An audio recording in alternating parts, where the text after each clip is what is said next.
Quest of Key. A Doc Savage Adventure, by Kenneth Robeson. Chapter I. The Dragon Ship.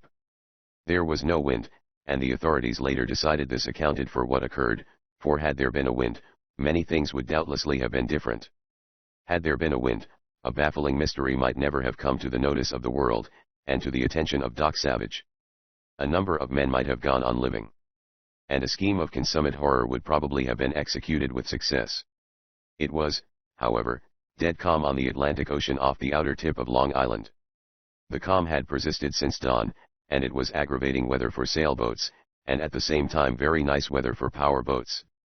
The Sea Scream was a power boat, all 80 feet of her, mahogany, teak and brass, and she bowled along at almost 20 knots. The Sea Scream was a yacht, and she had cost somewhat less than $250,000, which made her owner an important man, on the principle that anyone who can pay nearly $250,000 for a plaything is important. But neither the Sea Scream nor her wealthy owner nor her guests were of special importance to the world that day, as far as news was concerned. Millionaires and their yachts are a dime a dozen, as concerns news, around Long Island Sound. What happened to those on the Sea Scream was important. It was also amazing, so much so that citizens in London, Paris, and elsewhere read about it in their newspapers that afternoon. The Sea Scream was barely out of sight of land when the sailor at the wheel shaded his eyes, squinted, then picked up a pair of binoculars and focused them. "Something dead ahead, sir," he called. The Sea Scream lunged on, bows knocking up spray. Owner, guests, and crew glanced idly ahead, not nearly so interested as they were going to be soon. The helmsman used the binoculars again, staring very hard this time, after which a blankness came on his face. "I hope to swab a deck," he grunted. "Captain, sir. Have a look." The snappily uniformed captain took the binoculars and stared through them. "Bless me," he said, and hastily went to the owner. "Want to have a glance at an unusual vessel?" he asked, and presented the glasses. The owner looked. So did the guests, one a lady. They murmured, interested. "Strange-looking thing," said the owner.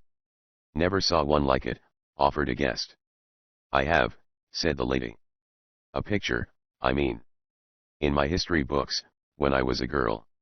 More to be polite than anything else, for his job depended on that to an extent, the skipper asked, "What would you call the craft, miss?"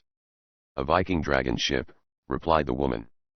The men laughed, for the idea was, of course, a little preposterous, Viking dragon ships having gone out of style shortly after the days of Eric the Red and other noted Norsemen. But the woman was correct. The Sea Scream swept up to the strange craft. Double-ended, perhaps 60 feet long, the vessel had some of the aspects of a giant, fat canoe. Bow and stern reared up to support platforms, and amidships was deck planking, while along the rail, on the outside were fastened round things of rusty steel, objects which certainly resembled shields such as were carried by ancient warriors. There was a mast, and a sail draped around it, unfilled because there was no wind. The sail seemed to be made of animal skins from which the hair had been removed. There was not a soul in sight on the decks of the weird craft. One of the yacht guests had an idea. "Bet it broke away from some water carnival," he laughed. "Let's go aboard," suggested the lady. "Of course," agreed the owner. "It should be interesting." Interesting. So it was to be. The Sea Scream captain shouted orders, and the yacht slowed her engines and nosed up alongside the Viking dragon ship, the sea being so calm that there was no necessity for going aboard in the tender. Surprising aspects of the Viking craft became evident on closer inspection. For one thing, the vessel appeared very old, and it could be seen that the hull had been put together with thongs of hide. Some of the hide seemed new, as did the sail, but the shields along the rail were amazingly rusted. The Viking ship had a smell, too, a very strong one. It was not a smell of death, but rather that distinctive aroma that arises where men live for a long time with no bathing facilities available. "Take a line aboard," the Sea Scream captain ordered a sailor. The sailor sprang aboard the dragon ship with the line, which he made fast around the mast. Then things happened. The sailor thrust both arms high over his head and screamed most horribly, after which his head slewed forward, hanging with a hideous slackness, and he fell to the deck. Sticking in the man's back was a spear which had a thong wrapped half no more than 3 feet long. Fantastic figures swarmed out of the dragon ship hold. They were men, but what men? They wore helmets of burnished steel, each helmet adorned with a fearsome pair of horns. The faces under the helmets might have been bearded visages of the very Norse freebooters of a day 10 centuries past. Vikings. The lady on the yacht gasped. The whiskered horde on the dragon ship now boarded the Sea Scream. There was not a firearm among them, but they gripped spears and swords which were sharp, and which they showed no scruples about using. The yacht captain tried to run to his cabin, where he had a gun, but a spear, ponderously cast, impaled one of his legs and he upset on the deck and lay there making faces. The bearded raiders from the Viking ship began to bawl hoarsely. Not a word they said was understood by those on the yacht. But there were accompanying gestures which conveyed full meaning. The yachtsmen were being ordered to change ships. There was some more fighting first, after which the yachtsmen, whipped, obeyed. They were ordered into a stuffy forward hold and the hatch slammed down on them. The yachtsmen now heard sounds which were later the source of much newspaper conjecture. They heard some kind of a cargo being moved from one craft to the other. They never were able to decide what the cargo was, but some of them voiced the impression that it was something alive. When the yachtsmen were finally released, it was because the bearded freebooters could not get the yacht Sea Scream going. The whiskered ones made faces and bawled, and finally collared the engineer of the yacht. He wore greasy coveralls which indicated his profession, and hauled him onto the yacht. The frightened engineer put the engines in full speed ahead, and the yacht pulled away, leaving the former occupants on the dragon ship. The bearded pirates now threw the engineer overboard, and he swam to the dragon ship. The Sea Scream made several wild circles, while the hairy thieves danced and howled on deck, and apparently experimented with the modern steering apparatus. It was during this that the golden-haired girl was glimpsed. Descriptions of the fair companion of the bearded freebooters, as later given, varied greatly. The lady off the yacht declared she was a she-tigress with the devil written all over her, and as homely as sin. But most of the men turned in a favorable report on her charms. In fact, they agreed generally that she was very personable, entirely too sweet a thing for such company as she was keeping. The engineer, who had been taken aboard to start the yacht, made a startling revelation. He had seen the girl at close range. She was a knockout. Furthermore, the young woman was an unwilling guest of the whiskered men.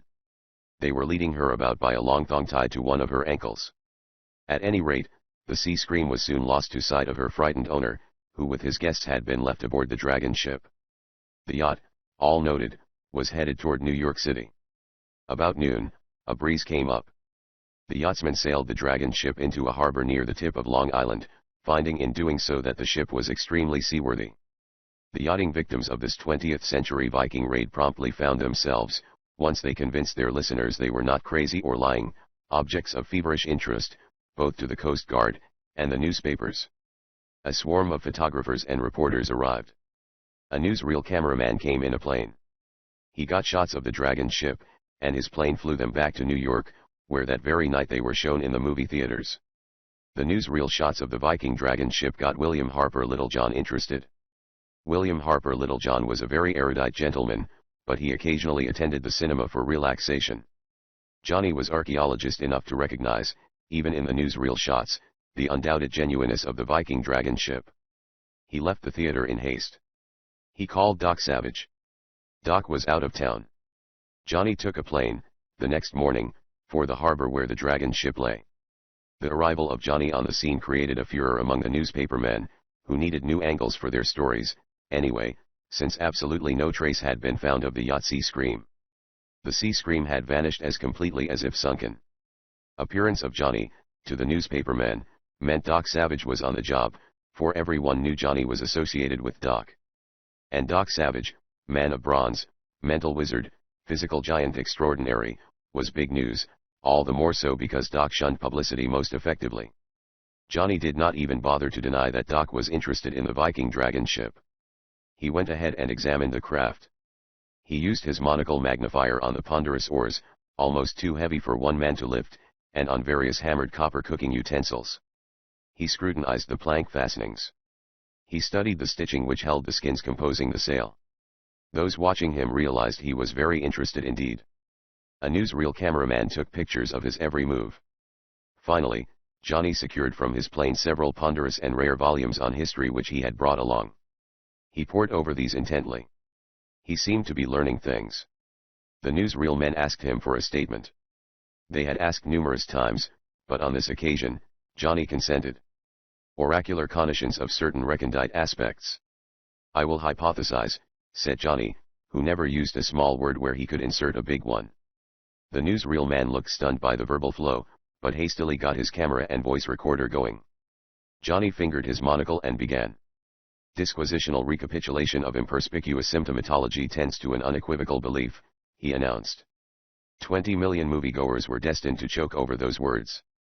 The newsreel concern finally had to run a summary by a commentator at the end, translating the erudite Johnny's remarks for the American hoi polloi.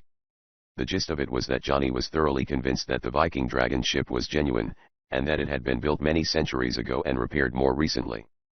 Furthermore, certain markings, coats of arms, in effect, discernible on the craft proved it had belonged to the fleet of one certain ancient Viking freebooter, Tarnjan, by name. Tarnjan, stated Johnny, had been the bad boy of his day, so bad indeed that he had been chased out of Viking land with a number of ships and what loot he had amassed, which was probably considerable. A year or two later, Tarnjan had returned with only one ship, a vastly humiliated soul. His other ships and men had been taken by the key. Just who the key were, historians did not seem certain. Some history tomes suggested that key was a name Tarnjan had given to some savage tribe on some remote continent. Whoever or whatever key was, they had taken most of Tarnjan's men and ships, all of his loot, and sent him back, thoroughly broken. Key, then, was a mystery.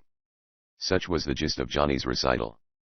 This was the beginning of the mystery of Key, a mystery from which amazing things came.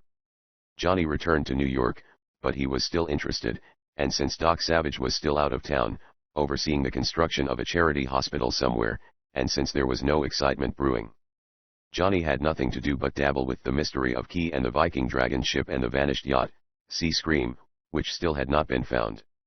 The raid of the Vikings was unusual news. It went far and wide. Reports came in.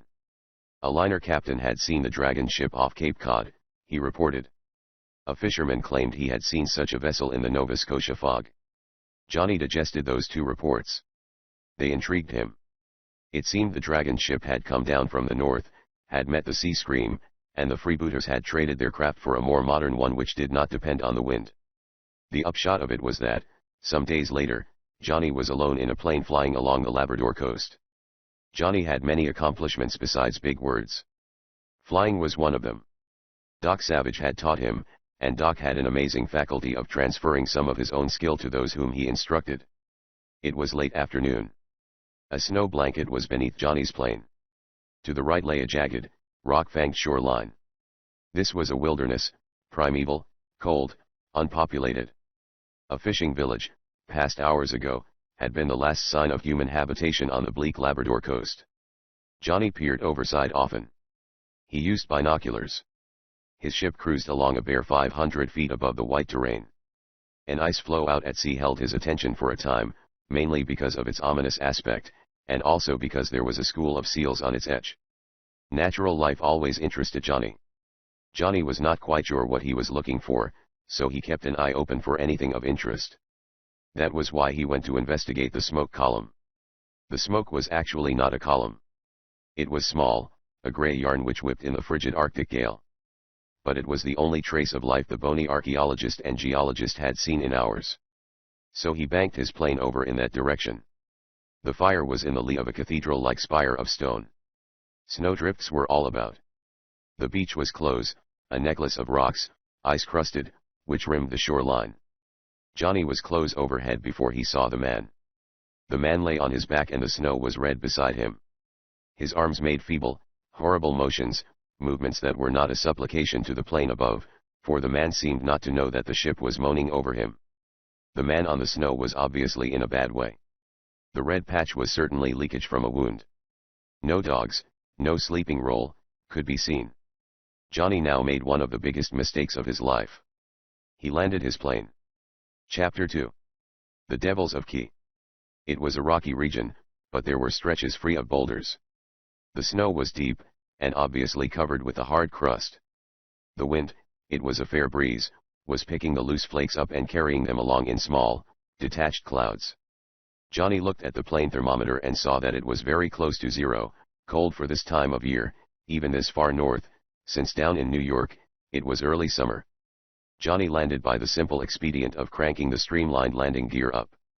He absent-mindedly cranked it partially down before he thought and sat the plane down on its belly. The craft was designed for that, but the nose had to be kept up throughout to protect the propeller. Johnny had not landed on snow for a long time, and he miscalculated the distance the plane would slide, with the result that he almost, but not quite, coasted into a nest of boulders. The minute the plane stopped, the crust on the snow collapsed, letting the ship sink down to its wings, and Johnny got out muttering big-worded imprecations. He foresaw some trouble in leaving the place. Had he known exactly how much trouble he was going to have, the knowledge might conceivably have turned his hair white. Johnny walked to the wounded man. One peculiarity about the man's face struck Johnny distinctly. It was a full, crude face equipped with a horse's mouth, small bird eyes, and a nose of no consequence, but that was not what stood out distinctly. Many men have ugly faces. Not so many, however, have their forehead, nose, and eye area weather-beaten until the skin resembles the top of an old shoe, while the rest of their cheeks, jowls, and neck remain the pale blue color of skim milk.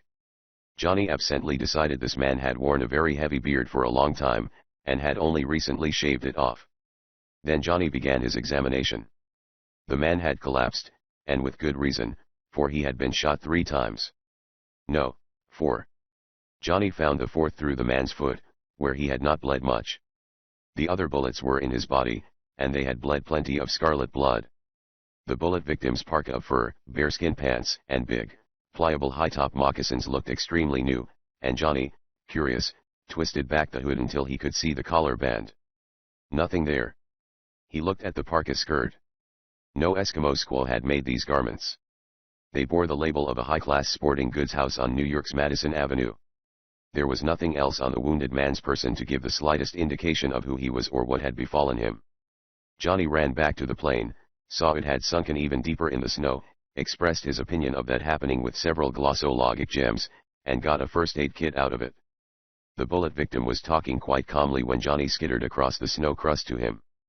"The secret of Key is 1200 years old, Kettler," he said.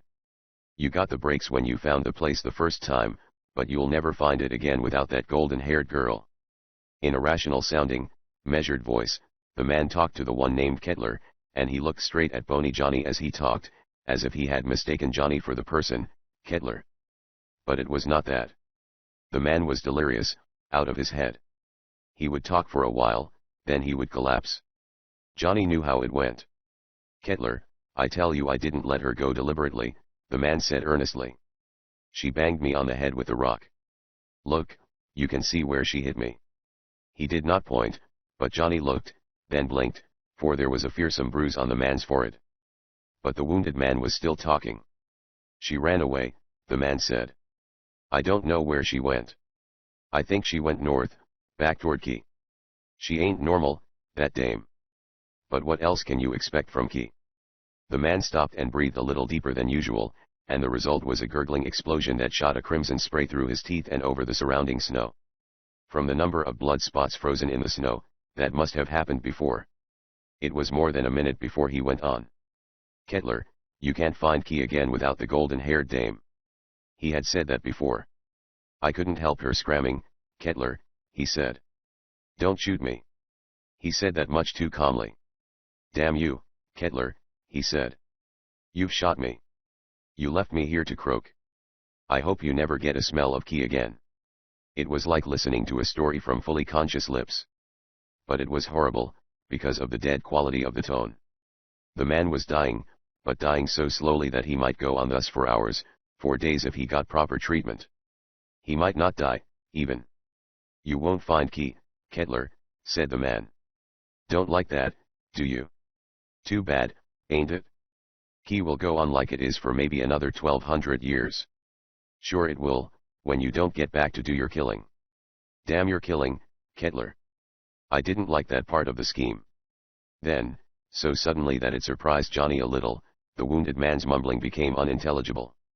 A gout of scarlet had worked up in the fellow's throat, and it bubbled there, making the words inarticulate. Johnny turned him over, and as one would drain out a drowning man, cleared the victim's bronchial passages so more words could come. "Newspapers full of stuff about that Viking ship," the man said. "Lot of guessing, nowhere near truth, never connected with Key." Johnny again tried to clear his throat, but it was no go, for the internal wounds must have opened. With bandages and an opiate, Johnny went to work. It was cold. He had some trouble keeping snow from blowing into the wounds while he bandaged them. The wind in the rocks sounded like violins playing far away. Out of the fiddling of the wind in the rocks, the moan of the airplane motor came so gradually that it was quite loud before Johnny noticed it. It was a low-wing monoplane, fitted with pontoons for landing on water, and the pontoons in turn equipped with ski-like runners. The ship had 2 engines, fitted with shutter cowls, and their exhausts must be carried through some cabin heating attachment, judging by their hissing quality. An all-metal ship, Johnny concluded. The plane was coming down the wind, and Johnny, staring toward it, was bothered by snow which the wind swept into his eyes. He stepped backward to get in the lee of a boulder only somewhat smaller than a suburban garage, where there was some shelter. It chanced thus that he saw 2 grooves in the snow, deep grooves, and more than a dozen feet apart. There was one point where they had not filled with snow, although they must have been made hours ago. Johnny looked at them closely. "I'll be super amalgamated," he murmured. The grooves had been made by the landing gear of the plane above, or one amazingly like it. The particular marks of the ski runners attached under the pontoons could be picked out. The other plane moaned overhead. Its color was the aluminum alloy of its natural metal, and it looked new. Men in the cabin, they numbered several, were all looking down. The men all wore masks. The instant he saw the masks, Johnny sprinted for his own plane. He had suddenly become in the greatest of hurries. He was in a jam. He did not need the twang of a bullet off a nearby rock, a sound he now heard, to tell him there was trouble. Johnny reached his plane, which had broken through the soft crust. Its nose was almost against boulders. He grabbed the tail and tried to turn the ship around by main strength. No go. He only broke through the crust and floundered. The aluminum ship had spun away, but now it came streaking back again, and men were cocked out of its windows, using high-powered rifles. Johnny could see their shoulders jerk as the rifles recoiled. He heard characteristic little patting noises of bullets into the snow about him. Johnny crawled under the tail of his own ship, burrowing deep into the snow, got under the cabin, scrambled up, and was inside. Bullets hitting the cabin sounded like firecrackers exploding. The cabin was encased in a membrane of armor alloy which, due to the metallurgical genius of Doc Savage, was light and proof against ordinary missiles. The aluminum plane went over with a gusty whoop, so low that its air disturbance rocked Johnny's plane a little, and sucked up a vortex of loose snow. Bullets came down like rain. Johnny jacked the self-starters and got his engine going. His propeller was not only adjustable pitch, but could be reversed. He reversed it, not sure that it would do any good, but not wanting to be pulled forward into the rocks where the prop would club itself to pieces. The aluminum ship was coming back. Johnny produced a weapon which resembled an oversized automatic pistol, with a big drum of a magazine. This was a super machine pistol perfected by Doc Savage, and its chief wonder was not its incredible rapidity of fire, but the variety of bullets which it could discharge. Johnny searched through a case which held ammunition drums, all neatly designated with numerals. He was hunting one which held bullets charged with a particular chemical that vaporized, even in air as cold as this, and gave off a gas that, when drawn into a carburetor, rendered the mixture unexplosive.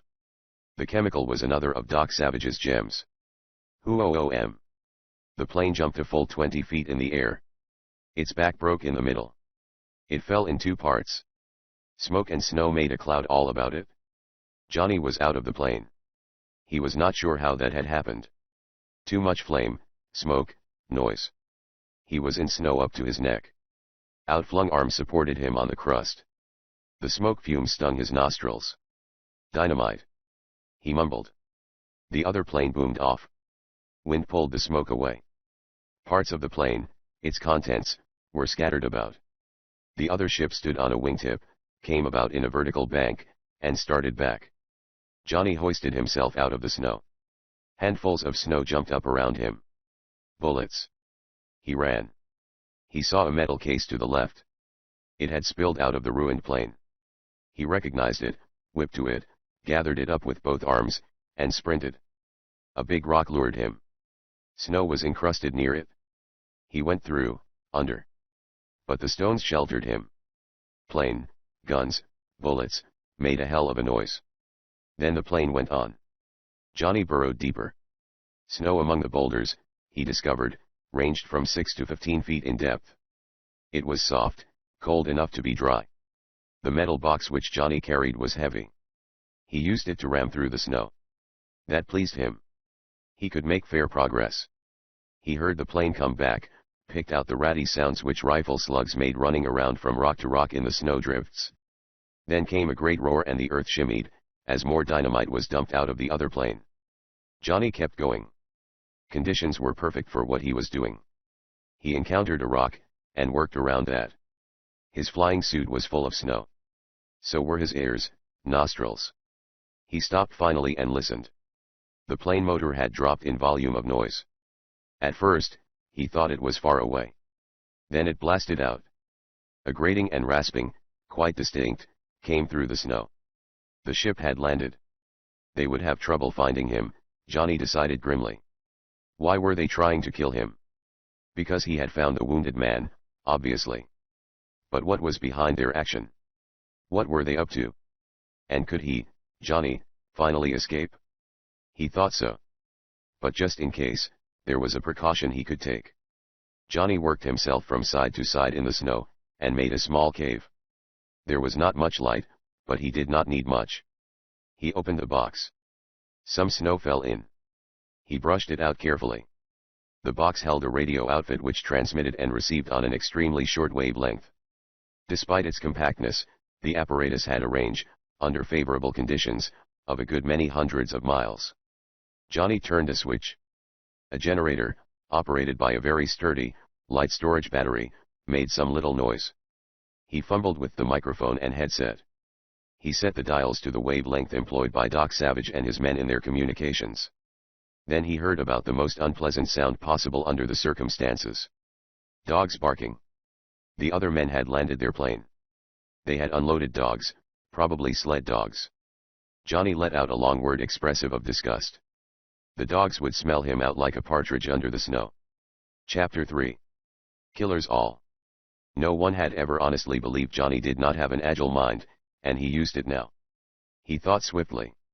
His first conclusion was that it was just as well if these men seeking his life did not know about the radio transmitter and receiver. They would be certain to destroy that link with civilization. Johnny, in common with some other scholarly men, was a bit absent-minded, however. When he left the radio set and burrowed away hurriedly under the snow, he overlooked something he might have done had he thought of it. Johnny forgot to turn the radio transmitter off. Men were shouting. They sounded angry. Dogs were barking, and they sounded joyful, as if they had been cooped up on the plane for some time. Johnny found himself in snow which was particularly dark, decided that that meant the drift was deep and he was near the bottom, and concluded to lie still. The dogs at least would not hear him then. He might even get away entirely.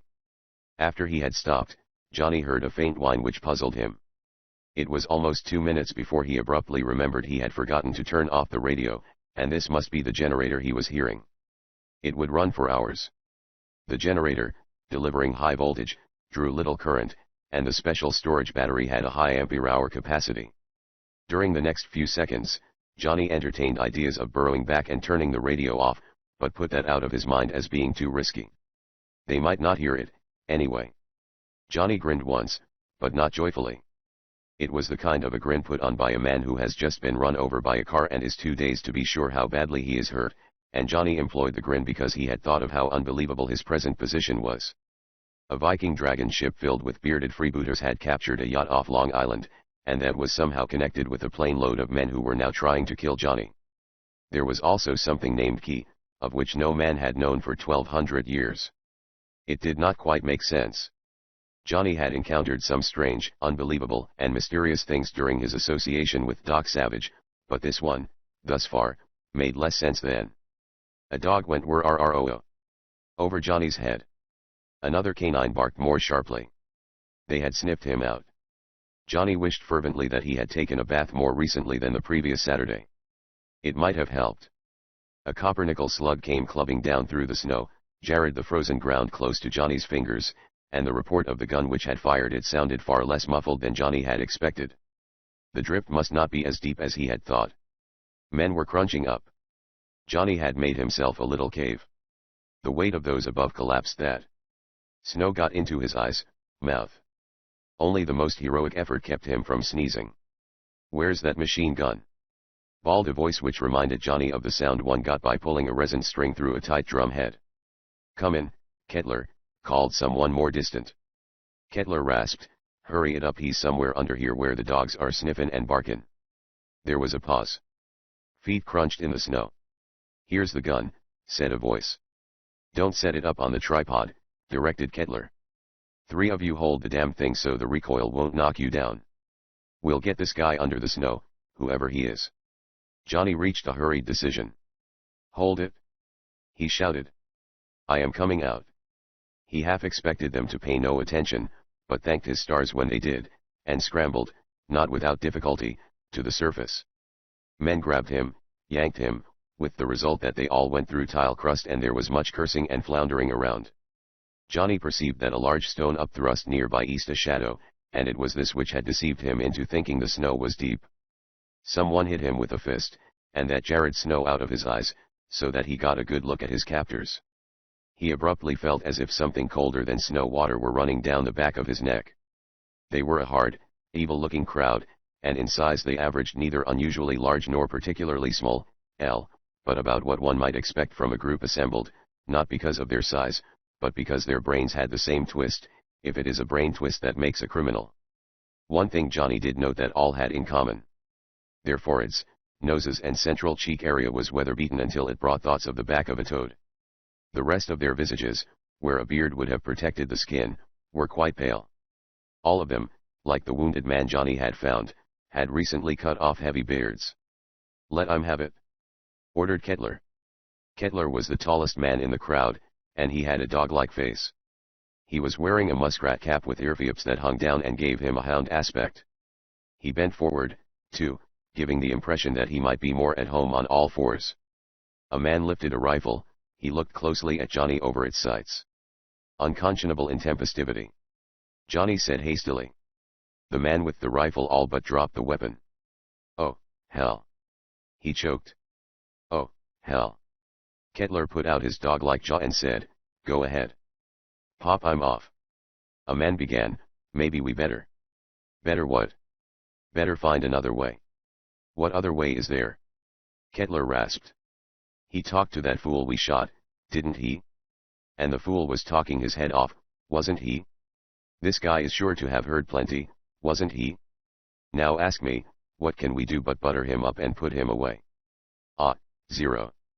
K, said the voice. Wee-oh. Gulped the man with the gun. Wee-oh. What's eating you? Gritted Kettler. This guy, the rifleman jabbed his gun muzzle at Johnny. This pile of bones. An uncomplacent appellative, snapped Johnny. That's it? Exploded the rifleman. That's what I remembered. I mean, I thought there was something familiar about this pile of bones, on account of me having seen his picture somewhere.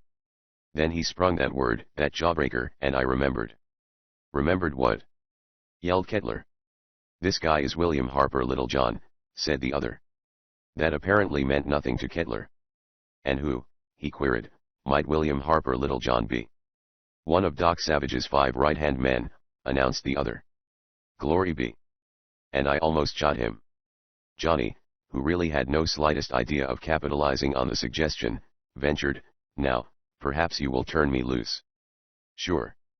Grated Kettler. I'll turn you loose from this earth. He hooked a bony hand down inside the waistband of his trousers, got a revolver, pointed it at Johnny's stomach. Johnny shifted an eye at the machine gun. He was wearing a bulletproof vest which would protect him momentarily, and there was a bare chance that he might reach the rapid firer. It was one of the big, heavy, old-fashioned type developed and manufactured during the Great War. Wait. A man exploded. And why should I? Kettler rasped. More than ever, Kettler's voice reminded Johnny of a resin cord on a drum head. He seemed to recall that in radio sound effects men used such a device to imitate roaring lions and such. This guy. The objector jerked a frantic thumb at Johnny. This guy, how'd he get up here? How'd he find the guy we bumped for letting that yellow-haired dame blow?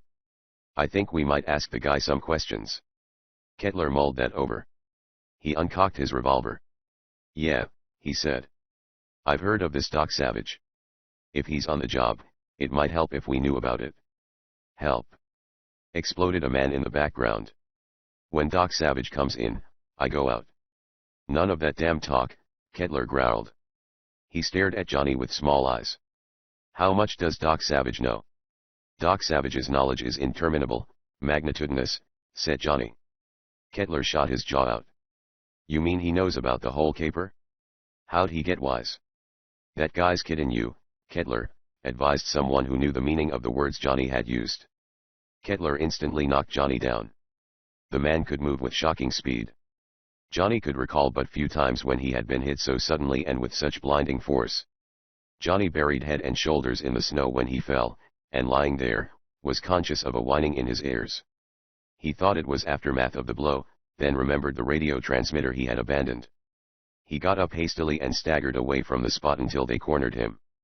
Look, said a man, and pointed. 25 yards away, the man who had been shot, the fellow whose presence had drawn Johnny to a landing, was sitting up. He was talking loudly and coherently to no one. That bird is tough, someone muttered. Kettler, saying nothing, took a deliberate aim with his revolver. The gun let out noise, fire, and jumped. A hole, round and blue, appeared in the wounded man's forehead and started leaking red. The victim fell back, silent, unmoving. He ain't tough enough to stand that, I betcha, said Kettler. Johnny nearly shuddered himself off his feet. It was the coldest kind of a murder. Kettler emitted a stream of profanity. He sprang to Johnny, jabbed him in the stomach with the murder gun. What's Doc Savage know about this? He gritted. Breath steam, it stood out very distinctly in the cold air, ran a long plume out of Johnny's mouth, and then there was no more breath steam for so long a time that it seemed certain he must collapse from want of breathing. Out with it! Kettler roared. Doc Savage, don't know anything, Johnny said, his words small, halting. It was the truth. Kettler did not believe it. Don't lie to me, he yelled. Has Savage figured out about them Vikings in that dragon ship? Figured what out about them? Johnny queried. Figured what they were. PSST, Kettler. A man hissed. He's pumping you. Kettler scowled and shifted his gun from Johnny's stomach to his mouth, with the result that the gaunt geologist's moist, tender mouth tissues clung to the gun steel most agonizingly, and tore when Kettler yanked the weapon. Ha! Kettler leered. Does Doc Savage know about Key? Johnny spat crimson, said nothing. Damn, I'm gonna shoot him, Kettler proclaimed. Wait a minute, grunted a man. I ain't so anxious to stir this Doc Savage up. We'd be prize suckers to get him on our necks by croaking this bony guy. We may have already gotten him on our necks, grunted Kettler in reply. How we gonna know? This mug won't talk. I know mugs who won't talk when I see one. Listen, said the other. They drew aside, where Johnny could not hear their PSSST of whispering, then both departed, shuffling carefully over the snow crust. Those behind guarded Johnny with careless efficiency. When he tried to talk, they kicked him and used their fists. He fell silent. He heard distant chopping noises. Some 15 minutes later a shout came from Kettler, and Johnny was hauled over the snow crust. Kettler stood beside a stream. This was frozen over, but there was running water under the ice. It could be heard. The ice had cracked during the intense cold of winter, and pressure had shoved it up at the edges, causing a number of larger cracks. Johnny was hauled over the rugged ice to the middle of the stream. The ice was thick, and they had chopped a trench in it, 7 feet long, 3 wide, and almost 3 deep. Johnny was now bound hand and foot. Wrists and ankles were lashed together so that he could not stand erect. He was thrown into the bottom of the trench. Chunks of chopped ice which had not been scooped out gouged his bony frame. Someone brought a heavy rock, which had been pried from its frozen bed with difficulty. The rock was so heavy that they rolled it into the pit instead of lifting it and lowering it. It knocked air out of Johnny's lungs with such violence that almost a minute elapsed before he could start breathing again. What's idea? He managed to gulp. You're gonna tell us where Doc Savage hooks into this, he was informed. Johnny only glared. He could hear them chopping the ice nearby. Their axes, no doubt, had been brought from their plane. The chopping sounded hurried. The men appeared to be no great lovers of physical labor, because there was plenty of grumbling. Dogs, they were big sled huskies, bounded about, barked and chased rabbits. Wind whined in the cold stunted trees along the creek bank. Listening to it, Johnny thought of the distant violins again. The sound struck him as funeral music. Snow sifted in on him. It was covering him like a shroud. A funeral shroud. He shivered. "What are you doing with me?" he yelled, a little uneasily, unsteadily. A man leered down at him. "The guy is forgetting his big words." Kettler came and looked down. The man had a face like a devil, Johnny thought, a canine sort of a devil. It was altogether the most unlovely face the lank geologist and archaeologist could recall. Johnny glared up, at the devil-like face. The glaring was a measure to preserve his own control. A man does not get scared so badly if he can keep his mind on doing something else. "Gonna spill it?" asked Kettler. Johnny said, "No." Men appeared. They carried folding canvas buckets, no doubt also gotten from their plane. Water was in the buckets. They must have dipped it up from a hole they had chopped through the ice. "Pour it in," directed Kettler. The water splashed down the sides of the ice pit. It seemed warm at first, but that was some misinterpretation by Johnny's nerves. It became cold. It bit through his garments, soaked him. It mixed with the snow and became a slush that began to freeze instantly. Johnny floundered about. The rock on his chest did not allow much of that, and what motion he did manage did not help much. His legs began to feel pleasantly warm. That seared him. Horror frosted his brain. That warmth, he was freezing. "What do you want to know?" he gasped hastily. Kettler leered down in the pit. "Not a damn thing," he rasped. "I've decided we'll just put you in the ice here. Hell with what you know. Maybe they'll find you next spring, maybe not." Johnny writhed, knowing it would not help. Blood rammed at his eardrums. He could hear a singing. It was his own horror, of course, but it made him think of the radio transmitter that he had left switched on. The transmitter was strong enough to reach Doc Savage's New York headquarters. If there had just been time to use it. "More water," Kettler called harshly. "Let's get this guy out of the way and get at the job of finding that golden-haired dame." Johnny's head throbbed. The radio, the radio. Chapter 4. The knife that threw itself. The radio is undoubtedly a remarkable invention, with many possibilities. And probably no one individual knew more about radio, or employed it more assiduously, than did Doc Savage, man of miracles, mystery, and adventure. Doc Savage stood beside the complex radio equipment in his New York headquarters and listened to a steady hissing note which came from a loudspeaker. "This is strange," he said.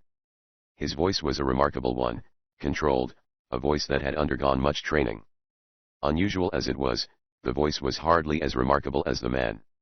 Doc Savage was a giant. One did not realize that until comparison with ordinary objects, for his muscles were evenly developed, he did not have the knotted shoulders of a wrestler or the overdeveloped legs of a runner. Rather, his whole great frame was swathed in sinews that were remindful of bundled wires.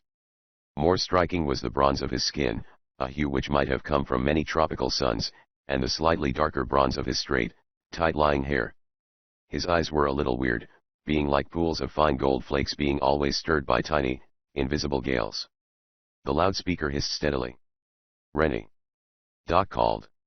There were windows on 3 sides of the laboratory which held the radio equipment, windows which looked down from a height of 86 stories up in central New York City. At one end was a door, which opened, revealing a library, a room with floor space taken up by bookcases. The door was high, but the man who came through ducked a little so that its top would clear his head. He was broad, too, with arms that were beams. Yet somehow he looked lean, gaunt, hungry. Maybe it was his hands that made him look that way. They were fantastic hinds huge. He could hardly have put either of them in a gallon pail. "Yes," he said, and his voice somehow brought thoughts of a lion which had jumped out of its cave and roared. "Listen to that, Rennie," Doc Savage said, and indicated the hissing radio. Rennie came forward. He was Colonel John Renwick, M.S., C.E., D.Sc., C.M.H., and a lot of other things. He was a civil engineer noted over most of the world for his ability and those fists. He cocked an ear to the hissing from the radio. He walked over and eyed the dials, noting their setting. It was obvious that he was quite familiar with the apparatus. "A transmitter sending on our wavelength, the wavelength we use for intercommunication," he said. "Sounds weak." Must be some amateur with a little transmitter. This station is hundreds of miles distant, Doc Savage said. Sure. Fairly. You can tell, after you have played with radio for a long time. This is one of our sets, the one Johnny had. You can tell that, too. Rennie rumbled. The particular quality of the carrier wave, Doc imparted. There is hardly another transmitter that would emit the specific type of wave associated with our newly developed shortwave VUX type tube. Rennie used an enormous forefinger to scratch his head. But what would Johnny be keeping that transmitter turned on for? Running down his battery, isn't it? Look here, Doc Savage said. He pressed a button, which lighted a ground glass compass rose, over which was mounted a pointer actuated by a loop aerial through remote control. The loop was situated on the skyscraper roof for better functioning. Doc Savage moved the loop in the regulation radio compass manner, not getting the signals to their loudest, but to their weakest point, which was more easily detected. Rennie read the compass indicator. North by east, a quarter east, he said. Holy cow. He's somewhere on a line drawn approximately between here and Greenland, or maybe on the same line if extended south through New York City. Exactly, Doc said. It is very strange, this continuous operation of Johnny's transmitter. Rennie extracted a newspaper from a coat pocket which looked as if it had been especially tailored with sufficient capacity to hold his enormous fists. He tapped the headlines. That business of the Viking pirates who took over that yacht is getting a big play, he said.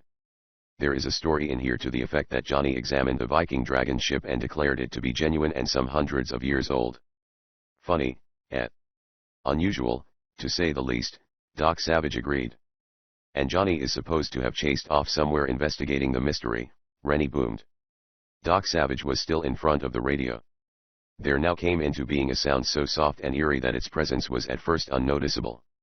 It was a trilling, low, indescribably mellow, a sound so fantastic that it defied description.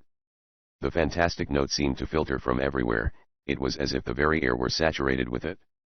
The trilling was the sound of Doc Savage, a small, unconscious thing which he did in moments of mental stress.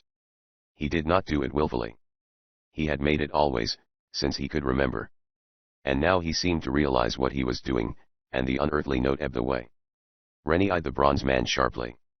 That sound always meant something was up.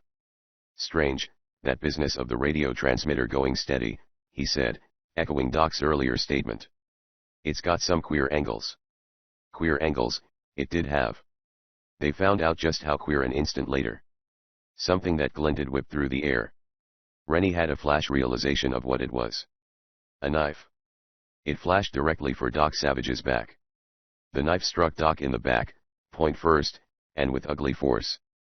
An alarm clock began ringing deliriously. Rennie reacted with the abruptness of a man who had been in danger before. He slammed down and to one side, getting behind a case which held storage batteries. The steadily ringing alarm clock seemed very loud.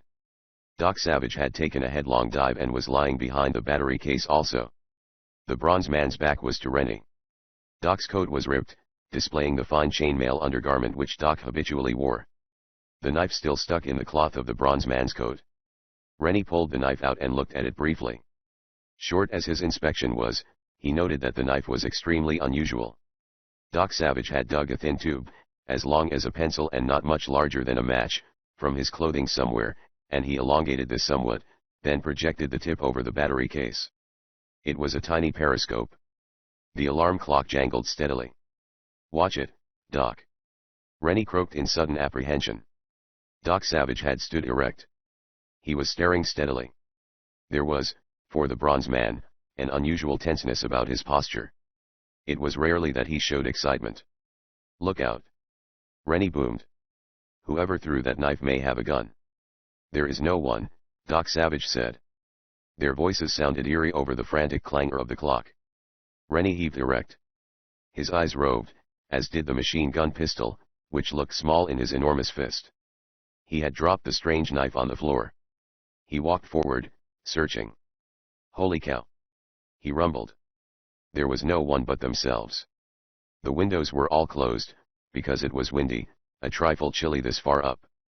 The windows were hardly ever opened anyway, for air conditioning kept the laboratory at an even temperature that was necessary in some chemical experiments. There was one door. This was almost at their elbow. No one could have passed through it without being seen. The thrown knife had come from the other end of the room. There were no doors down there. It was a cul-de-sac. Doc Savage was moving about, searching, flake gold eyes roving intently. Rennie trailed him. They opened a few cabinets which were large enough to hold a man. These were few in number, since most of the cabinets had transparent glass doors. There was no man in them. The alarm clock stopped ringing. Doc Savage picked it up with the end of a long pole that had a grabber hook on the end of it and which was ordinarily used for taking bottles off the high chemical shelves. The bronze man put the clock under an X-ray and examined the fluoroscopic screen. It was not an infernal machine. Ever see that clock before? Rennie asked. No, Doc told him. Any fingerprints? Doc used a vapor method of his own in searching the cheap tin alarm clock for prints. He held it in a chemical vapor which would mingle with the microscopic, oily deposit left by the human hand and cause a color change, together with the thickening of the oily deposit due to precipitation. The method would bring out the most infinitesimal print. No fingerprints, he said. Rennie nodded his big fists and knocked them together. Their hard bone and gristle made sounds reminiscent of bricks colliding. It was a small habit he had. Holy cow!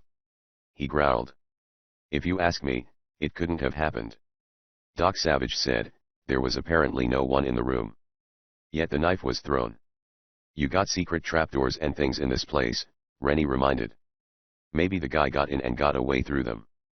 Doc Savage moved about the room.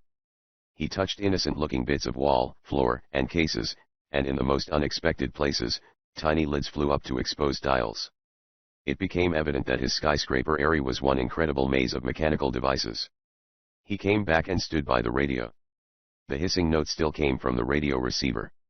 All of the concealed doors have indicators on them which show when they have been used, and the indicators cannot be put out of commission without evidence of it showing, Doc said. They show that none of the secret entrances or exits have been used. But why the alarm clock? Rennie scratched his head. Say, that knife maybe. Doc Savage picked the knife up, turned it in his hands. He abruptly put it under a magnifying glass. Unusual thing, eh? Rennie commented. Doc Savage lifted a glance. Have you guessed just how unusual, Rennie? I can build a bridge or a skyscraper, Rennie said. I don't know a heck of a lot about knives. The one you've got in your hand looks as if some amateur had hammered it out of a piece of iron. As a knife, it don't look so hot. The knife is probably more than 1,000 years old, Rennie. Rennie showed interest. He knew this was one of the things on which Doc was an authority. Yeah, he said. It is a genuine old Viking knife, Doc said. A collector of such things might be willing to pay $500 for it. A Viking knife, Rennie said. Holy cow. The telephone buzzer whined. Doc Savage went over and picked up one of several telephones, each of which was connected, instead of a bell, to a buzzer which had a distinctive note. Yes, he said. The voice which began talking to him was Monk's. What goes on, if anything? Monk asked. An alarm clock just rang in my laboratory, Doc told him. About the same time, a knife struck my back with force enough to make the discomfort of wearing a bulletproof jacket all the time seem a good investment. Monk was silent a moment. He must have been digesting that and trying to make something out of it. Then he asked, who threw the knife? No one, so far as we can find. Then what kind of a gadget done it? No gadget, that we have seen, Doc told him. The alarm clock did not, obviously. Alarm clock, Monk made a mumbling noise. Say, what is this? A mystery, Doc replied. It seems to have to do with ancient Vikings and OWW. Monk bawled. Monk's roar out of the receiver was ear-splitting. It made Rennie, standing across the laboratory, jump. Silence followed. Utter silence.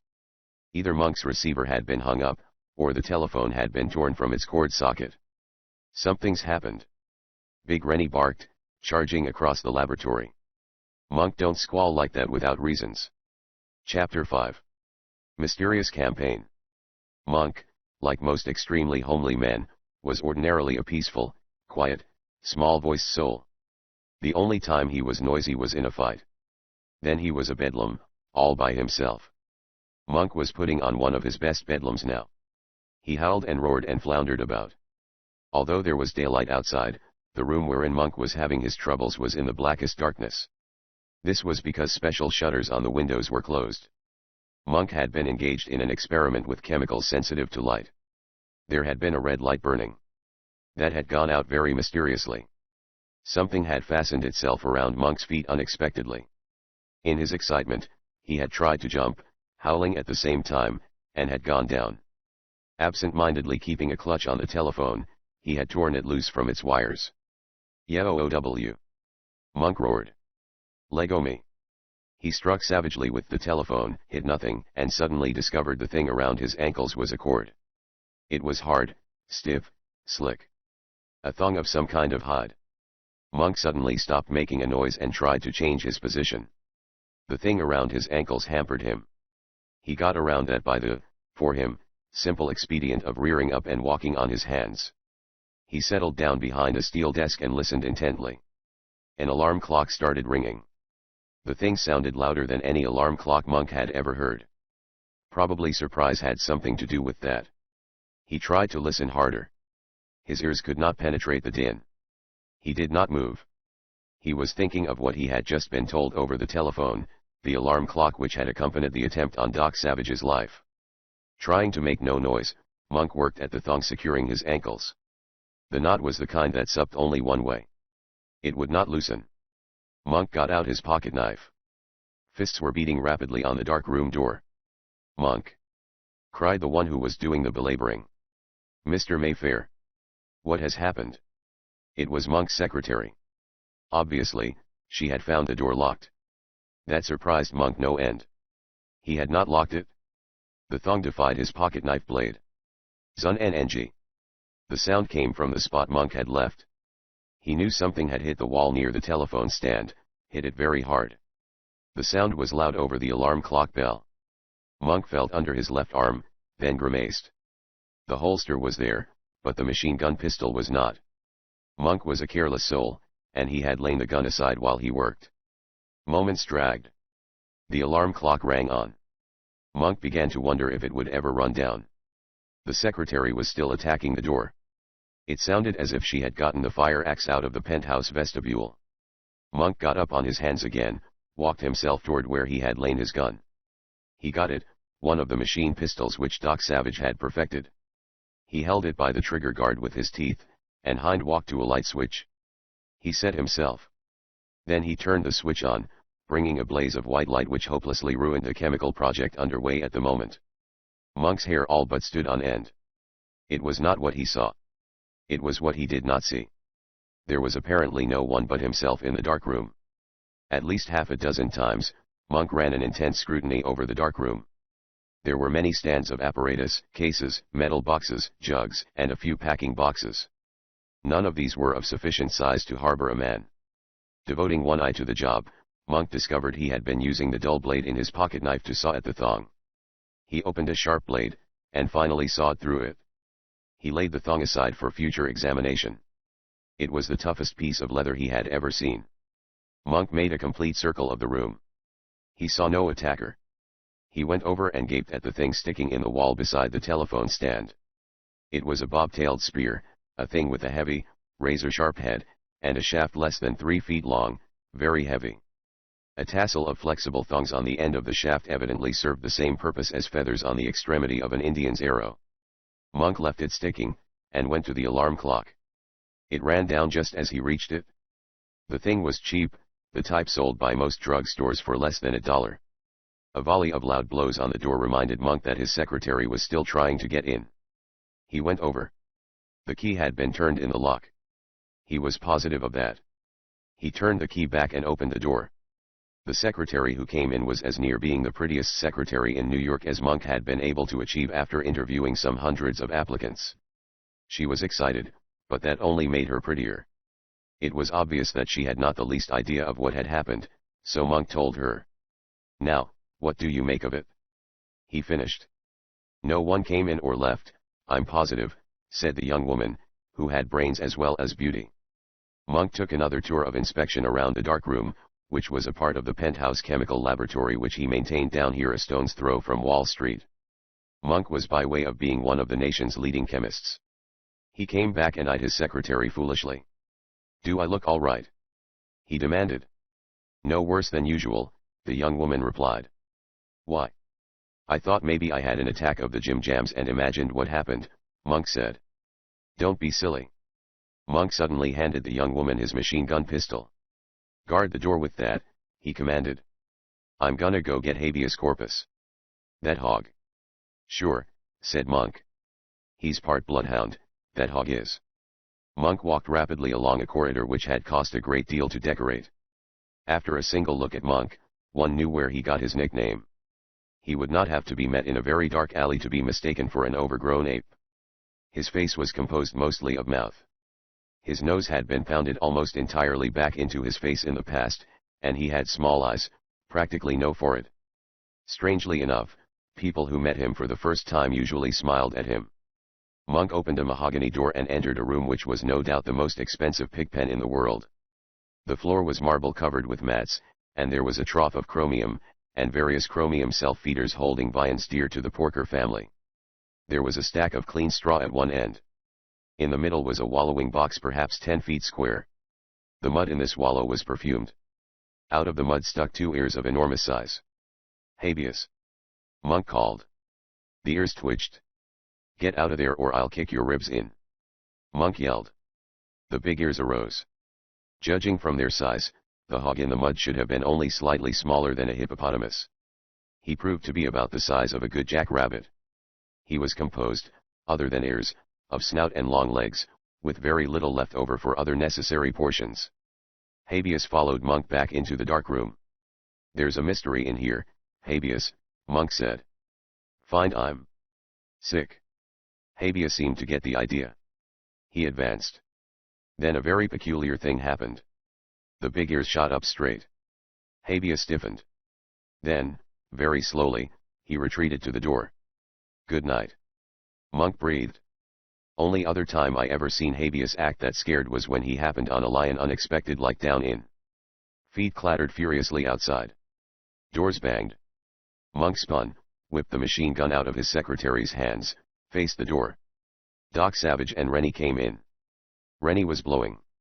Doc's bronze was a little darker, as if he had been moving fast. "All of this excitement over me." Monk grinned. "What happened?" Doc asked quietly. Monk told them, ending, "Something in here gave Habeas the big jitters. Must be something he smells. You can see there ain't no place big enough for a man to hide." Rennie picked up the alarm clock. "Different brand than the one in Doc's office," he said. "That's easy to understand. Anybody who bought 2 alarm clocks might be suspected." "He dang thing sure raised the roof," Monk stated. Doc Savage was examining the stubby spear.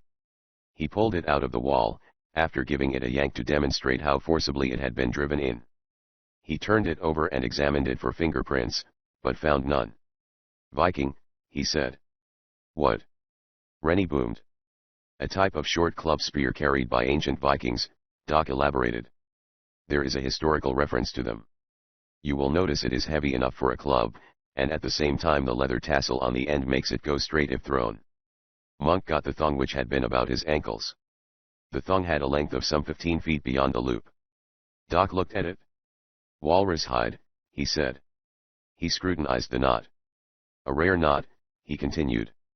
"Whoever tied it knew a great deal about them. Sailors sometimes use this knot." "The Vikings were mostly sailors," Rennie said slowly. Monk scratched his nubbin of a head. "But why should a Viking, and if you find a Viking in here, I'll eat him, try to croak me?" Doc Savage wheeled and started for the door. Rennie banged his 2 great fists together, boomed, "Doc." The bronze man seemed not to hear and went through the door. "Doc was attacked, then Monk," Rennie rumbled. "Only one thing can explain that. Doc was out of sight now." "What?" Monk barked at Rennie.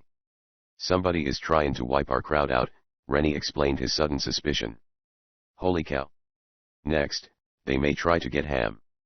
He's the only other one of our gang in town." "Yeah," Monk mumbled. "Long Tom, the other one of our outfit is down in South America superintending some kind of an electrical project. But Ham is here in town, working on a brief. We'd better get hold of Ham." Thumped Rennie. They charged into the outer room, which Monk had decorated especially as a background for his pretty secretary. Doc Savage was speaking over the second of Monk's telephones. "I am calling the apartment of Ham of Brigadier General Theodore Marley Brooks," the bronze man was saying. "Yes, I know this is the office of the building manager. I have called Ham's quarters, and he does not answer." "What is that? You have called the police?" "You haven't?" "Do not, then. I shall be up immediately." Doc clicked up the receiver. He addressed the others. "Something terrible has happened to Ham," he said. "Come on." Park Avenue, the swanky part of it, is noted for the manner in which its buildings succeed in being imposing without being flashy. Park Avenue has class. The club where Brigadier General Theodore Marley Brooks, Ham, had his bachelor quarters was a building with one of the plainest fronts on Park Avenue. It was so exclusive that a great many Park Avenue residents did not themselves know that it existed. An imposing gentleman in afternoon attire met them. He was, although he would have thrown up his hands in horror at the suggestion, the head janitor. He was quite rattled. "Most regrettable," he murmured. "Tell us about it," Doc requested. "There was a most terrible uproar in Brigadier General Brooks's quarters," he said. "One of the other tenants complained, and I went up with the fourth assistant building superintendent. From what we found, I fear there has been, violence." Just what had given the man that idea was apparent when Doc Savage and his two companions entered the sumptuous quarters which Ham maintained. The first thing they saw was an expensive vase lying in fragments over the floor. Chairs were upset. Small scatter rugs were wadded together as if by struggling feet. Almost exactly in the center of the study, which was lined with eases holding low hooks, a knife was sticking upright in the floor. Monk ambled over to it, trailed by the shote, habeas. He eyed the knife. "Another one." He grunted, and looked at Doc Savage questioningly. "Viking," Doc Savage agreed. "Very similar to the one which struck my back, except that it is lighter." They made a quick search of the apartment and it was painfully evident that the place did not harbor Ham. "What became of him?" Doc asked the superintendent, or thus the head janitor permitted himself to be designated. "You say you came up and heard sounds of an uproar. Did you enter immediately?" "Not immediately," replied the other. "You see, it was necessary to send for the master key. I had forgotten it, I regret to say." "Did anyone remain behind and watch the door?" "Oh, yes," affirmed the flunky. "The fourth assistant building superintendent did that." Rennie boomed. "Then how in blazes did Ham disappear from his quarters?" Rennie frowned darkly when no one seemed to have a suitable answer to his demand. He stamped around the apartment and yanked open closet doors which they had opened before. He even examined the interior of cabinets in the tiny kitchenette which was almost entirely electrical in equipment. He stopped for a moment in front of a tall case which held nearly 24 rich-looking black canes, each almost identical in appearance with the others. A casual inspection failed entirely to identify the canes for what they were: sword canes. At the bottom of the case was a niche holding a bottle, and a tiny bejeweled pocket flask with a large opening. The bottle and the flask were for the peculiar chemical concoction with which Ham was wont to daub the tips of his sword cane blades. The chemical was one which produced quick, harmless unconsciousness in a victim. Rennie noted that there were 24 niches for canes, and 24 canes in the niches. "Ham sure left here unwillingly," Rennie boomed thoughtfully. "He never goes out, if only downstairs to the barber shop, without one of those sword canes." "This has got me worried," Monk said gloomily. Monk's gloom was somewhat out of line with his unusual manner with Ham. The two were probably as quarrelsome a pair as ever got together. No one who knew Monk and Ham could recall either having addressed a civil word to the other. But Monk's present worried look indicated plainly that he had a genuine affection for the missing lawyer. Doc Savage was examining the windows. He tried each, then inspected the locks closely. Every window was locked. "There are no secret passages or doors in this apartment, I happen to know," the bronze man said. Monk waved an arm. "No place in here Ham could be hidden. No place big enough for a man." "Holy cow!" boomed Rennie. "Where'd he go?" Doc Savage was unlocking the windows. He raised them, one after another, inspected the ledges outside, then leaned out and looked down. At the third window, he apparently made a discovery, because his weird trilling sound was audible for the briefest of moments, a nebulous tremolo so faint that it certainly would have escaped any ear less than normal. "Come on," he said abruptly. The bronze man's flake gold eyes whipped about, as if searching for someone and not finding whoever they sought. "Where is the building superintendent?" Doc asked. "He went downstairs to ask if anyone had seen suspicious-looking persons about," a flunky reported. He was very worried about this mess. Doc Savage studied the flunky, who was standing watch at the door. "Between the time the door was unlocked and the time I arrived, was the door left unwatched?" Doc asked. "I think so," said the other. "But there was no one in the apartment. We looked. I okayed thoroughly. Since there was no one in the apartment, there was no sense in guarding the door." "Come on," Doc repeated to his men. The club building had an ample concrete-floored court to the rear, with a narrow passage leading between two other structures to a back street. This was to pick up package deliveries without lowering the dignity of the place by having tradespeople scampering in and out of the front door. This court was directly below tile window of Ham's quarters. Doc Savage led Rennie and Monk into the cement enclosure and pointed at a spot under Ham's window. There were wet red spots on the concrete. It looked as if someone had shaken out a brush which had been dipped in scarlet paint. Monk tried to speak and his first effort was a wordless croak, but on his second try, he asked in an agonized voice, "Is that Ham's blood?" "Very likely," Doc Savage said.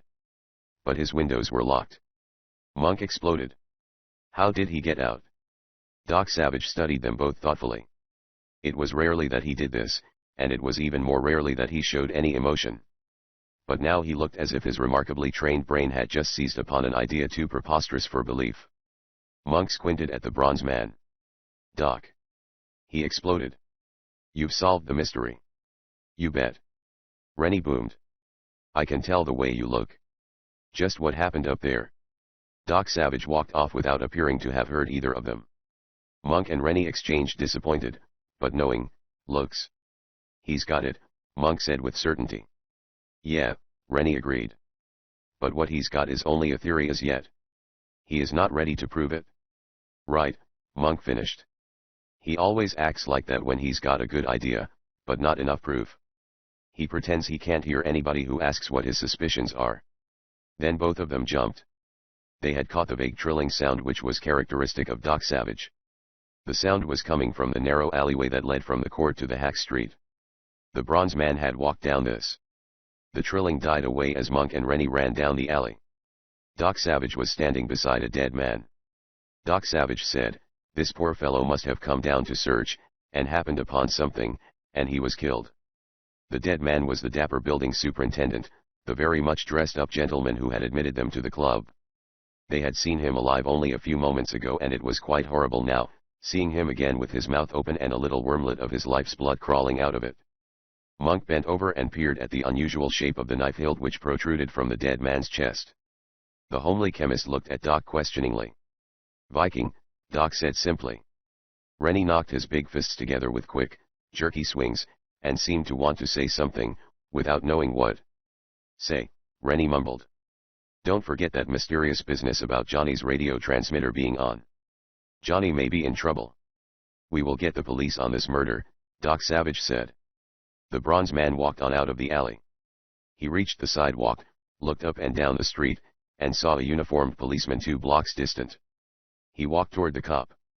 Rennie, Monk and the pig, habeas corpus, came out of the alley and followed him. They were a remarkable procession. Everyone on the street stopped to stare. Doc reached the policeman. The other was very absorbed in examining a dark cutaway coat, which he turned curiously in his hands. The tailoring of the garment was exquisite. Monk goggled at the coat. "That's Ham's," he barked. Chapter 6. The Secret in the River. The policeman started when he heard Monk's strangled croak at his elbow. He looked at them blankly. Then he gave another start and saluted smartly. He had recognized Doc Savage. Doc Savage had often served as a consulting expert for the police department. The present radio system was his design, as was the teletype hookup between the various stations. As a gesture of appreciation for that and other services, he had been given a high honorary commission on the police force, and every policeman was given a look at the bronze man's picture and received orders to render Doc every cooperation. "Where did you get the coat?" Doc asked the patrolman. "'Twas thrown out of a car," replied the officer. "Someone told me about it, and I just went out and picked it up." "Description of the car?" Doc queried. "Sedan," said the cop. "Black." That's all I know about it. Doc took the coat, gave it a closer glance, and said, "It is certainly Ham's." He brought letters out of the inside pocket. "These are addressed to Ham. Pockets have not been disturbed." Rennie grumbled, "I don't get this." Without saying anything, Doc Savage walked on down the street. On the third block, they found Ham's natty gray waistcoat. Someone had evidently found it in the street and laid it on top of a parked car, where they found it. They went on down the street. They found a shoe, 2 socks, a shirt. A stray dog was playing with the shirt. Some blocks farther on, a street sweeper was wheeling his can down a side street. It was Doc Savage who thought of looking into the can. They found Ham's pants there. A billfold containing $263 was in the pants. The street cleaner nearly fell over when he saw that. He had not searched them, because the pants were soiled, having been run over by several cars.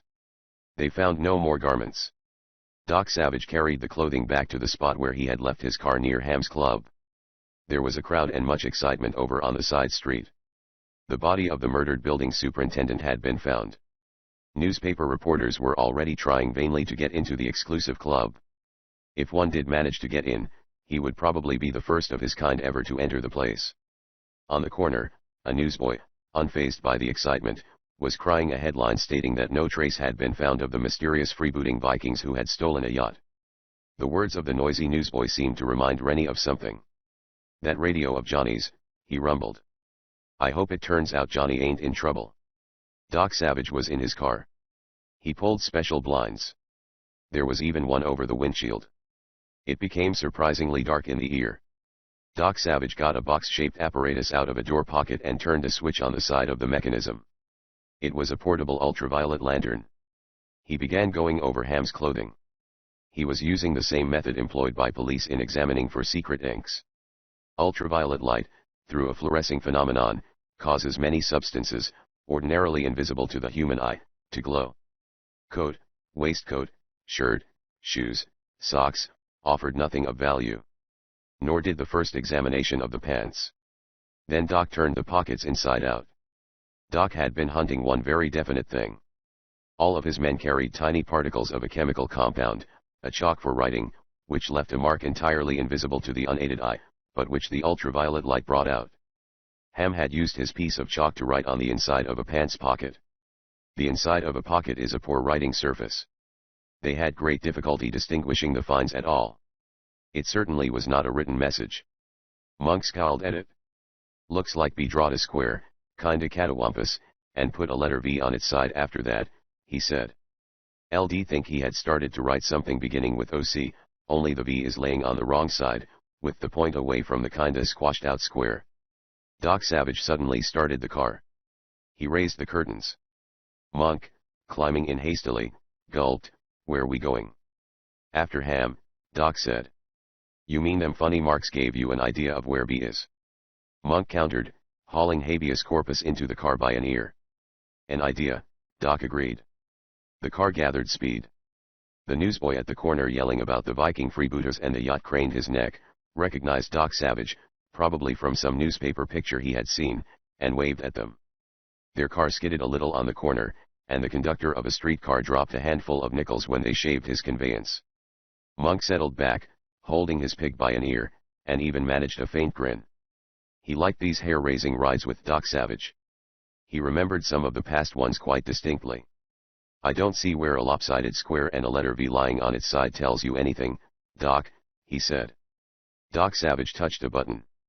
A regulation police siren began wailing under the hood, and for blocks ahead, policemen started halting traffic. "The lopsided square, as you call it, was meant to depict a diamond, unless I am mistaken," Doc said. "Yeah." Monk blinked. "It did, at that." "What about the V on its side?" "Meant to indicate the word point," Doc suggested. Point, Monk muttered. "I don't get it." "Diamond Point," Doc Savage told him. "It is north of the city a short distance." The car hit a raised street railway crossing, was thrown up, and seemed to travel half a block before it was on the ground again. Monk recovered his hat and his pig. "You think Ham got a chance to get a finger into his pockets, or maybe a hand, and drew that design right quick," the homely chemist said. "Yep. Ham is smart enough to think of something like that. First time I heard you admit Ham had anything on the ball, Rennie boomed. That overdressed little shyster. Monk began belligerently, then colored and sighed. I hope he's all right. If he's gotta die, I want the pleasure of killing him. You'd be lost without him, Rennie said. They swept under and elevated. The motor's roar was like the sound of a train, for Doc had opened the muffler cutouts. Steel elevated pillars went past like pickets. They slid 100 feet with all four wheels locked and got their speed down enough to take a corner. Monk grinned. It was uncanny, the way Doc handled the machine. Rennie, noting the grin, spoke with a sober face, saying, "Want me to drive, Doc?" Monk blanched. "You drive," he promised, "and I walk." A motorcycle policeman, out of courtesy, tried to fall in ahead of them to clear the way, but his speed was inadequate and he fell behind. Diamond Point was really not a point, but a ridge of rocky, rough land along the Hudson River. Just why it had ever been called Diamond Point, no one probably knew, because it did not bear the remotest resemblance to the shape of a diamond, and there was certainly nothing valuable about its appearance. Being too rocky for agricultural value, the region had been permitted to grow up in scrub brush and stunted trees. No doubt due to the extreme number and steepness of the hills, the state had never found it profitable to build a paved road into the region, and this lack of thoroughfare, although there was a rutted dirt road of sorts, added to the remote nature and inaccessibility of the spot.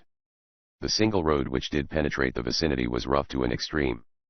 It was also very muddy, this despite the fact that in New York City the streets had been dry and the skies rather pleasantly clear. It had rained the night before and the roads had not yet dried out, despite the strong wind blowing. Pools of dirty water stood in the ruts. Rennie rode the running board and used a big handkerchief steadily, keeping mud wiped off the windshield. The mud had proved too much for the mechanical wiper. Monk hung to the edge of the window tightly to combat the bouncing of the car over a somewhat more than ordinary number of rocks. The wind made whinings around the open window. Road ain't used much, Monk gasped.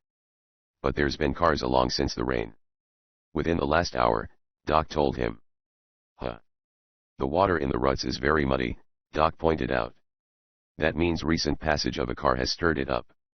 Monk nodded, drew out his machine gun pistol and scrutinized the drum to make sure it was ready to feed cartridges properly. The bullets in the drum looked vicious, but they were actually mercy slugs, shells filled with a chemical which produced senselessness, without hardly breaking the skin of a victim.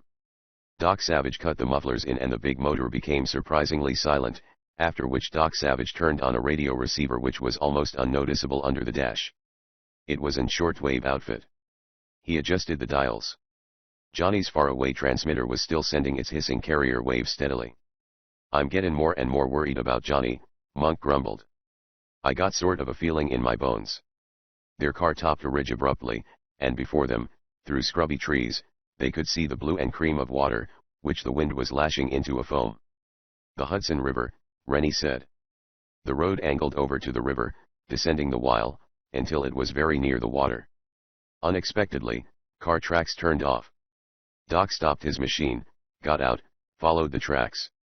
They led directly to the water, which was a lather of waves. Holy cow! Rennie rumbled. The car was a black sedan, and it stood running board deep in the river. All the doors were open. Doc Savage advanced and looked inside. The waves whipped his ankles. The interior of the sedan was splattered with red, moist droplets. Doc Savage stood back, his gaze absently swept the river and he suddenly began stripping off his outer clothing. Hey! Monk exploded. What's the idea? Doc Savage waved a hand at the surface of the river. See anything? Monk squinted. No. Nothing but a heck of a lot of waves. Rennie got binoculars and swept the river with them. I see it. Looks like an oil patch. Doc Savage, clad only in shorts, entered the water.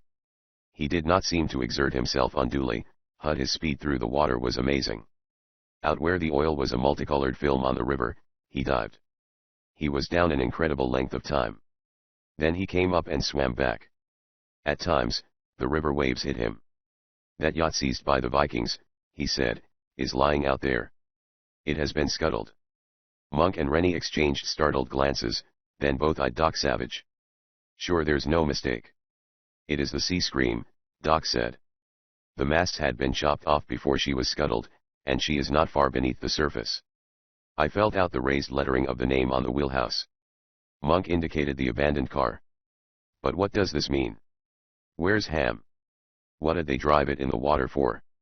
Doc Savage scrutinized the bottom about the car closely. The water was clear enough for that. He found enough marks to tell him what had happened. They loaded into a boat, he said. No doubt they drove the car into the river so there would be no tracks. The bronze man now shifted his attention to the car itself, especially the rear where the spots of blood were. He used the small ultraviolet lantern which he had employed on Ham's clothing. Rennie and Monk spread their coats to darken the car interior. It was not necessary to have absolute gloom for efficient working of the ultraviolet lantern, due to the power of the little instrument, but murkiness helped. On the floorboards, the black light brought out words written with the strange secret chalk. Carlith, A.L. Blast it. Monk complained. Another darn puzzle. Hey, Doc. What the dickens? The bronze man was running back toward their car. Monk and Rennie followed him. Doc had the motor running when they got to the machine. He began turning around. A.L. Carlith, said Monk. Who's he? It is not A.L. Carlith, Doc corrected. It is Carlith Airlines. You've heard of them? Heck, yes, Monk said. The car picked up speed. Rennie leaned out and began wiping fresh splatters of mud off the windshield. During the period when aviation took an unprecedented boom, almost every American town of more than village proportions found itself with from 1 to half a dozen airports. Most of these unfortunately proved to be mushroom projects started by gentlemen who had more than one rattletrap plane, and sometimes not that. Collapse of the aviation boom in its wilder aspects saw a high mortality rate among such aviation projects, until in most cases, it was only the sturdy, organized airlines with mail contracts that survived. Carlith Airlines was an exception. It had no air-mail contracts. It did not even fly passengers over a regular route. Yet it survived. The Carlith Airlines flying field was situated well out of New York City, and it was marked by a rotating beacon, just as were the commercial airports. We do an awful lot of flying, Monk said when they came in sight of the beacon, plainly visible some miles away, because it was now past sundown and becoming rather dark. Yet we've no more than barely heard of this Carlith Airlines. Or at least I haven't. That's funny. Doc Savage switched off the headlights. They were on pavement and Rennie had long since gotten most of the mud off the windshield. That may be because the concern is owned by Thorpe Carlith, Doc said. How do you figure that? Monk asked. The car engine did not make much noise now, and off to the side, they distinctly heard the moan of a steamboat whistle. The craft was on the Hudson, which ran parallel to the road, not far distant. The Carlith Airline seems to be a rich man's plaything, Doc Savage explained. Thorpe Carlith is a wealthy man, or has the name of being one. His airline is not really an airline at all, but consists merely of a flying field, some hangars, and several planes. He formerly made a specialty of giving flying instruction to young society bloods. Said Monk. I remember now. He sponsored one of them attempts to fly non-stop from California to Rome, Italy, last summer. It flivvered out and they lost their plane, a ship that must have cost $250,000. The car headlights seemed to be becoming brighter, but that was only because the night was growing darker. There were sudsy clouds overhead, racing with the wind. The wind was blowing with the ear, so that it was not particularly noticeable, except that shrubbery along the road was bobbing and writhing and jumping. They reached a gravel drive which must lead to the airport. Doc went on a short distance and stopped the car. He had to lock the brake to keep the wind from carrying the machine along. It was blowing a great deal harder since sunset. Doc Savage switched off the car headlights, then punched various switches on the instrument dial, a procedure which, as far as the naked eye could tell, caused nothing to happen. Out of a locker, beneath the seats, Doc produced devices which fitted the face in the fashion of goggles, but had lenses more nearly the size and shape of condensed milk cans. The lenses were connected by wires, and conductors ran to a tiny battery box which could be carried in a pocket. Viewed through the goggles, the night-wrapped world underwent a peculiar change. Ahead of the car, there was light, a peculiar hard light which showed things in a colorless black and white, like a photographic print. The distance values were somewhat unnatural, too. It was as if one were looking at the world through two long black tubes, to the end of which developed camera negatives were affixed. There was a projector of infrared light on the front of the car, it might have been mistaken for a black siren of large size. These goggles were far more intricate than they seemed, being electromechanical devices which rendered light that was ordinarily invisible, effective upon the optical nerves. Doc Savage delved into the baggage compartment at the rear of the car and brought out a portable projector of the infrared light. Monk shouldered the thing. It was larger than a suitcase and by no means featherweight. "Take it easy," Doc Savage directed. "The apparatus is delicate." He closed the car carefully, after working under the dash. They swung wide to approach the airport from the side. This swing carried them down near the edge of the river. Monk, roving the infrared beam, said, "A boat tied to a wharf down there." Doc Savage and the other two clambered down to the boat. It was a fast, expensive little craft about 18 feet long, of the type sometimes used as tenders on more expensive yachts. It was black and shiny. Doc Savage scratched the paint. It rolled and scooped off under his nails. "Paint is green," he said. "It has been put on within the last 2 days." The bronze man used a pocket knife at the bow and the stern, scraping off the new paint. He uncovered an original name which had been painted over. It read, "Sea Scream. Tender off the yacht the Vikings grabbed, the boat that is lying scuttled back up the river there," Monk muttered. Doc Savage lifted the hood over the powerful motor and put a bronze hand on the cylinders. They were warm, very warm. "Come on," he said, and moved toward the airport. It was a grotesque world through which they moved, this one lighted by the infrared beam. It was as if they were part of a pale motion picture, a picture filtered through off-focus lenses, or through a heavy cheesecloth, for the infrared light did not by any means furnish an illumination that could compete with the sun. Strangely enough, the beacon, a bright light when viewed with the naked eye, was hardly discernible through the filtering goggles. But there were two hangars, rather sturdy-looking structures of stucco. It abruptly became apparent that the flying field might be considered only a backyard to a house that was rather a surprising structure. The mansion might have been lifted out of the North Africa desert country. There was a wall of stucco, fitted with little imitation embrasures and turrets, and inside that a rambling, flat-roofed house of the same material. "That where Carleth lives?" Monk breathed. "It would seem likely," Doc replied, low-voiced. "This is my first time here, you know." They listened. The wind whooped, moaned, slapped their clothing against their limbs. The shrubbery, and there was a good deal of it about, threshed and fluttered. An army could have been marching near, and they might not have heard. Monk muttered, "If this wind gets any stronger, it's gonna blow the clothes right off our backs." Doc Savage said, "Wait here, you two." The bronze man reached over and switched off the infrared light projector which Monk carried. Darkness which followed was abysmal. He took off the filter goggles. It was almost as dark, but above, occasional stars peeped from between madly racing clouds. Doc Savage advanced toward the house. Silence was not difficult. A man would have had to run for his footsteps to be heard. There was a lighted window in the house. It had not been visible before. The filter goggles cut out ordinary light. Somewhere near, a branch broke out of a tree, and the wind ran it, like a flailing monster, through the treetops.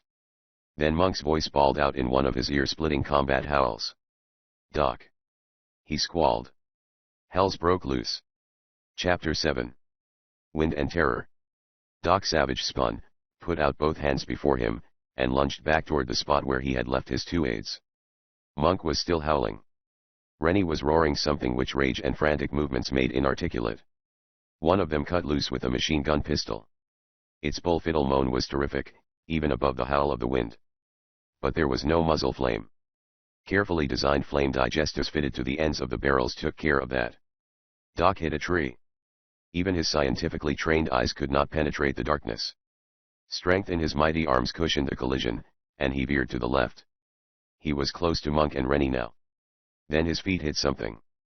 It felt like something alive. It jerked. He went down. Something struck at him. Twice. 3 times.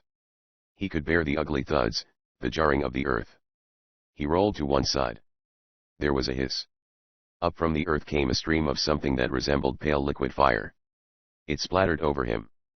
It felt wet. And it continued glowing. The bronze man charged the spot from which the weird luminance had come. His kicking, his threshing of arms, encountered nothing. There seemed to be sounds all about. But it might have been the wind. He did not stop to listen, for the glowing stuff that had drenched him marked his giant figure with a pale luminance. He ran toward his two aides, hauling out a flashlight. He came upon them. They were grotesque, dancing satans of pale flame. Like Doc, they had been drenched by the glowing stuff, whatever it was. Doc got his flashlight on. He fanned the beam. Everywhere, shrubbery danced, shook. But that was the wind. Other than his two men, there was no living being in sight. Doc shifted the light back to Monk and Rennie. When the electric beam was upon them, they ceased to glow. The fluid which had splattered them was a bluish-gray substance, something like pale, but thick skim milk. Both wore expressions of men who had just met ghosts. Monk had a gash over one ear. Coat sleeve, shirt, and some flesh was torn from Rennie's right arm. Monk tried to talk, made only gargling noises in his excitement, swallowed and tried again. There was something here. He gulped. Where'd it go? Rennie was holding his machine pistol in his left hand. He waved it. Holy cow! He boomed. I threw bullets around here like water out of a hose. Sure thought I'd hit it. It? Doc said. Wasn't it a man, or men? Monk scratched his nubbin of a head, looked foolish, and said, I wouldn't bet too much on that. What do you mean? Doc demanded. We began hearing noises like things hitting the ground. Bard, Monk said. Then this flaming stuff, phosphorescent juice of some kind, I think it is, got spouted on us. It seemed to come right up out of the ground. Rennie turned loose his machine gun pistol. Then you came. Turn your flashlights on, Doc directed. They complied. Doc Savage turned his flash beam on the ground. He held it there some moments. Then he lifted the beam to the faces of Monk and Rennie. Their hair was not exactly standing on end, but that was only because nature did not equip the human scalp to perform that phenomenon successfully. There were indentations in the ground, perhaps 16 inches long, wider than a human foot at one end, and tapering. They were deepest at the wide end. The hair-raising part, though, was the gashes edging the marks. Gashes which might have been made by enormous, razor-sharp claws. Monk said hoarsely, I'm doggoned if I get this at all. Doc Savage went ahead and studied the spot where he had been attacked. There, where he had heard the ugly blows hit the ground, he found more of the weird, horrible indentations. He was bending over them when Monk and Rennie, looking as if they wanted company, joined him. Rennie began, in the same voice a man might use to talk to himself when going through a graveyard, Monk and me don't know exactly what to make of this. He choked off. Holy cow! He howled. Look at that. That was a ghostly thing of phosphorescence that danced, like a will-o'-the-wisp, through the trees ahead. It was small, rather shapeless. It poised, as if it knew it had been discovered. I'm gonna get that thing, whatever it is. Monk yelled, and was off like a shot. Doc and Rennie followed him. Monk had the awkward appearance of a bull ape, but he could run. Doc gained. Rennie, who could do 100 in close to 10 seconds, fell behind. The glowing will-o'-the-wisp spot was in flight now. It traveled with giddy speed, often lost in the shrubbery. It seemed to be making toward the hangars. It rounded the hangars. Monk and Doc Savage rounded the first hangar structure side by side. They stopped. The glowing spot was gone. I'm gonna find that thing. Monk gritted. Bet it'll explain that mystery attack back there. The homely chemist yanked at the sliding hangar door. It was unlocked, and caved open. Monk dashed his flashlight aside. He stared for some seconds, held almost breathless by what he saw. It was a plane. An ultra-modern job of chromium and stainless steel and masterly streamlining. There were two enormous motors, and streamlined bulks virtually a part of the cabin. The ship was almost a perfect flying wing. Boy! Monk breathed. A guy could go places in that. Bet it's almost as fast as that new speed job of yours, Doc. Notice the shape of the hull for landing on water or snow, and how the landing gear cranks down. We were hunting something, Doc put in. Obviously it did not go. Rennie's great, roaring voice reached their ears. I've got it. I got it. They whipped out of the hangar and around to the other side. They saw Rennie before their lights bore upon him. Rennie, with the phosphorescence smearing him, was a gargoyle of greenish flame, struggling with a smaller gargoyle. They got their lights on the object which Rennie had captured. It was the pig, habeas corpus, who had been smeared with the phosphorescent juice. Rennie made disgusted noises and released his captive, which he must have surprised by rounding the other side of the hanger. "I'm beginning to string with Ham's ideas," Rennie grumbled. "That hog ain't good for nothing but breakfast bacon."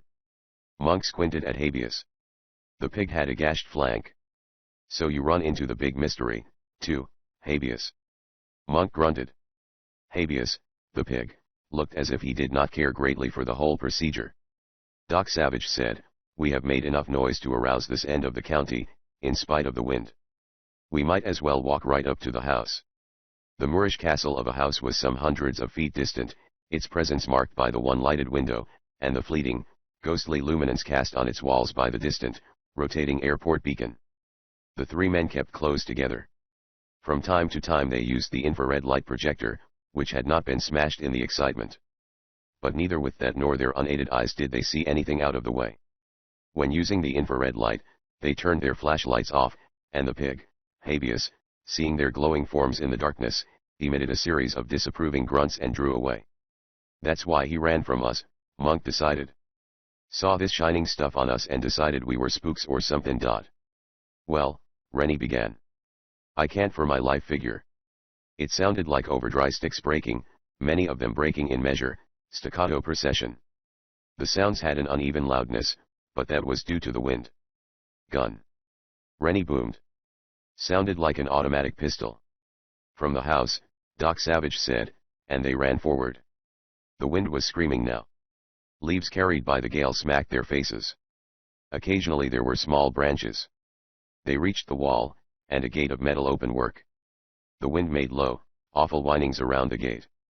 Doc Savage tried it. It was latched, but not locked. Doc unlatched it and the wind tore it open with a rush and a bang. They went through. "Holy cow!" Rennie muttered. "Look." The wall inside the gate was pocked where bullets had hit. There were a few smashed bullets on the walk. They kept the flashlights on, and walked toward the house. The wind did not blow straight inside the wall, but in little spiral tornadoes. The air was full of dust, leaves, twigs. The house door was under a little balcony. Doc Savage went to it while the other two stood back, their machine gun pistols alert. Doc banged on the door. It opened.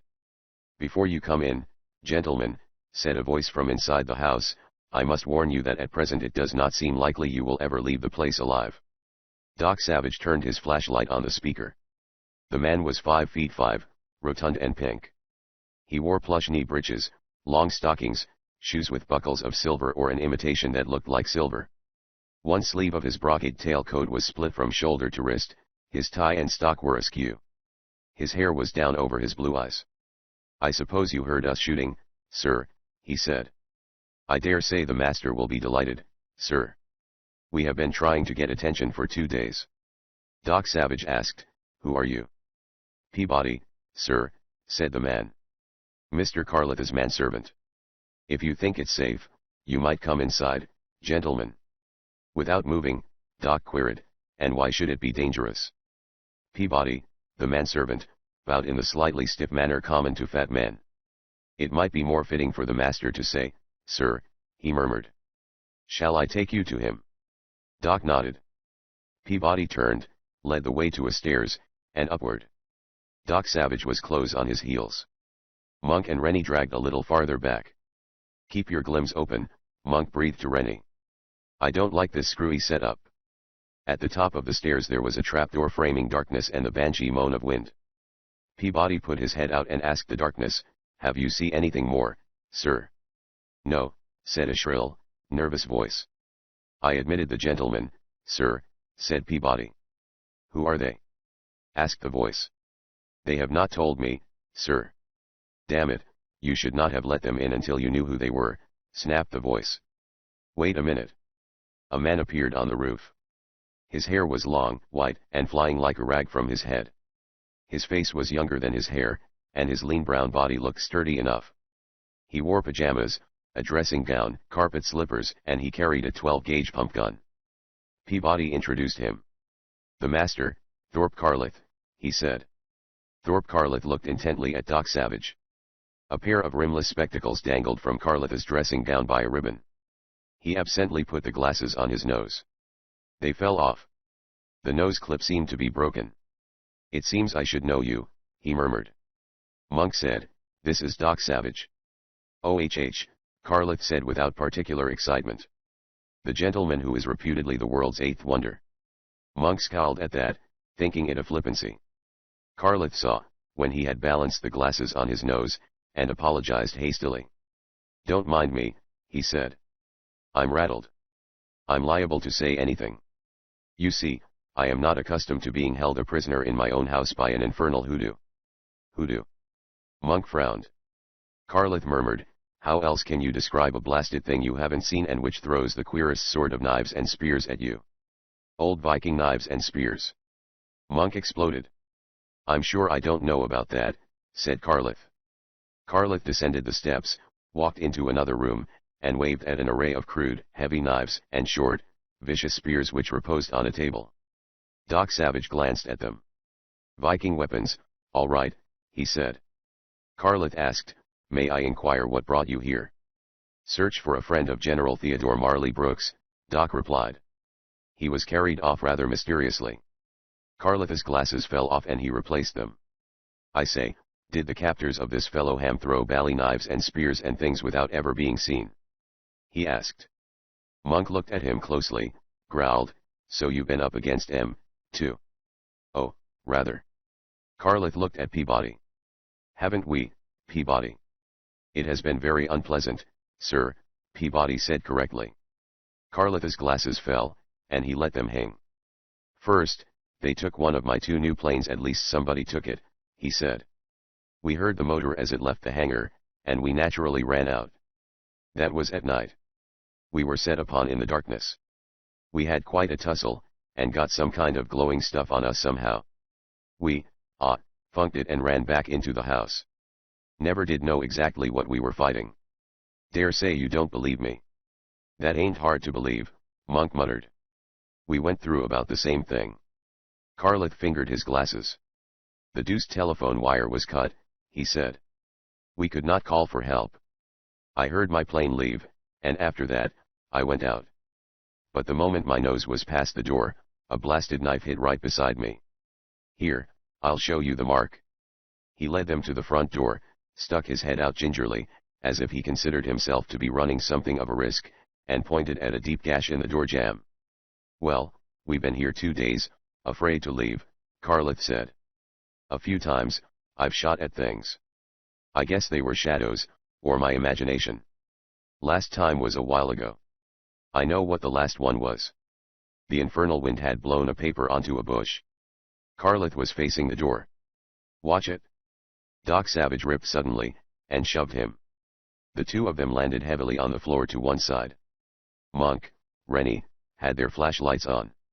They doused the beams instinctively, not wanting to be targets, forgetting they were covered with the phosphorescent substance. Plunk. It was something hitting the rear of the hallway. Monk turned his flash on the sound. One of the heavy Viking knives was sticking in the wall, still humming from the force with which it had struck. That was thrown from outside. Monk bawled.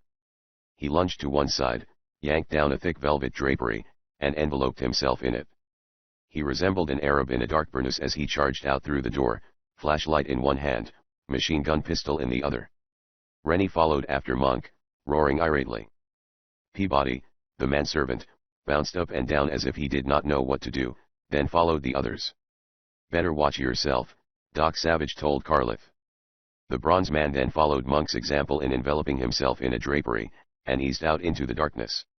Strangely enough, Doc Savage did not head for where Monk, Rennie and Peabody were threshing about, searching the shrubbery inside the wall. The bronze man eased along the wall until he was at the rear of the house. He tried windows as he went. All were locked. Doc drew a hank of silken cord from his clothing. To the end of this was affixed a folding grapple. He tossed it up, snared the roof edge. There was a wall around the roof, after the Moorish fashion, and he climbed. He made no sound that could have been heard above the wind. He was banking on there being more than one trapdoor to the roof. There was. He got it open, it was not locked, and descended. From the odors, he was in the kitchen regions. He used his flashlight. It showed only the conventional things. He found stairs, descended them into a basement. It was large, divided into rooms. He explored these. The second chamber he entered had something that interested him greatly. He walked around and around the thing several times, using his flashlight. It was a radio outfit, transmitter and receiver for both short and long wavelength. It was not a portable set, and it was very powerful. Extinguishing his flashlight abruptly, Doc listened. He had heard something, not the wind or the searchers. It was inside, near the door. He moved over there, put a hand against the door, very lightly. The panel was opening. Doc said himself. The door opened wider, and he let it swing, and when it was far ajar, and he could hear the vague efforts of someone who was excited, but trying to breathe without noise, the bronze man stepped forward. His movements were uncannily quiet. He got a throat between his fingers. Squeezing it, he shut off all outcry, and when he was sure he had the captive secure, he ran fingers over a face, exploring the features in the intense darkness. There might be others, and he did not want to use his light. Doc continued to examine the face with his sensitive fingertips. He was good at that, a relic of the weeks he had once spent MA school for the blind, eyes bandaged except for daily exercise periods. "Ah," he said finally, and his voice was filled with surprise. The victim seemed to be trying to speak. Doc slackened his grip a little. A small, shrill whisper came from the captive's lips. "Let me," the whisper said, "tell you something." It was strange, that whisper. It might have been a man or a woman. Chapter 8. Phantom Enemy. Carlith, Peabody, Rennie and Monk were in the hallway when Doc Savage joined them. The bronze man came in from the outdoors, having gone out by the roof trapdoor and dropped to the earth. "Find anything?" he asked, and his manner was entirely casual. "Not a blamed thing," said Monk. "This has given me the willies. I even had habeas Snoop, and he's as good as a bloodhound. He didn't find anything. The pig never even acted queer, like he did in Monk's penthouse," Rennie added, booming. Carlith perched his glasses on his nose and held his head back so that they would stay there. "Now you begin to understand what I am up against," he said nervously. "We seem to be hounded by a phantom enemy." "We might search the house," Doc Savage said. "Of course," Carlith agreed readily. They found nothing, and eventually, they came to the radio room. Doc Savage glanced at the apparatus and seemed surprised. "Why did you not use this to summon help?" he asked. "I know nothing of radio," Carlith said. "But Peabody here is an operator. Picked it up in the war, you know." "The apparatus has been out of order," Peabody said, without changing a face muscle. "Something burned out. I do not know how it happened. I installed the deuced radio a long time ago, when I had visions of starting a regular airline, you know," said Carlith. They continued their search of the house, poking into closets, coal bins, chests. They tried window after window and found them all locked on the inside. "We were very careful about that," said Carlith. "Indeed we were," Peabody agreed in the manner of a perfect servant. They completed their search, and there was nothing amiss. They wound up in the hallway again, where Monk walked over to the knife that was sticking in the wall. Monk pulled the knife out. He looked at it, and amazement rushed over his homely features. "Doc." He gulped. "This knife." Doc Savage made a small gesture admonishing silence. Monk swallowed the rest of his bewildered exclamation, and made sure neither Carlith or Peabody had noticed. Then, at the first opportunity, he cornered Doc alone. "That knife," he muttered. "What about it?" Doc asked. "It's the same one that was thrown at you in your office," Monk grunted. "I'm dead sure, because it's got some of that fingerprint vapor coloring on it. You know, the same stuff you said you used on it." "It is the same knife," Doc told him. "I was carrying it around with me." Monk choked. "Then you threw it?" "Myself," Doc admitted. "But why?" "To start some excitement, and give me an opportunity to look around without anyone knowing," Doc replied. "Blazes!" Monk breathed. "What did you find?" Doc Savage seemed not to hear that. Peabody, the manservant, came up to them and murmured politely, "The master has a suggestion." "Can't he talk himself?" growled Monk, who was disappointed because he had not gotten the information he hoped for out of Doc.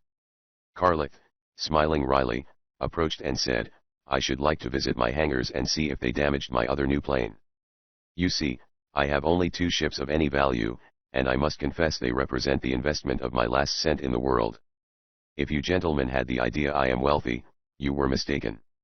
You are looking at a gentleman who should like very much to make a few dollars. They left the house. Carleth produced strong electric hand lanterns, and they carried these. When they reached the hangars, he turned on the field floodlights, and thereafter there was light aplenty. With more than average anxiety apparent in his manner, Carleth went over the big speed plane which Doc and the others had seen earlier. Monk stood back and admired the remarkable plane again. Some job, he breathed. Some job. Carleth stood back. I bought the 2 of them for around the world record attempt, he said. Yes, they are unusual ships. They cost almost 200,000 apiece. He tried to make his spectacles stick, failed, and held them on his nose with one hand. I do wish I knew whether the other ship went, he said grimly. It was not insured. Upon finding it depends my immediate financial future. In fact, if I do not get it back, I am ruined. Carleth paced about nervously, eventually wandering into the office which adjoined one end of the hangar. The instant he was in there, he stared at the large map cases arrayed along one wall. One of the cases was open. Drat queer, he said, and went to the open case. He riffled through the charts within for some moments. I say. He exploded in a surprised voice. Doc came over. What is it? Ordinarily, I do a business of renting out ships for long, dangerous flights which the regular airlines and barnstorming pilots will not attempt, Carleth explained. For that reason, I have complete charts for most of North America. The men who took the plane seem to have made off with some of my charts as well. What charts? Doc queried. Those covering a line drawn generally from here to Greenland, Carleth elaborated. Rennie blinked, rumbled, that radio of Johnny's. Carleth, looking very interested, demanded, would you mind telling me why you seem so surprised? Rennie eyed Doc. Any objection? None, Doc told him. Rennie told about the radio transmitter of Johnny's which was in such mysterious, continual operation, without any actual transmitting being done. He told what the direction finder had revealed about the whereabouts of the transmitter. Very puzzling, Carleth murmured. But it hooks up. The stolen charts cover the same direction from which the transmitter wave is coming. There's a connection, Rennie agreed, and knocked his big, hard fists together. Peabody advanced and said something to Carleth in a voice so low that none of the others caught it. Peabody used a tiny whisper. Anyway, the wind outside was making cyclone noises. The hangar squeaked, moaned steadily. Doc Savage was watching Peabody intently as he spoke. Doc had first learned to read lips when he was very young. Peabody has an excellent suggestion, Carleth murmured. It is his thought that we might join forces. You are interested in finding your colleague, Johnny. I am interested, very interested, in recovering my stolen plane. So may I offer you use of my other ship, here, in pursuing your enemies more correctly, I should say, our joint enemies. It was earnestly put, convincing. Monk and Rennie glanced at Doc Savage, plainly wondering what his reaction would be. Doc had a speed plane of his own, but it was only a little faster than this amazing supership. Doc said, you forget, Carleth, that we have to find our man, Ham, who is missing here in the vicinity of New York. Carleth nodded. True. May I offer you every assistance? Doc Savage seemed to consider briefly. One will get in touch with you, he advised. Carleth, if he felt disappointment, did not show it. He was still holding his spectacles on his nose with one hand. What do you suggest I do? He asked. Call the police. Are you willing to stay in your house for a while? Doc asked. Carleth smiled wryly. We managed for 2 days. Nothing seemed to menace us as long as we remained inside. Yes. I will try it. 5 minutes later, Doc Savage, Monk, Rennie and the pig, Habeas, were headed for the spot where they had left the bronze man's car. They had left Carleth and his servant, the perfectly mannered Peabody, in Carleth's stucco home. Monk grumbled, if I didn't know enough about your ideas to be sure they're better than any I'd have, Doc, I'd make a suggestion. What? Doc asked. Hang over that place back there like a cloud, Monk said. One got a hunch we might turn up something. Ham, Doc Savage replied, "Is not around there." Huh? Monk exploded. "You're sure?" "Positive." Rennie emitted an astounded rumble, then pointed a huge hand. "I'll say he's not there. Look." They had come close enough so that their flashlight beams had picked up their car. Ham was lying motionless beside it. Ham, Brigadier General Theodore Marley Brooks, was a noted lawyer, but he was probably better known for something else. His clothes. He was the Beau Brummel of New York, if not of the 20th century. He was a tailor's dream. Tailors had been known to follow him down the street, just to see clothes being worn as they should be. Ham's garb just now would have been a disappointment, however. It consisted entirely of a gunny sack, none too clean. 2 holes had been torn in the bottom for Ham's legs, and he filled the rest of the sack. It was not a very large unsnuggly indeed. There was a cut on his shoulder. It was not serious, and had long since stopped bleeding. They stood over him. He snored. It was a very loud, peaceful snore. It had to be to arise above the gale. Monk frowned blackly and drew back a foot, preparatory to kicking the snoring, gunny sack-clad Ham in the ribs. Rennie pushed the homely chemist off balance. "What's the idea?" "I'll teach him to lay down and go to sleep when we're sweat and blood trying to find him." Monk gurgled. "I'll kick his innards all over that car." "Wait," Doc Savage said. "He was caught in a trap of mine." "Huh?" said Monk. Doc demonstrated an ingenious mechanical device which had completely escaped discovery by Monk and Rennie in their previous use of the car. When the switch hidden under the dash is thrown, it completes a connection so that, when the car doors are disturbed, an odorless, colorless gas is released from a container under the chassis, Doc explained. The gas produces unconsciousness. Thinking that someone might visit the car while we were gone, I turned it on. Monk looked Ham over, grinned widely, and said, "I ought to kick his sides in anyway. Don't he look pretty ill, that oat sack?" Doc Savage got a medical case from the car and went to work on the recumbent, snoring, Ham. "Ham should have an interesting story to tell," said the bronze man. "Bet he don't know a thing," Monk grunted. "He's the kind that wouldn't." Monk came near being right. Ham came out under the urging of a combined stimulant and nullifier for the effects of the anesthetic gas, which was harmless and a type Doc Savage frequently used. Dazed, Ham murmured, "What, where?" "Don't tell him," Monk said sourly. "Let him guess where he is." Ham said nothing more until he had full control of his faculties. Then he addressed Monk clearly and with a great deal of feeling. "You bug-faced ape," he said. Monk glowered in a manner which was in marked contrast to his earlier expressions of concern over Ham's welfare. "What happened to you?" Doc Savage asked Ham. "Start explanations with your apartment." "I heard a vase break," Ham said. "I turned toward the sound. I did not see anything. Then something whacked me on the head. I went down. I was stunned, but not out. Before I could see what had hit me, a black cloth of some kind was thrown over my head and held there. I fought. It was funny." "Ha, ha," said Monk. "I'd like to have seen it." Ham said, "I'll poison you someday," and went on with his story. "By funny, I mean it was strange," Ham continued. "During the fight, I did not have the impression of battling human beings. There were real things there, all right, but, I don't know. I was dazed. I did get my hand on what felt like a knife, and struck, but the knife point stuck in the floor and I lost it. Then I was knocked out completely, slammed entirely cuckoo." "Cuckoo is right," Monk said unkindly. "But I think you got it earlier than that." Ham ignored him. "I came to being lowered from the window by a rope," Ham said. "At least, I suppose it was the window. Anyway, I was dragged across a cement pavement, an alley, it smelled like, and dumped into a car." "Men dragged you?" Doc asked. "I don't know," Ham said earnestly. "It was a very bad dream.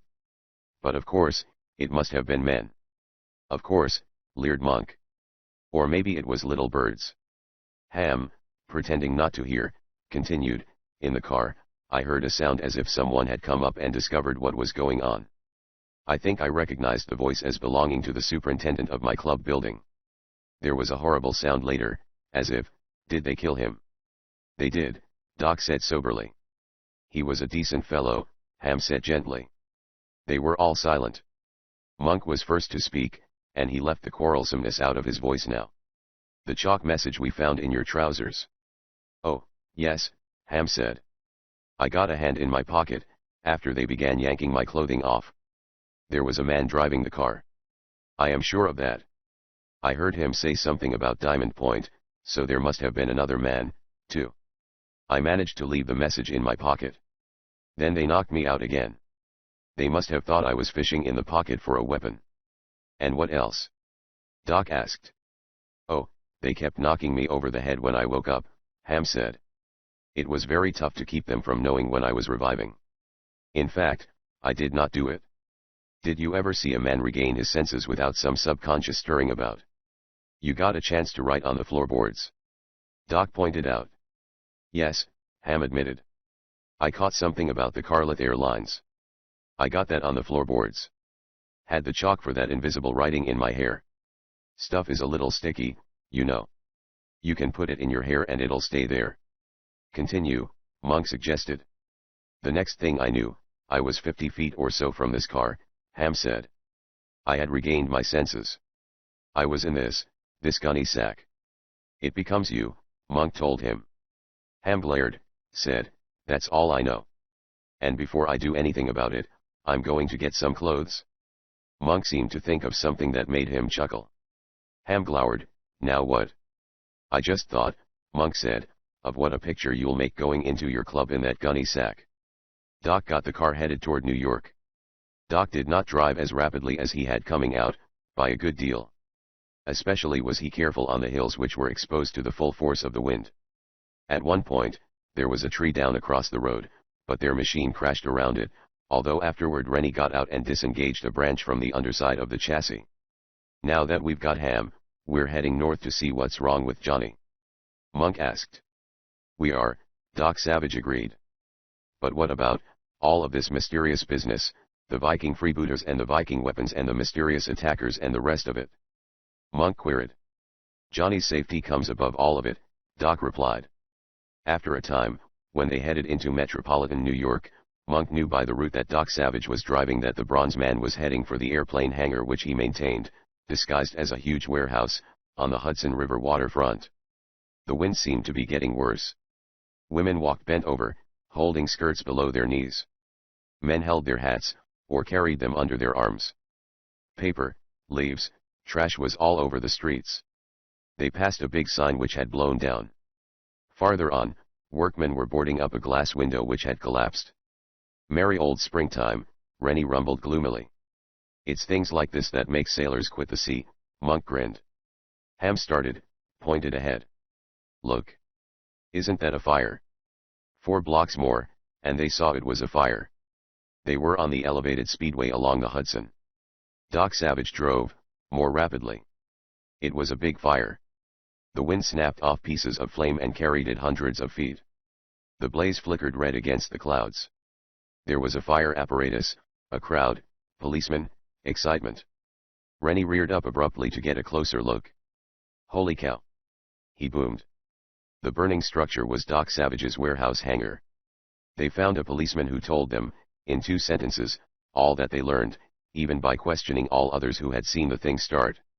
A guy backed a truck loaded with oil drums, and probably a few cases of dynamite, up against the place, then got out and ran, said the cop. Pretty soon the truck went flooey. Doc Savage and his aides were very busy during the next hour. There was much to be done. There was valuable equipment other than planes stored in the great building, a submarine of a new and amazing type upon which Doc Savage was experimenting, and adjacent to that, a small dirigible which the Bronze Man had developed to a point where it could make stratosphere flights. They saved the dirigible, the submarine, and some other stuff. The fire did not even get through the partitions to them. Police lines, and the wind, kept the crowd back. Not one of Doc Savage's planes survived the fire.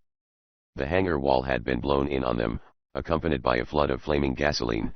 It had been gasoline in the barrels on the truck. "Don't nobody need to tell me what was behind this," Monk growled when they finally got a breathing spell. "Somebody don't want us to go hunting Johnny." "Simple reasoning," Rennie agreed. "What other kind of reasoning could you expect from Monk?" Ham asked. Ham was feeling more chipper. He had borrowed a long rubber coat from a fireman, but not before he had provoked much astonishment and mirth by tearing about clad only in a gunny sack. "I'm going to get some clothes from the club," Ham said in a determined voice. "I can't understand why they threw my other garments away after they seized me. Whoever, or whatever, your captors were, they must have heard of the gadgets Doc and ourselves use," Rennie reminded him. "They were afraid you would have some of the things in your clothing. Getting rid of the garments was easier than searching you." Ham said, "Well, I'm off to get some decent clothes on." "You have a cold country outfit, have you not?" Doc asked. "Brand new," Ham admitted. "Made by the best fur house in the city. No crude Eskimo work on them." "Better bring them," Doc said. "Monk, Rennie, better get your own, too. You have them, haven't you?" "Sure," Monk grunted. "I got some left from that last dizzy trip we took up there, that time we found that fantastic place underground." Rennie queried abruptly, "Just how are we going up there, Doc?" "The fastest way," the bronze man told him. "By plane.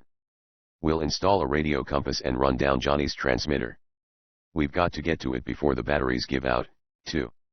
"And where will we get a suitable plane?" Rennie demanded. "A trip like that will take more than an ordinary ship. We are going to accept Thorpe Carleth's kind offer of cooperation," Doc Savage said. Chapter 9. Terror in the North. It was cold over that part of Canada lying to the south and west of Greenland. Most of the inhabited world called the season spring. But there it was bitter. The thermometer on the strut outside the window of the plane read 48 below zero. No doubt it was a little warmer down below. "Darned cold snap, even for up here," Monk grumbled. The homely chemist was mixing chemicals. He was concocting a bitter mixture to put on the small overall jacket of fur which he had fashioned for the pig. Habeas, his purpose being to discourage Habeas's inclination to chew the legs off the garment. Thorpe Carleth had been studying the rugged terrain below with binoculars. He shuddered, put the binoculars down. He fished out his spectacles and sat them on his nose. He had not gotten the nose clip repaired, and had to keep his head tilted back to balance the spectacles in place. "I hate to think of what would happen to my ship if they had a forced landing down there," he murmured. "You know, I'm rather out of luck if I find they've crashed the bus somewhere." Rennie rumbled, "What we're interested in is what happened to Johnny." Peabody, the perfect manservant, sat in the rear, taking no part in the conversation. Ham watched Peabody from time to time with something bordering on admiration. It had long been Ham's ambition to acquire for himself a manservant who left nothing to be desired. In Peabody, Ham believed he saw the fulfillment of all his dreams. Earlier in the long flight from New York, Ham had spoken with Peabody, and discovered that the efficient Peabody knew his business. Peabody was the sort of a valet who would be horrified at wearing a black bow tie with full dress, the black bow being reserved for tucks. Ham was half inclined to entice Peabody from his master by offering a larger salary. Doc Savage had spoken little for a long time. The bronze man was at the rear, working over a sensitive radio direction finder. He had arranged the loop so that it was outside the plane. They were heading straight for Johnny's radio transmitter. They had been heading straight for it for a long time. The hissing still emanated from the loudspeaker. Monk came back and listened to the hissing. "Blazes," he muttered. "You got the volume control cut down?" "It is on more than it was," Doc said. "Then the signal is getting weaker," Monk muttered. "The batteries on the transmitter are running down." Doc Savage nodded. "Change the course to northwest to half west," Doc Savage directed. Rennie was piloting. Surprise came over his long, puritanical looking face. But he made the course shift, after which they were flying almost at right angles to their previous route. Doc Savage offered no explanation. They held that course for something near 45 minutes. Doc Savage worked over the radio compass the while. The most effective method was to get the signal to the weakest point on the rotation loop dial, and read the bearing at right angles to that, but this was no longer possible. Only when the loop was directly upon the signal could it be picked up at all. Doc Savage read the bearing carefully, then turned to the sextant, leaned out of a window and hurriedly took a sight for position. He worked the sight, spotted it on the chart, and drew a line, with protractor, in the direction indicated by the bearing. Monk saw, then, what the bronze man had done in changing course. He had gotten two bearing lines on Johnny's transmitter, where they crossed would be the approximate of the transmitter. Doc put the plane back toward the weak radio signal. 20 minutes later, The signal was not audible at all. The transmitter batteries had given out entirely. "Boy, it's lucky you got that cross bearing," Monk grunted. "In 3 hours and 20 minutes, we should pick up the transmitter," Doc Savage said, after calculations. The 3 hours and 20 minutes passed without incident. The chart was of little use to them now. This was a British Admiralty chart, and it bore only surveys actually made. These were surprisingly few. They gave an idea of the character of the coastline, not much more. "This country is pretty much unknown," Rennie offered. He frowned at the terrain below. "I wouldn't give 30 cents for all of it." Doc Savage took over the controls. The sky above was mottled. Ahead was a gray haze, snow. They reached the snow area soon. It screamed against the propeller blades and, driven against the fuselage, sounded like sand from a blasting blower. The bronze man sank the ship lower and lower. There was unpleasantly little visibility. Long minutes passed. "We've gone over the spot," he decided.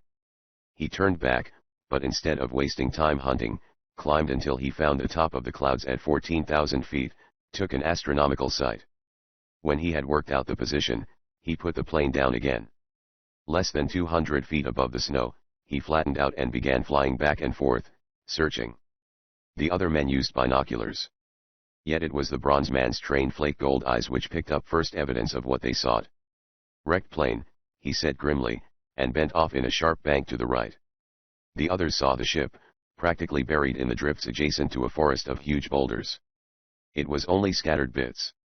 "Johnny's ship," Doc announced. From the looks of the thing, it was blown up. A moment later Doc executed a landing in the snow. Carleth became pale during the landing. Peabody moistened his lips several times. Monk, Ham, and Rennie showed no concern. They knew from the past what Doc could do with a plane. The bronze man clambered out. There was a foot or two of loose snow on the level, a crust beneath, and it was blowing, but not hard. They searched the wreckage of Johnny's plane, combed the immediate vicinity. Time after time they kicked through the drifts, searching. They found no trace of Johnny. The snow was cold, and it squealed under their moose-hide footgear as they moved about. Doc Savage moved back into the clearing, scrutinizing this level place in the wilderness of stone and snow. He was drawn by what at first appeared to be a snowdrift of unusual formation. He approached it. The certainty grew that it was snow drifted over a human body. "Johnny!" Monk exploded in horror. But it was not the gaunt geologist whom they were bunting. It was the man Johnny had found dying, and who had been killed by Kettler, although Doc, and the others, now, had no way of knowing that. Doc brushed snow away from the stonily frozen cadaver. The fact that the man had worn a heavy beard until a short time before his death stood out even more distinctly in his present condition. Thorpe Carleth fished his glasses out of his parka, held them on his nose, and peered at the dead man. "I say," he exploded. "I remember this chapter."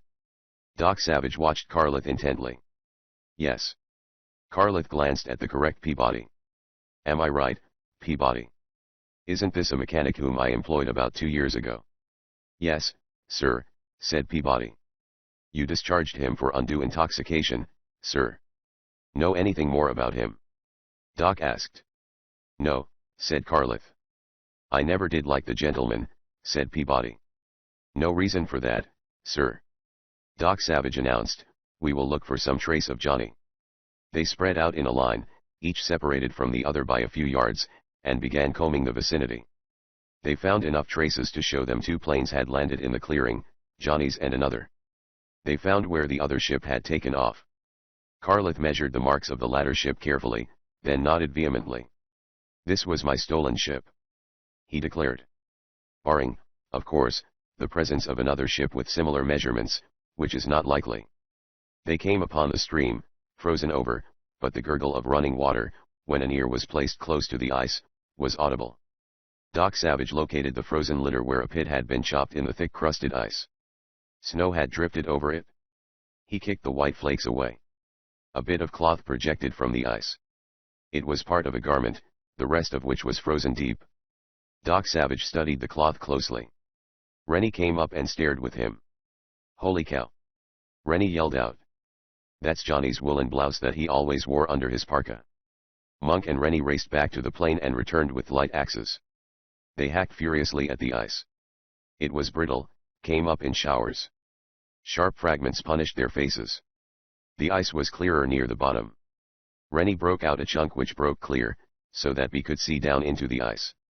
He made out a shapeless blob of fur, an elongated blob. Johnny's body. He moaned. A split second later, Doc Savage straightened. He listened intently, dropped his axe, and raced toward their plane. Then the others heard what he had heard. A plane motor. It was in the distance, but becoming louder in a way which showed it was headed toward them. Then its fainter sound was lost in the blasting hoop as Doc got the engine of their own plane going. "He's leaving without us!" Thorpe Carleth screamed, and raced madly for their plane. He did not make it. The engine was still warm, and Doc Savage got the tail of the ship up. Snow climbed up in a great funnel around the plane. The ship climbed a drift, bounced, climbed another, did not settle, knocked the top off a third mound of snow, and was in the air. Carleth stood watching it, wringing his hands. Apparently he found much in the prospect of being left behind on the snow to horrify him. Doc banked away. The other ship appeared. It was almost identical with the one Doc was piloting. "My other ship." Carleth bowled. A man leaned from the plane. He had a rifle. It began to lip flame. "They're trying to kill us." Carleth shrieked, and ran, arms threshing the air as he fought the snow. "Dive into a drift." Rennie boomed. "Cover yourself up with snow. They can't pick you out from up there." Suiting action to his words, Rennie shot into a drift head first. Such was his momentum that he buried himself completely in the soft flakes. He stamped through the crust and got down deeper. Rennie could hear noises in the snow which told him the others were doing the same thing. The noise of the attacking plane went away. The ship arched off, obviously intending to conic back. Then the pilot discovered Doc Savage's ship. He twisted thin lips in a snarling grimace of confidence. "This is gonna be easy," he gritted. "I cut my teeth on combat stuff, back in the war." Doc Savage, if he felt apprehensions, did not show them. The other ship was loaded with men and guns. The two planes were no doubt alike in speed, maneuverability, with the other possibly a shade slower because of its load. Doc slammed head-on at the other craft. Its prop was big, and they had no guns synchronized to shoot through it. The propeller blades prevented them firing at him. The bronze man dug into a metal duffel box which he had dragged forward before taking off. It held extra machine gun pistols and some of the marked ammunition drums. There was a sliding window over the pilot's seat. Doc intended to fly under the other ship and try to get its propeller in passing. But the other pilot was no tyro. He nosed down, almost against the snow-sheathed earth. Because there was nothing else to do, Doc went over him. The bronze man's plane trembled as a lead storm swept it. A cockpit window acquired a round bullet hole. Back in the cabin, equipment jumped about. One box upset, began to give out smoke and fumes. That was Monk's tiny portable chemical laboratory, which he always took with him. Lead must have broken some of the bottles. Doc arched around. He began to cough violently. His eyes ran. He swayed, all but fell out of the cockpit seat. It was the chemical fumes overcoming him. Asphyxiation has a queer way with a man. It upsets his mental balance, causes him to do the unexpected, and it enwraps him in a grisly lethargy of uncare for what happens. Such was the affect of the fumes from the broken chemical bottles. Doc fought it with a great mental effort. Probably the bullet hole in the window helped more than anything. It let in screaming fresh air that pushed the fumes back. Doc struck the window with a fist, knocking out the glass, cutting his metallic knuckles a little. He pumped air into his lungs and that cleared his head. He was flying level. The other plane pursued. Occasional bullets hit Doc's ship. The bronze man held his breath, heaved out of the cockpit, ran back, and wrenched open a window in the rear of the cabin. The draft cleared out the fumes. He tugged at the metal case from which the fumes came. It was lashed down. Before Doc could free it to throw it overboard, the plane, disturbed by his shifting weight, was moaning toward a crash, and he had to get to the controls. Not much vapor was coming from the box now, anyway. The bronze man was still groggy. He put the plane into a climbing spiral, sparring for time, for a clearer head. The other ship followed him up, striving to rake him with lead, always just failing, and unable to climb quite as fast as Doc's bus. The altimeter needle marched to 18,000, where the thermometer said it was 50 below, and there they fought, above the clouds, jockeying, diving, zooming. Time was interminable. They paid no attention to where they were carried, for all of their thoughts were on saving their lives. It was Doc Savage who triumphed, and he did it by strategy, getting in front of the other plane and fleeing. Then he clipped a certain special ammo drum in his machine gun pistol, leaned out and fired steadily and long at the other ship. Doc was aiming at the motor, and he was using bullets charged with the chemical which formed a vapor that, drawn into a carburetor, made the mixture non-inflammable. It had effect, just as his drum ran empty, and there were no more of the special bullets aboard. The motor of the other ship stopped. Surprise caused the pilot to fall into a spin after he had stalled, but he centered his controls and pulled out, then went into a vertical dive and vanished, with the speed of a dropping stone, into the clouds. Doc followed them down. He kept track of them in the clouds for a time. But the clouds thickened. He lost track of his quarry. He hunted for a long time. He floated down close to Earth, and arched back and forth, seeking the other ship, or the wreck of it, if it had crashed in landing. He saw numerous spots at which a good pilot could have landed. He did not see the other ship. Rennie and Monk were excited when Doc Savage came back to them. It was a glad excitement, not caused entirely by his safe return. "Johnny!" Rennie bawled, his great roaring voice on full power. "What about him?" Doc asked. "We dug out the hole in the ice," Rennie whooped. "That thing we thought was his body wasn't. It was his parka." "Then Johnny must be alive," Doc Savage said grimly. Chapter 10. The Golden-Haired Girl. Johnny was alive. He did, however, hold more than a sneaking suspicion that he was going to freeze to death. He shivered more violently than he would have believed possible, and his teeth rattled like several dice receiving a hard shaking in a glass. A stocky, bulb-nosed man looked at Johnny and said, "My gosh, you rattle all over, don't you?" "Facetious assertions are an infelicitous necessitarianism," Johnny remarked gloomily. "My gosh," gasped the bulb-nosed man. "Does cold always bring words like that out of you?" Johnny said nothing and devoted himself to a shiver of extraordinary violence, after which he made a mental decision that the person who had advanced the theory that shivering helps keep one warm had either been perpetrating a joke, or had been badly mistaken. Johnny's present garb consisted of red flannel underwear, which he had prudently donned in New York, and 2 blankets, neither comfortably heavy. This was no equipment with which to sit in a cave hollowed out of snow, with the thermometer well below zero. His wrists were tied with rope. Some moments ago, Johnny had heard a plane overhead. Previous to that, the plane of his captors, which had gone away for a time, had returned in what seemed to be a great hurry, and there had ensued some noise and excitement.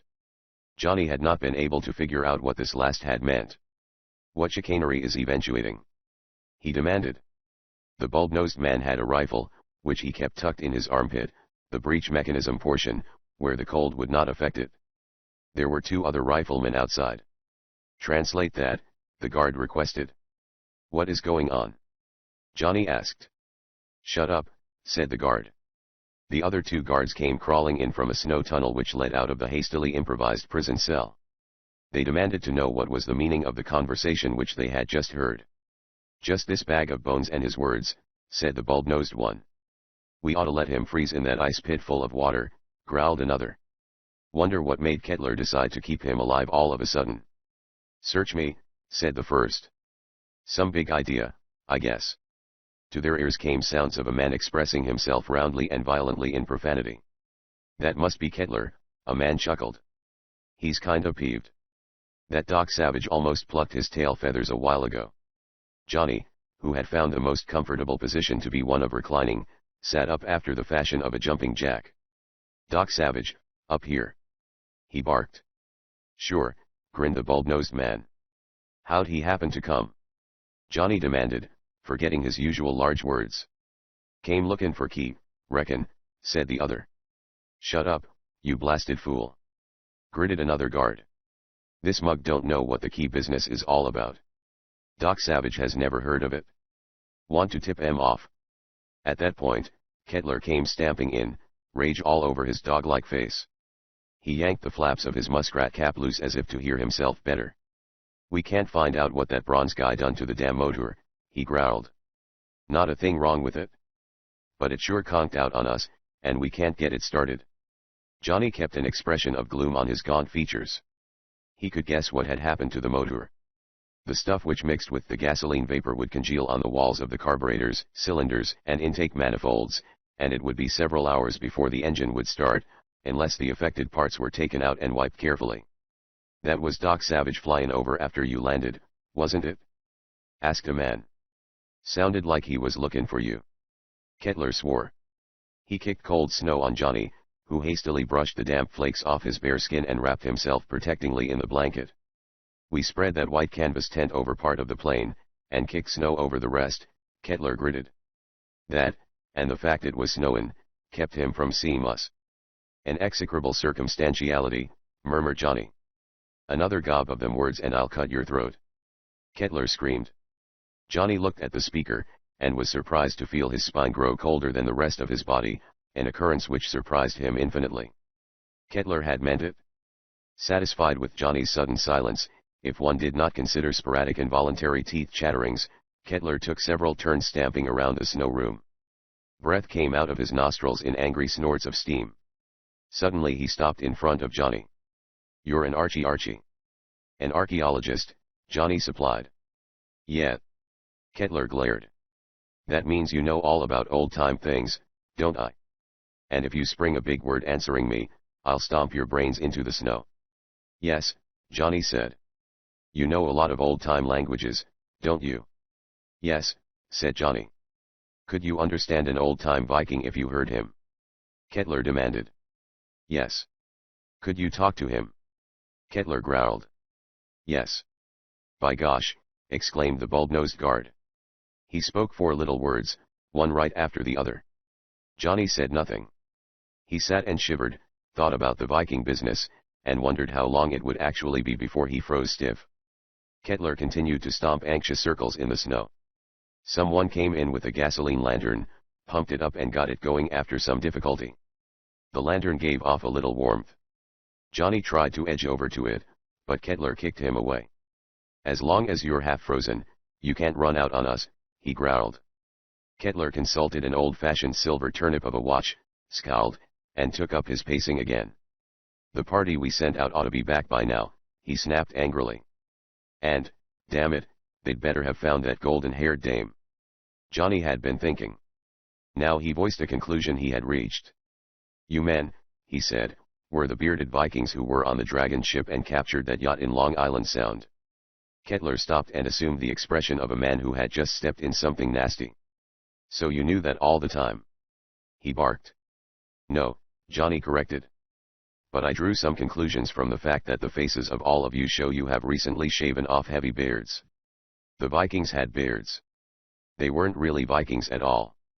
They were your crowd." Kettler put his dog-like face forward. "And what else has that great brain of yours told you?" he demanded. "The golden-haired girl you are hunting now is the one who was on the Dragon ship," Johnny guessed aloud. "You captured that yacht because it was faster, and you were in a hurry to get somewhere, probably to get a plane. You got the plane and came up here, bringing the girl. Then what happened? Did the man you killed let her escape?" Kettler swore. "He's a regular mind reader, Kettler," said the bulb-nosed man. "What was the mysterious cargo you had on the Dragon ship?" Johnny asked. "The objects the people on the yacht heard you transferring after you made them go below." Kettler roared, "For a plugged nickel I'd fix you." A man put his head in from the tunnel. "They got her, Kettler," he yelled.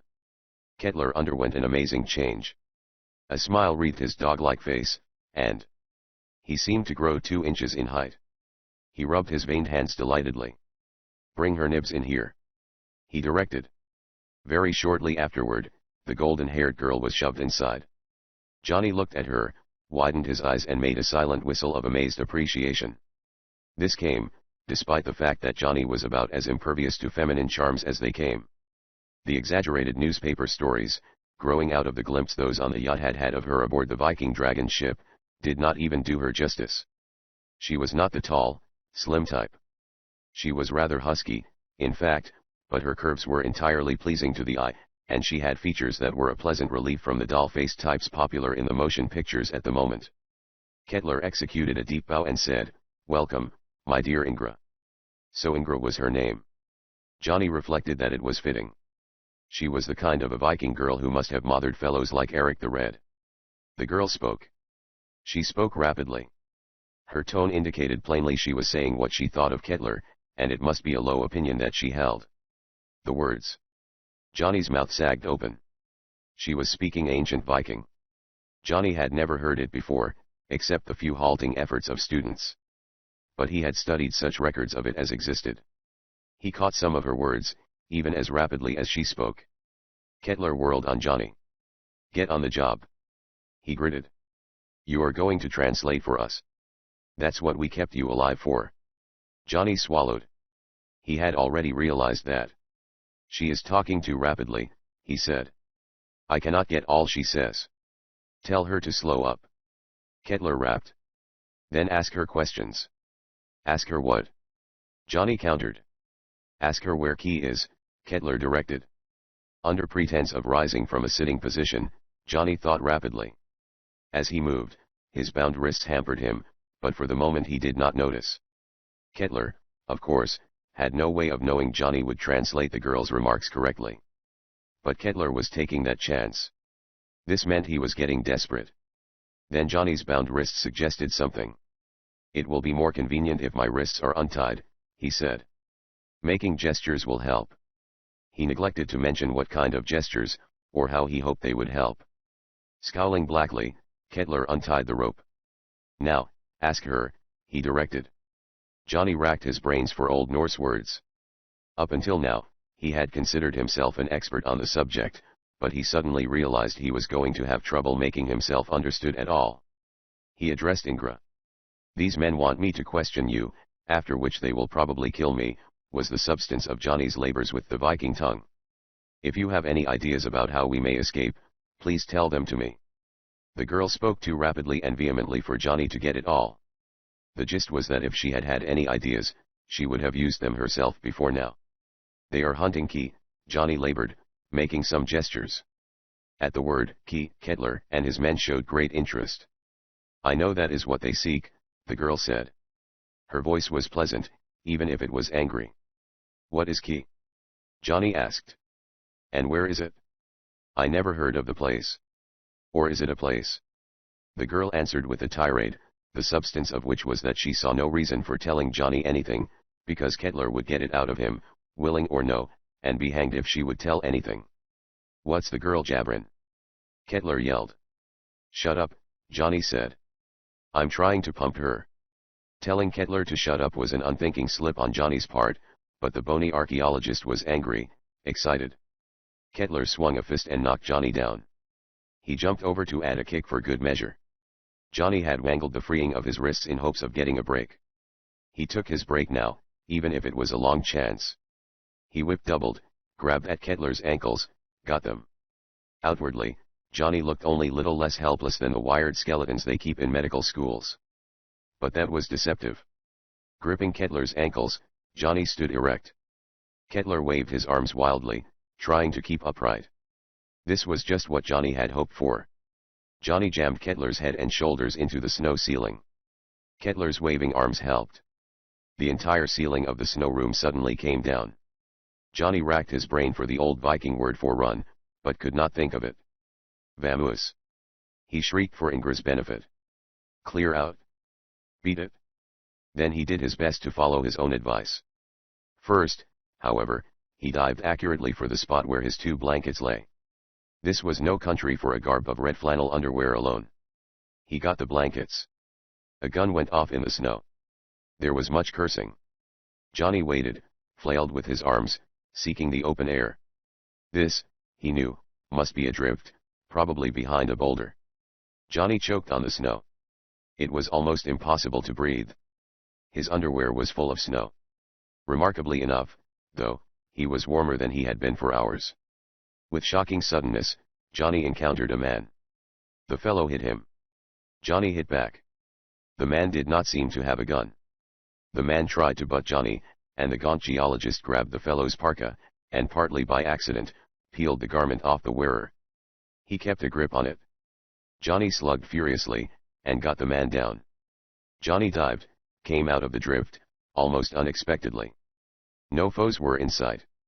They must have tried to crawl into the tunnel when they had heard the uproar.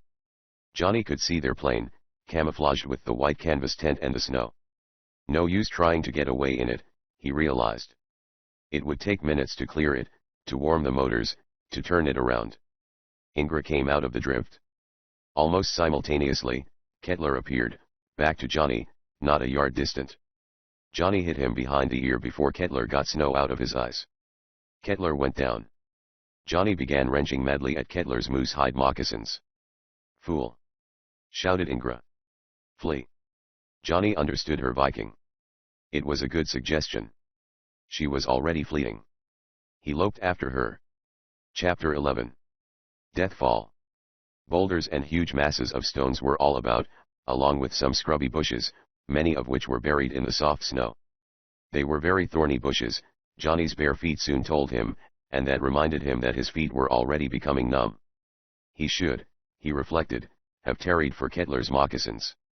He was even tempted to go back. A wild shouting from behind encouraged him to go on. Johnny's foes were now out of the snow. He ran. Ingra was an agile young woman. He had difficulty in overhauling her. "Where will we head for?" Johnny demanded. She seemed to be too busy running to answer. Johnny attempted drawing on the captured parka as he sprinted, fell headlong once, but managed. The blankets would do for leggings and a foot covering, if he ever got time to apply them to his extremities. There was some shooting behind. Probably that was for effect. Then there arose a human being. The men were following their footprints in the snow. Johnny cast about desperately. The snow was everywhere, except for a few bare rocks. Ingra called something over her shoulder. Johnny did not get it and demanded a repeat. "We will separate," the young woman said more slowly in the Viking tongue. "In that manner, maybe they will not catch us both." Johnny resented the idea of a woman telling him what they should do. Anyway, he did not want to lose track of Ingra. He wanted to ask her many things, among which was how on earth she happened to speak ancient Viking so fluently, and just what the mysterious key was.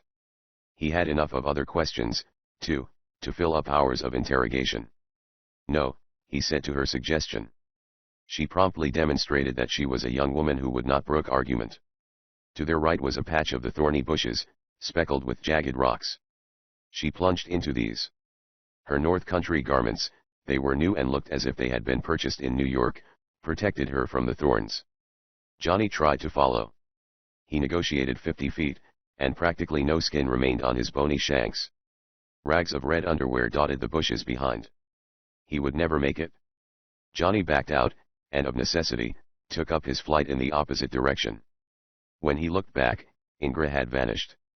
He ran furiously, for only violent motion would keep him from freezing. He heard shouting behind. The pursuers apparently delayed briefly, arguing, then split in two bands, one following each fugitive. A rocky stretch bare of snow shortly answered Johnny's prayers, and he altered his course on this, after which he believed he had gained a few minutes. He paused, tore up one blanket and bound his feet. Then he ran on. The improvised footgear, barring the necessity of readying at intervals, was not bad. Kettler's men were still following him. He could hear their angry shouts. Once, they shot at him when he topped a ridge. Granting that the wind had not changed direction, Johnny decided he was headed north. His plane had been wrecked far to the south. No need of going back there.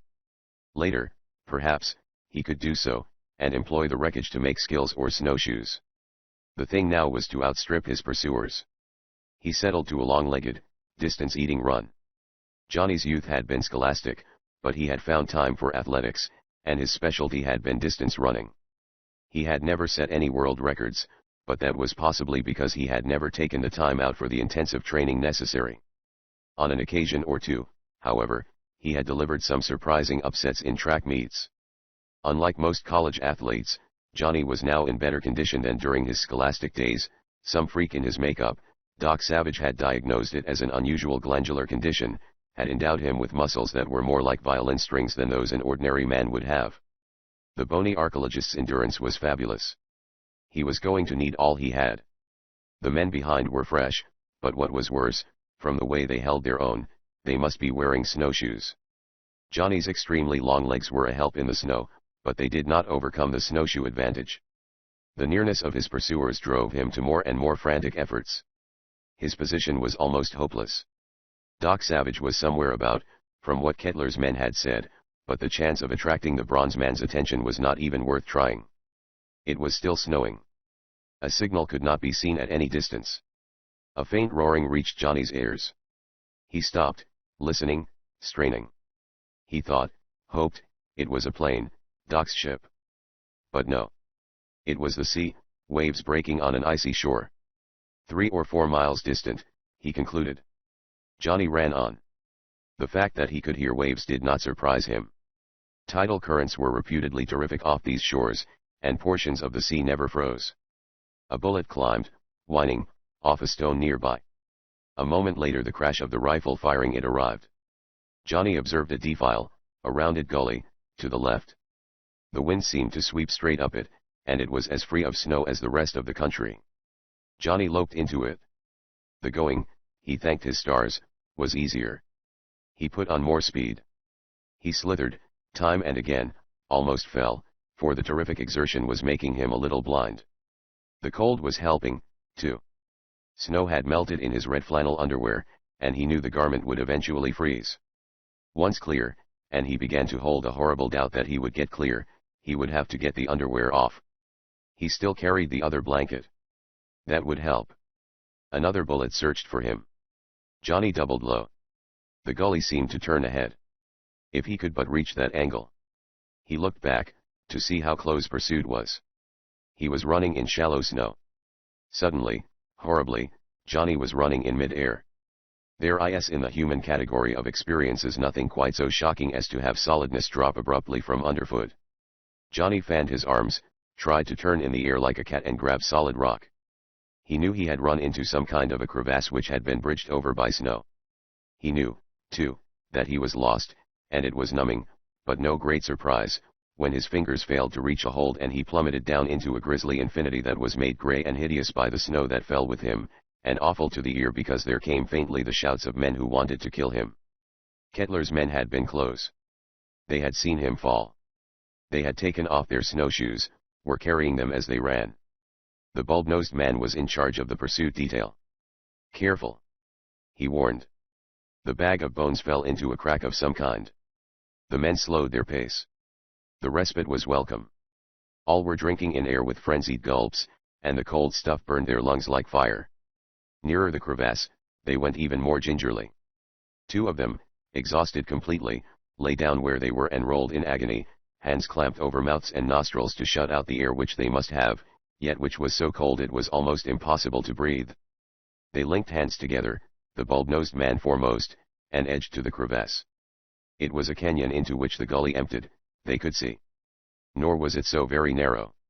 The bulb-nosed man looked down. Below, snow eddied like smoke. His eyes could not penetrate it. "One of you guys got a flashlight?" he demanded. None of them had. They argued, swore, and rested. The snow haze settled. Then it was too gloomy to see the bottom. They solved that problem when one of them produced a fistful of letters, complained loudly that they were from his best girlfriend, and therefore more valuable than gems, and surrendered them. The bulb-nosed man struck matches. The wind gave him trouble. But finally he got a wad of the letters burning, and dropped it into the chasm. There was a considerable draft coming up from the stone rent, and this tossed the makeshift torch about, but finally it sank low enough to disclose what they had expressed themselves profanely as hoping to see. Johnny's purloined parka projected out of the fallen snow, hunched grotesquely, as if the body within were twisted and broken. Suddenly, before the letters burned themselves out, the bulb-nosed man whipped up his rifle. It was a big game automatic. He emptied it into the still form below, and the roar of the shots thundered weirdly in the recesses of the crevasse. The bulb-nosed man drew back, moistening his lips, not looking particularly glad over what he had done. "That," he said hoarsely, "fixes that guy." He led the others back up the gully as if he wanted to quit the vicinity in a hurry. "I hope that Doc Savage don't make us any more trouble than this guy," he muttered. Chapter 12. A Find and a Loss. Doc Savage was at that moment planning trouble.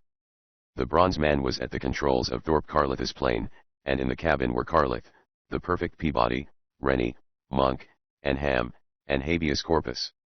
Savage had picked out a spot suitable for a landing. It was some 2 miles from the level space where Johnny's wrecked plane lay. Doc landed. Carleth and Peabody did not look so worried over this landing, although it was as difficult as the one back at the other clearing. The big motors lipped flame and noise as Doc gunned the ship in close to a drift, then up the sloping side of the drift until it collapsed, and the ship was all but half buried. With superb judgment, Doc cut the motors just as the snow crust gave, saving the propellers. "How shall we get out of here?" Carleth wailed, trying to keep his glasses on his nose. "Dig out," Doc told him. "It will not be difficult." The bronze man stepped out, gave orders, and they got snowshoes out of the cabin. These served as snow shovels, and they began banking and covering the plane. "I have a hunch this is what that other crowd did," Doc said. "That would explain why their plane could not be located."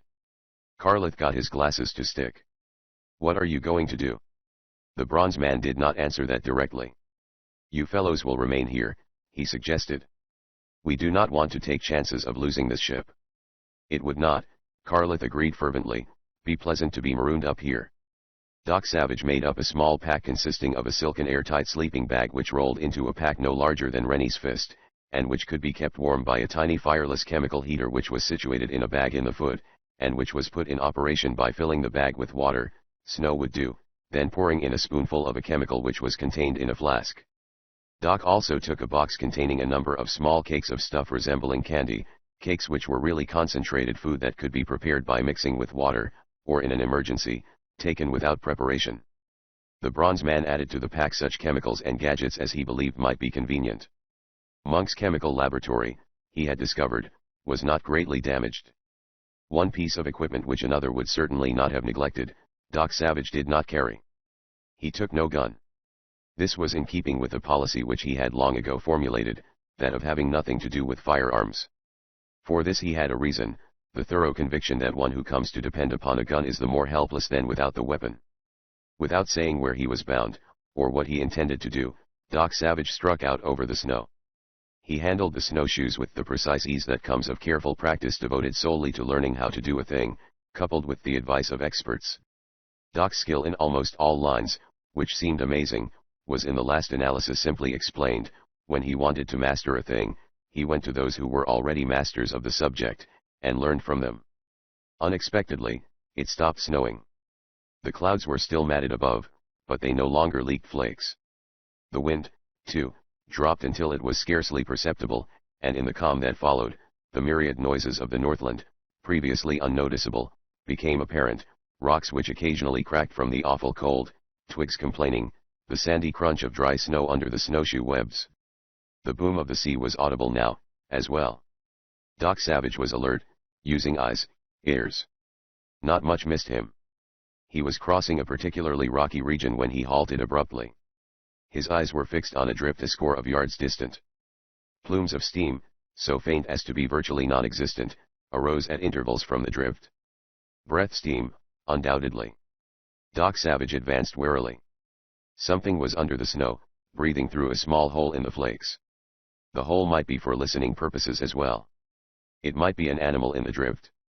Doc Savage freed a small rock from an icy anchorage, hefted at the drift. It sank into the snow not 6 inches from the hole. The breath steam stopped coming. "You might as well show yourself," Doc Savage said quietly. No response. The bronze man listened. Sounds were faint, but he could hear them. Whatever was in the drift was working deeper into the snow. Doc lunged forward. He was cautious. He had no ambition to kick a bear in the ribs. "Come out of that," he snapped. A form, human, popped out of the drift, ran madly. At first, it appeared to be a man. Doc pursued. The instant he caught the fugitive, he discovered it was a young woman with remarkable golden hair. She was no clinging vine. She sent a fist at him. He parried it, caught her wrists. She jumped up and slammed both moccasined feet to his chest. But even a professional wrestler could hardly have downed him that way. Doc laughed. He released her. The laugh was not because there was anything funny. It was to reassure the young woman. Once loose, she ran a few feet, turned her head, saw he was not following, and stopped. She said something. Doc Savage recognized the words as Old Viking, but her rapid breathing made the syllables unintelligible. Doc Savage put his right hand against his chest. "Doc Savage," he said. That did not seem to mean the slightest thing to her. Doc Savage watched her, and there were vague eddies in his flake gold eyes. No small part of his remarkable training had been devoted to languages, ancient and modern, and he probably knew more about tongues long since lost in history than did Gaunt Johnny, who made that sort of thing his profession. He assembled words of Viking, and was foresighted enough to repeat them under his breath, to accustom his tongue to the strange syllables. "You can see that I have no designs upon you," Doc said in Viking. "Will you talk to me?" The girl started. "You look much as my forefathers must have looked," she said. "You are from across the sea." Doc presumed she must mean the home of the ancient Vikings in northern Europe. He could understand her fairly well. "No," Doc said. She looked puzzled. "But you cannot be one of those slaves of the key who escaped." "I have seen them all." "Who?" the bronze man queried quietly. "Are you?" "I am Ingra," she said. "I am one of the slaves of the key." She did not call it slave, but a combination of Viking terminology meaning one who is forced to row at the sweeps of dragon ships and do menial tasks, which meant the same thing. "The escaping slaves took me from Key on the dragon ship which they stole from the sacred shrine of the Key," the girl Ingra went on abruptly. "I did not want to go. They took me against my will. I did not know why, then, but I have since learned. I have the knowledge of my ancestors, the knowledge of how to tell the whereabouts of a place by the position of the stars. I knew where Key was in relation to the position of the stars, and I could guide them back." She was talking about astronomical navigation. Doc knew, some knowledge of the science which had been handed down from the past. Ancient navigators had been able to read their position from the stars, at an earlier age than most persons, convinced all scientific learning was of a recent date, would have guessed. Some ancient Vikings might have known it. Doc was not sure. The old freebooters had made some remarkable voyages in their dragon ships. Ingra was still talking. "The men, the slaves of Key, who escaped in the dragon ship from the shrine, wanted to get their modern weapons from your strange world and come back," she said. "They desired to take things from Key." Doc became slightly tense. Not because he was learning things that tended to solve the mystery. He had heard a sound, a plane. The motor noise was coming up out of the south. He groped for Viking words, found them. "Quick!" he rasped. "We had better get out of sight." They moved swiftly, running for the drift. And possibly that was their mistake. Moving objects are easily seen. The other plane was closer than it had seemed. It popped up over a nearby ridge. Those aboard must have been keeping an alert watch.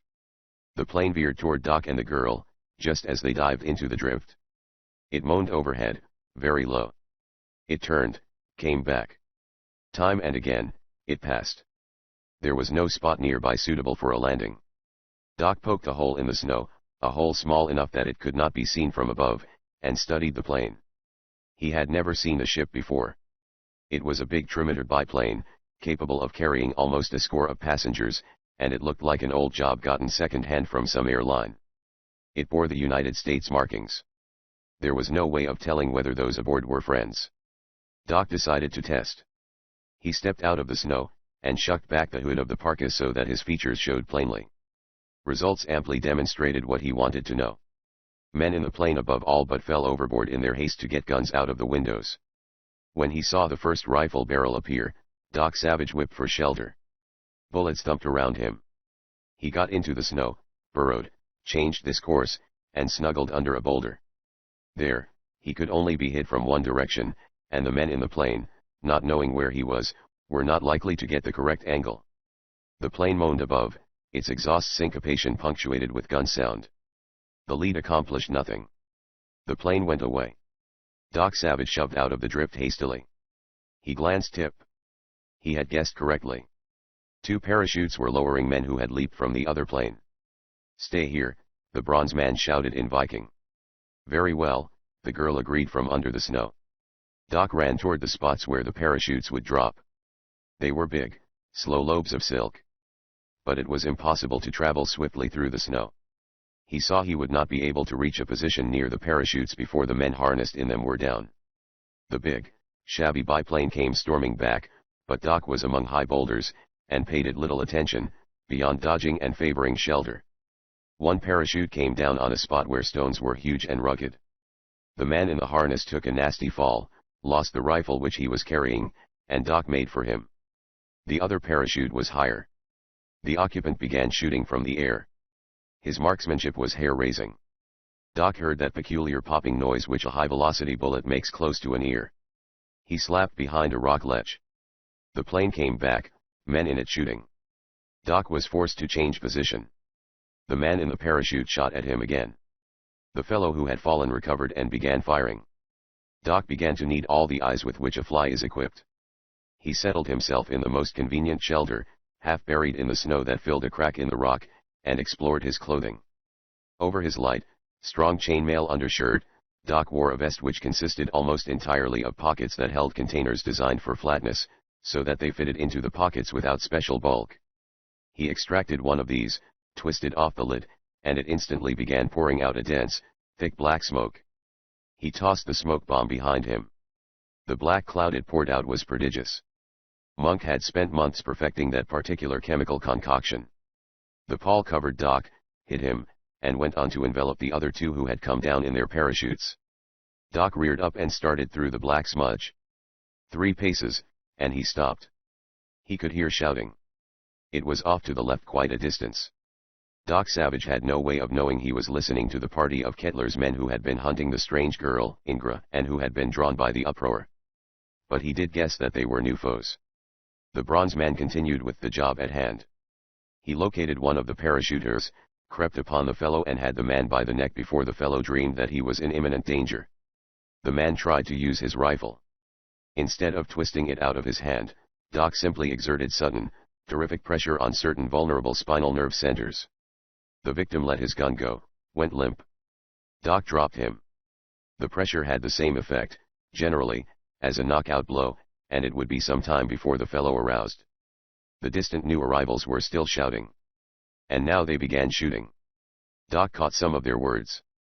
"There's the girl." One of them was bawling.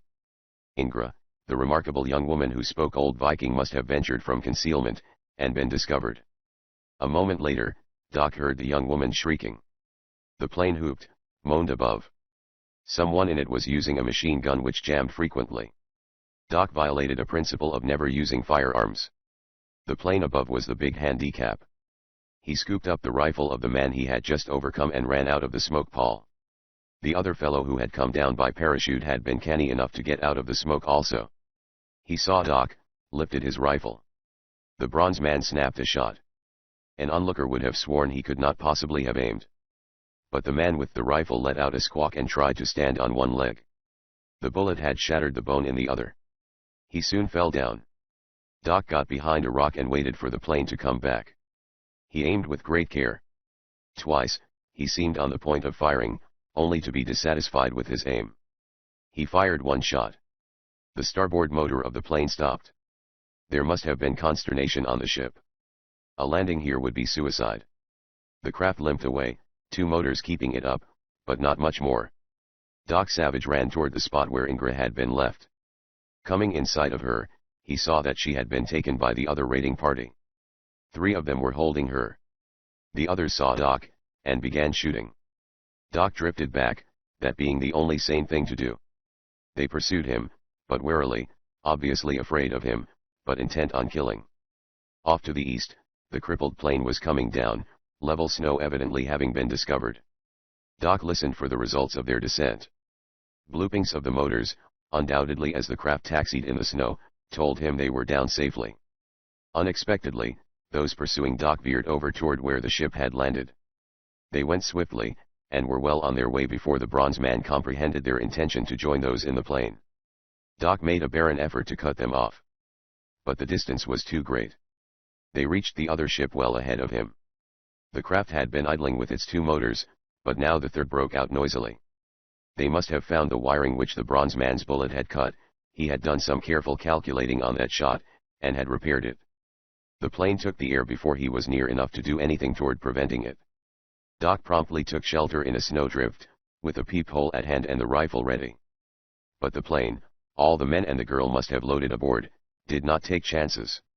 They made 2 or 3 half-hearted circles of the vicinity, saw no one, did not get close enough for Doc to use the rifle, then angled off to the north. They evidently had a healthy respect for the rifle. And they seemed to have something else on their collective minds. Doc Savage got out of the snow and hurried toward the spot where he had left his aides, Monk, and the others. Chapter 13. He'd make a swell valet. Monk was excited. He had his bullet of a head out of the snowdrift beside the plane, where they were hidden. A cupped hand back of a scarred ear endeavored to catch the sounds of the distant plane, which had departed. They had heard, far away, the fighting. Monk floundered out of the drift. "Danged if I stick here any longer," he growled. "Something's happened to Doc. I'm going over there and pick up the pieces or something." Ham said, "Try not to be the numbskull nature made you." Sarcasm did not conceal the anxiety in Ham's voice. Monk scowled and rooted Carleth and Peabody out of the snow. "What do you birds think about going over there?"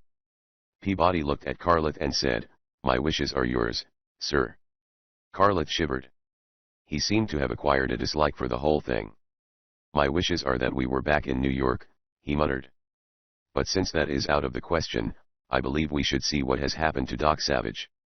Monk told Ham, "You're outnumbered, shyster." Ham shrugged. "We were told to stay here. But let's go." They buckled on snowshoes. Monk, Ham, and Rennie could use them, having learned in the past. But Carleth and Peabody proved to be aggravating dubs. They dug the toes of their webs in, and fell down on an average of once every 50 feet. Carleth was profane, peevish about it. But Peabody was composed, accepting things as they were. Ham, walking ahead with Monk, voiced an opinion. "That Peabody would make me a superb valet," he said. "When this is all over, I'm going to offer him more money than Carleth is paying." "That trick is about your caliber," Monk said sourly. They began to quarrel, perhaps in part to take their minds off thoughts of what might have happened to Doc. The squabbling went on until it was interrupted by a startled outcry from behind. They whirled. Peabody stood a few yards back, panting, working with a snowshoe strap. Rennie and Carleth were not in sight. "What's wrong?" Monk demanded. Peabody gasped, "I think Rennie is helping Carleth. The master fell, or something." Monk and Ham walked past Peabody, going back. Monk came in sight of Rennie and Carleth. He exploded a gasp. Rennie was lying prone. Carleth stood over him. In Carleth's hands was a rock, with which he had obviously just struck Rennie down, probably as the latter endeavored to assist him. A cry, a thump, sounded behind Monk. He spun. Ham was down, patently senseless. Peabody stood over the prone lawyer. A big, heavy automatic was in each of Peabody's hands. "You will stand damn still," Peabody stated. The two guns looked big and ugly enough to hold Monk still, wordless. Peabody came up to him. He jabbed one gun into Monk's stomach. He swung the other to Monk's head. The homely chemist had an impression of diving into snow that was 1,000 miles deep. Monk came out of it with a roaring in his ears, the roaring of their plane motor. He was lying in the cabin, and he was bound tighter than he believed he had ever been bound before. It was a lot of trouble to roll over. Ham was conscious. He glared at Monk. So Peabody would make a good valet, Monk sneered. "Oh, shut up," Ham said. "I wonder if Doc suspected them." "Don't talk to me," Monk growled. "My head aches." "Why didn't they kill us?" "I don't know," Rennie snapped from behind Monk. "Chicken-hearted, I guess." Peabody came back, scowling, and kicked Monk several times as if he enjoyed it. "Chicken-hearted, eh?" he snarled. "Why, you damn fools, we're going to kill you. Carleth and myself don't do work like that. We have hired men for it. And you're taking us to the hired men." Rennie boomed. "Exactly," Peabody said, and added, sarcastically, "Sir. Where did you learn to be a valet?" Ham asked abruptly. Peabody spat. "I was once a very rich man," he said. "I had 2 valets, 3 chauffeurs, and 36 other servants at my town and country places. I have been valeted enough to know how to valet." "I think you're lying," said Ham. "I am not," said Peabody, as if it were a point of honor with him to convince the dapper Ham he was not valet caliber. "Why, at one time, I had." "That man is pumping you," shouted Carleth, who was flying the plane. "Dry up," Peabody snapped, Then added for Ham's benefit, Carlith has worked for me for years. People think he's a millionaire playboy with an airline, but hell, he's just one of my flunkies. Ain't you, Carlith? You don't need to rub it in. Carlith clipped. Carlith's airline don't belong to Carlith, Peabody said gloatingly. It belongs to me. I own a lot of other guys, too. I'm a big shot, still, even if I've been having my troubles like everybody else. Just what is your profession? Ham demanded curiously. Smuggler and rum runner, said Peabody. Now tell me what this is all about, Ham requested. Nerds to you, said Peabody. Peabody leaned very close to Ham's face, glaring with exaggerated, yet very real ferocity. He seemed to have a particular hate for Ham. Gonna gimme a job as your valet, huh? He snarled, and slapped Ham as hard as he could. Then he went back and sat down. Monk squinted and saw Ham had not been knocked entirely senseless by the blow, but only dizzy, after which Monk rolled his small eyes and added insult to injury. I wish you did have a valet with manners like that, he said.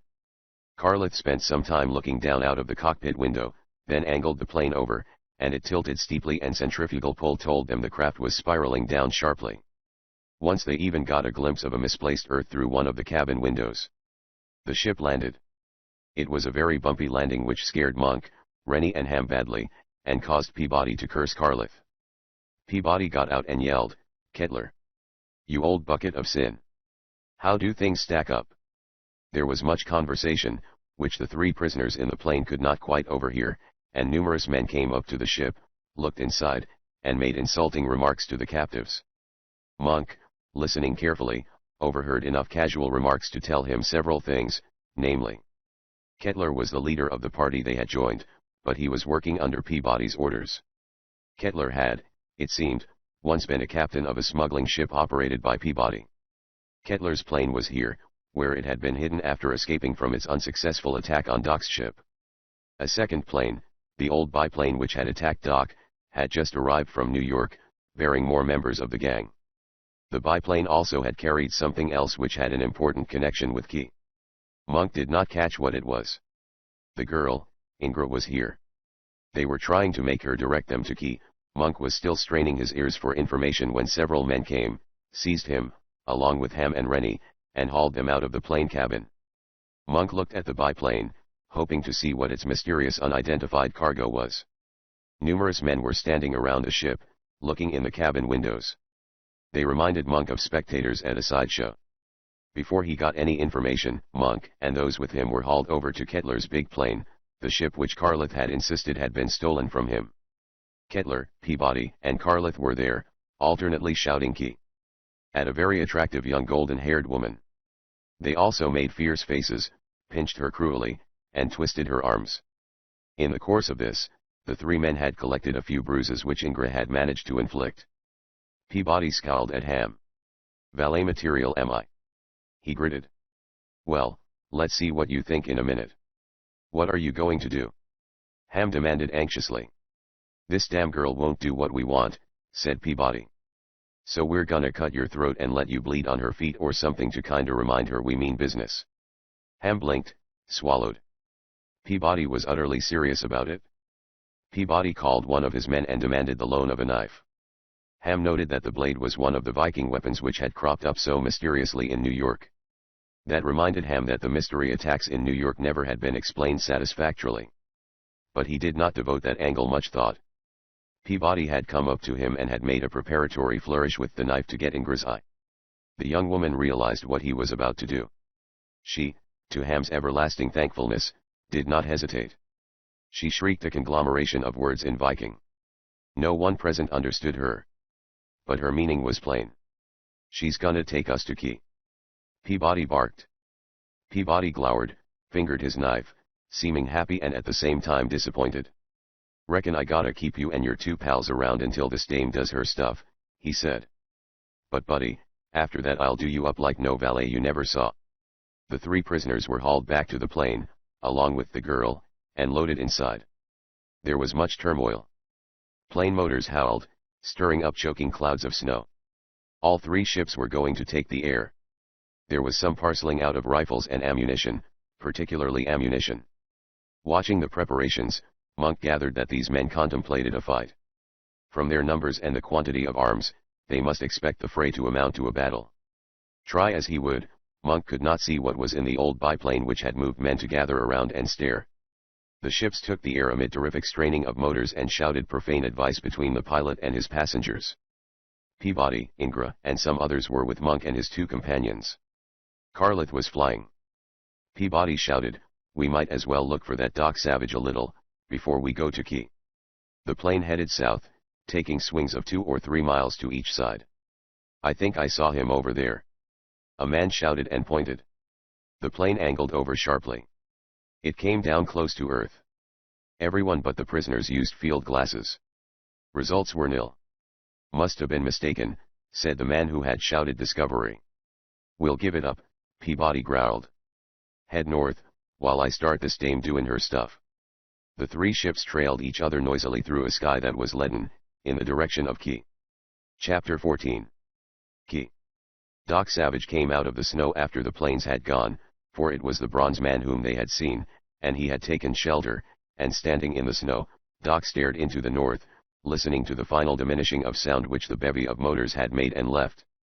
It was getting dark, and the borealis was prominent, making somewhat weird patterns as seen through the fine snow, which was coming, not from the sky, but from a small breeze which had arisen and was kicking it up.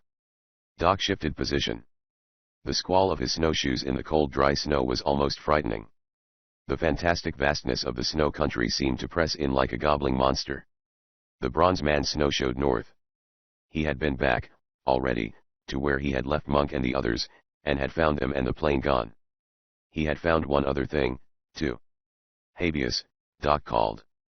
The grotesque pig came out of a drift, where he had taken shelter after the fashion of sled dogs. The little porker's appearance was made more incredible, if that was really possible, by the fur jacket affair with which Monk had equipped him, and a part of which Habeas had already eaten. Habeas had some of the manners of a goat in the matter of diet. Doc had seen the three planes take the air. He made for the spot of their takeoff, apprehensive of what he might find. It took him 3 hours to reach the camp. He searched for bodies, and there were none. Mushing 100 yards from the deserted camp, Doc began a circle of the spot. He found tracks, for the snow had no more than half filled them. He located where Johnny and the girl had fled. He came to the spot where the girl had separated her trail from Johnny's. Doc knew what had happened to the girl. So he set out on Johnny's trail. The chasm into which Johnny had fallen was dark, ominous, when he came to it. He used a pocket flashlight which was small, but gave a strong, thin white beam. He rested the light for a long time on the bullet-perforated parka visible in the fallen snow. Doc studied the icy surface around the crack edge. It was treacherous, the cracks filled with ice which had doubtless come from some sunshiny day. He used a knife to gouge ice out of a crack, then wedged his grapple, the one with the silken cord attached, therein. Habeas, the pig, stood well back and grunted uneasily as the bronze man went down the thin cord. His bronze hands were ungloved, but they seemed stiffened not at all by the intense cold. Reaching the bottom, Doc went at once to the parka, picked it up, and shook out the snow which had been stuffed inside the fur garment. Johnny was not there. Soft snow that padded the bottom of the canyon to a considerable depth had cushioned his fall, no doubt, and he had used the snow in the parkaroos to fool his pursuers. "Johnny!" Doc called. There was no answer. A scratching and frantic squealing above wrenched Doc's gaze upward, but it was only Habeas, the pig, who had come investigating and had slipped over the edge. He came sailing down, and Doc did not even bother to catch him, because the snow was very soft. The pig climbed out, grunting. Doc Savage used his flashlight and worked up the canyon. He saw enough to tell him that Johnny had not gone in that direction. Doc turned back and went down. The canyon, very narrow, extremely deep, was by no means entirely bridged over by snow. It was just in the narrow places that the drifts had built out until they had formed a complete arch.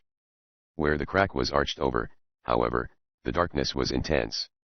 Once, Doc Savage disturbed the mass of snow, and the whole arch came down, hundreds of pounds of it, but light, flaky stuff which did no more damage than to bury them. Doc got himself out, and excavated for Habeas. Johnny had gone this way. The gaunt archaeologist's tracks showed at times. The canyon widened. The sides remained steep, seldom less than straight up and down. There had been no point at which Johnny could have left it. Doc Savage came to a spot where the canyon bed dropped suddenly for at least 30 feet. No doubt during the season when the snow melted, the spot was a waterfall of some consequence. Johnny, his marks indicated, had dropped a rock or two to see how deep the snow was below, then had jumped. Doc tossed Habeas down, then followed himself. The canyon abruptly ended, and the bronze man found himself in level country, where there was quite a bit of stunted shrubbery and some trees. He glanced backward, then to the right and left, and observed a rather remarkable fact. In descending the canyon, he had penetrated down through a line of cliffs. Ages ago, the sea must have beaten here and worn a line of cliffs, after which some convulsion of earth forces had lifted the coastline, leaving the cliffs, a sheer, unscalable wall, almost, high and dry. The throb and roll of the sea was stronger now. 2. There was the faint tang of salt air. Doc judged the ocean to be no more than a mile ahead. Johnny's tracks, almost lost in the snow, indicated he had started running again. Probably that meant he was trying to keep off the bitter cold.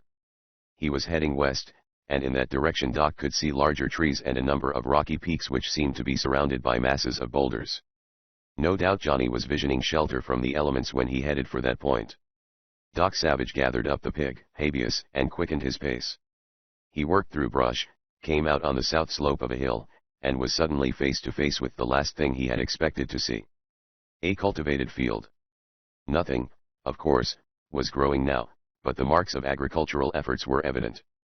It was a crude kind of farming, however. The earth must have been spaded instead of plowed.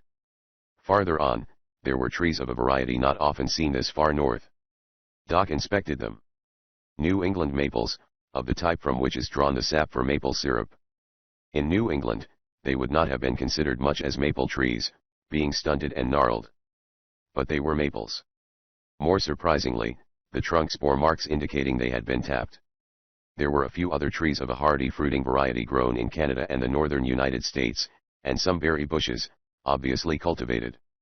Doc Savage made his small trilling sound as he considered all of this. The Canadian Indians did not go in for this sort of thing. Eskimos certainly did not. Moreover, there was no record of civilization on this coast. It was also true that this part of the coast had never been explored thoroughly for the simple but adequate reason that there was nothing to indicate the region held anything to make it worth exploring. British Admiralty expeditions had, of course, charted the coast generally. But the shore could have held a great deal that they missed.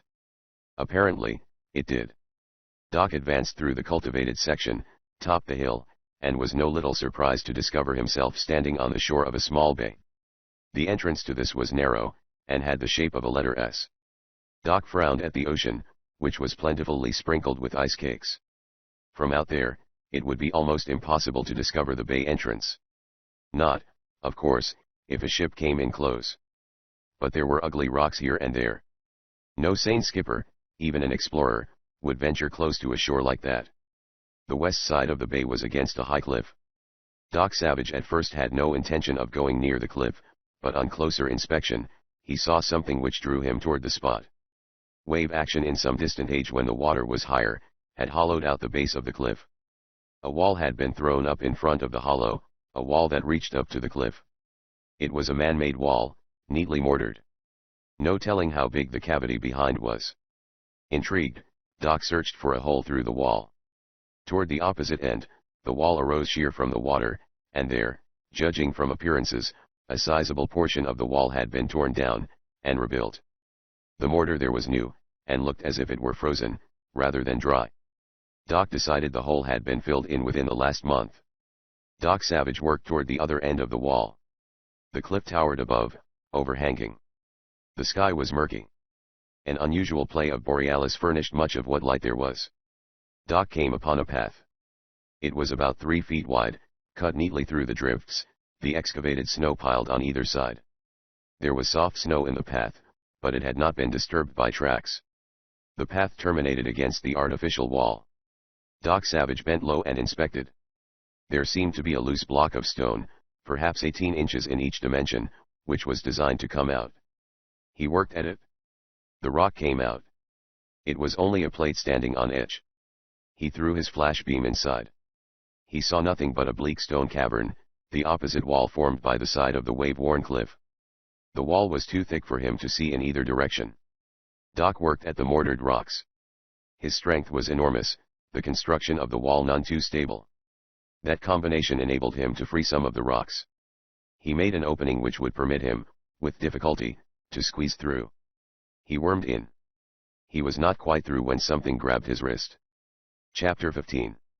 Men of Key. It felt like a wire at first, a cable. It hauled with terrific force. Doc was snapped completely out of the hole, hauled into the air. He heard a rattle and squeak back in the cavern as this happened. He knew then that it was a snare, some crude affair of pulleys and a weight. He did not thresh about needlessly, but merely kicked out with his feet, found the wall was not in reach, then pulled himself up. The agony was tremendous. He got hold of the wire, it was a wire, above the loop which imprisoned his wrist. His next feat taxed even his remarkable muscles. He gripped the wire high, did not try the entirely hopeless task of trying to climb it, but brought his imprisoned wrist up and got a loop around the other hand. Then he worked at the slip knot with his teeth. It was tight, but it slid. He dropped to the sandy floor, free. Instantly, he whipped to one side. There was good reason for that. He did not believe he had been careless enough to fall into any ordinary snare. He was convinced that someone had dropped the loop over his wrist. He was right. A squeaking ejaculation came from almost underfoot. A hard blow struck his right leg, above the knee. Sharp agony accompanied the blow. The bronze man whipped to one side. He could feel wet warmth on his leg. A wound. It did not seem to be bad. A small, guttural voice squawked at his side. Then there was a drumming sound in the darkness, a sound which might have been made by scores of dogs running. Something fastened to the bronze man's legs. Another. He reached down, grasping, slapping. A small body fastened to his neck. More descended upon his back. He got hold of one of his assailants, and gripping the fellow, heaved toward the hole. He fell, but he was near enough to get his captive in the light that came from outside. At first glance, the being which Doc held looked like a small boy. But the fellow was broader, heavier, and his face was seamed, that of an old man. Dozens of them were in the fight. One got around in front of Doc, in the light. The little fellow had a club, a hideous thing, studded with sharp iron spikes. He did his best to brain the bronze man with it.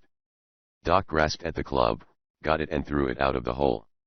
The bronze man was under a self-imposed handicap. He had no desire to damage the little fellows. He had forced himself into some private sanctuary of theirs, and he was getting, literally, not much worse than his just deserts. He decided to crawl out through the hole. That was a decision easier reached than accomplished. They grabbed his legs, held on despite his violent kicking, and hauled him back. The small men shouted from time to time. Their words were an admixture of Viking dialect, coupled with an Indian lingo spoken by some Canadian redmen. The combination was almost unintelligible to Doc. But they might understand Old Viking. He tried it. "I am a stranger who means no harm," he said sharply in the Norse tongue. They understood. The striking and clubbing ceased, but they retained a tight grip. "Only fools fight," Doc told them. "Wise men talk. Let us talk."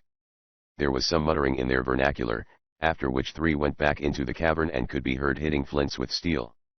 They finally got torches ignited. The torches consisted of pans made of slabs of rock laboriously hollowed out and filled with oil, in which a tall wick was floated through a bit of wood. Light from the torches disclosed an amazing scene. The cavern was of some size, and it was literally gorged with the wrecks of ships, some dismantled and others almost intact. None of the vessels were large. Close at hand was the bowsprit and stem of what had probably been a fishing schooner. Farther on was a whaleboat, some of the planking stove in. There were numerous portions of keels, frames, and even part of a deck house, with the portholes intact. Looming huge in the darkness was a modern-looking craft which looked enormously stout. Its hull was steel, and it was motor-driven. The superstructure apparently had been swiped off by a sea, and the hulk was otherwise battered. It had been floated into the cavern, there was water at the other end. Superhuman labor must have gone into hauling out the hull. There were hatches, wooden belaying pins, blocks, lines, spars, masts, oars, and sails which had fallen to pieces. The place seemed to be well ventilated, for most of the stuff was in an excellent state of preservation. There is little rot in the Northland, anyway.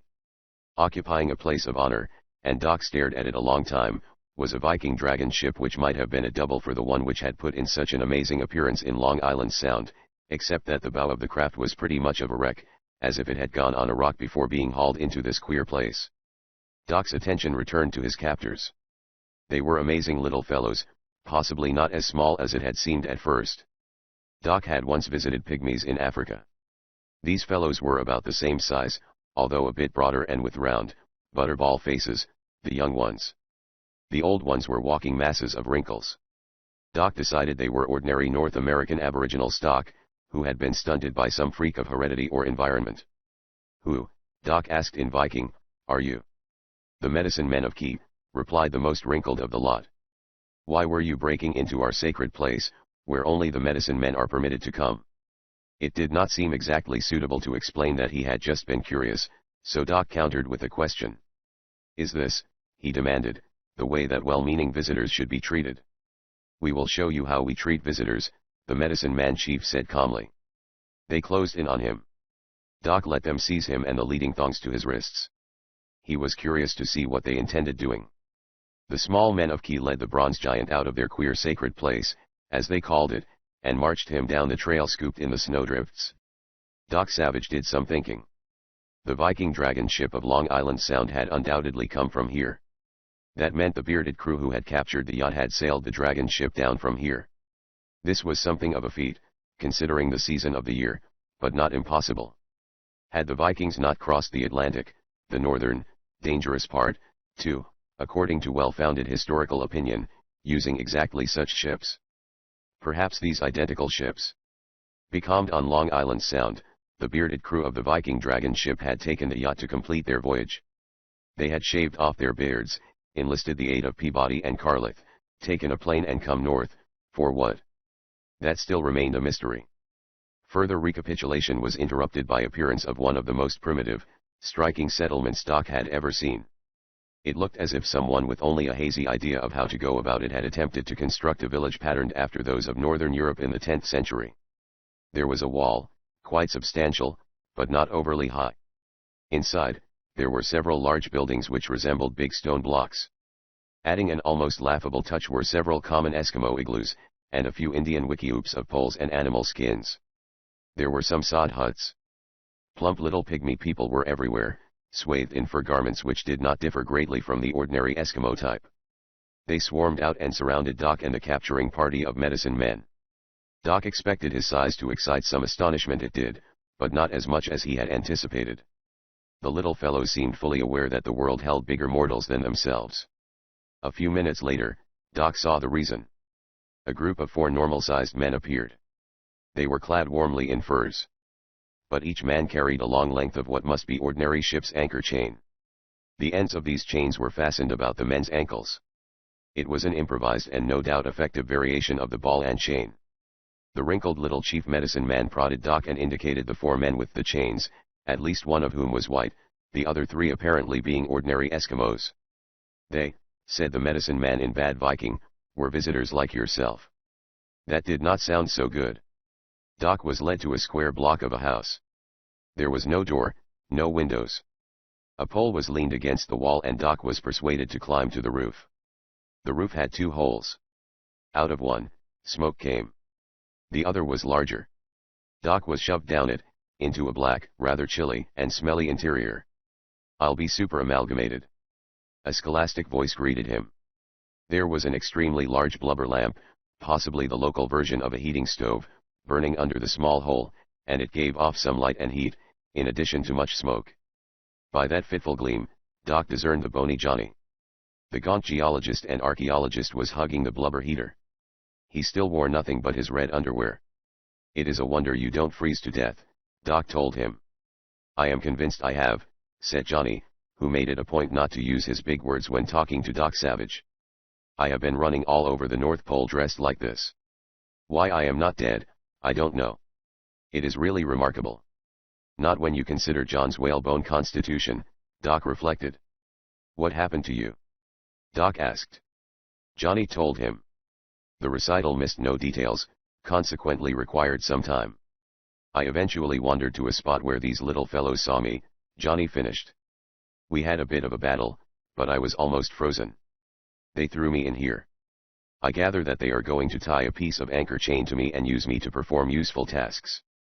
They seem to have the same ideas about me, Doc admitted quietly. It appears they keep slaves, Johnny said. Everyone who drifts in here winds up doing that. I believe they have some sailors, quite a few Eskimos who got inquisitive and poked their kayaks in here. There are also some Indians and a hunter and prospector or so who ventured down over the cliffs. You seem to have gotten quite a bit of information, Doc said. Oh, they're willing enough to talk. They're not bad fellows, in spite of that slave business. They're even rather proud of their small size. Seem to think it makes them superior. Doc Savage looked up. A ring of faces was around the roof hole, watching. Their small size is due to diet, probably, Doc said. They're thin-boned, Johnny admitted. I found out that they get their water from a spring. There is only the one spring. They brought me some of the water. He nodded at a bucket made of sealskin stretched over a wooden framework. Doc went over and tasted some of the water. This probably explains it, he said. The stuff seems to have a mineral content, which might easily stunt growth. It's their private, sacred spring, thank goodness, Johnny grunted. They gave me that water as a special favor. Their slaves get melted snow to drink. During the summer, there's a rivulet or two over the cliffs. That explains why the Vikings weren't stunted. Vikings. This is amazing, Johnny murmured. Hard to believe. It seems that, centuries ago, a colonizing expedition of Vikings in 2 dragon ships came in here and were captured. They're here yet, their descendants. I gather there is not over half a dozen of them now, however. They must have been sturdy lads. The little fellows even speak their language, and they can't speak any other tongue, except that gibberish of their own. Doc Savage said suddenly, Kettler's crowd captured Monk, Ham, and Rennie. That stunned Johnny. He groped for words and found none. They were in 3 planes, Doc said. Any sign of them? I heard planes, Johnny said hoarsely. That was while it was snowing. They went on north. Must have missed this place. We must get out of here, Doc said. He stood up, eyed the hole in the roof. The little men there seemed to fathom his thoughts, for they made angry, admonishing noises and shook knives, short spears and clubs, all Viking weapons. They still have a lot of the weapons brought here by those shipwrecked Norsemen, Johnny said quietly. Doc paced the dank, smoky chamber. What about Kettler? He demanded. Kettler and his gang were shipwrecked here, Johnny said. The little fellows told me that. Kettler was a bad actor and a talker. He got some of the little fellows, a few bad ones, to help him. They stole a Viking ship and got away. They took one of the Viking girls. She knew astronomical navigation. Those Norsemen were clever. The girl was to be used to guide them back to this place. There is something here that Kettler wants, and can only get with an armed force. So Kettler had some little men with him, Doc said grimly. That explains some queer things that happened in New York. You mean the attacks you mentioned, and the alarm clocks? Johnny queried. Yes, Doc said. The little men got into my quarters, and into Monk's laboratory.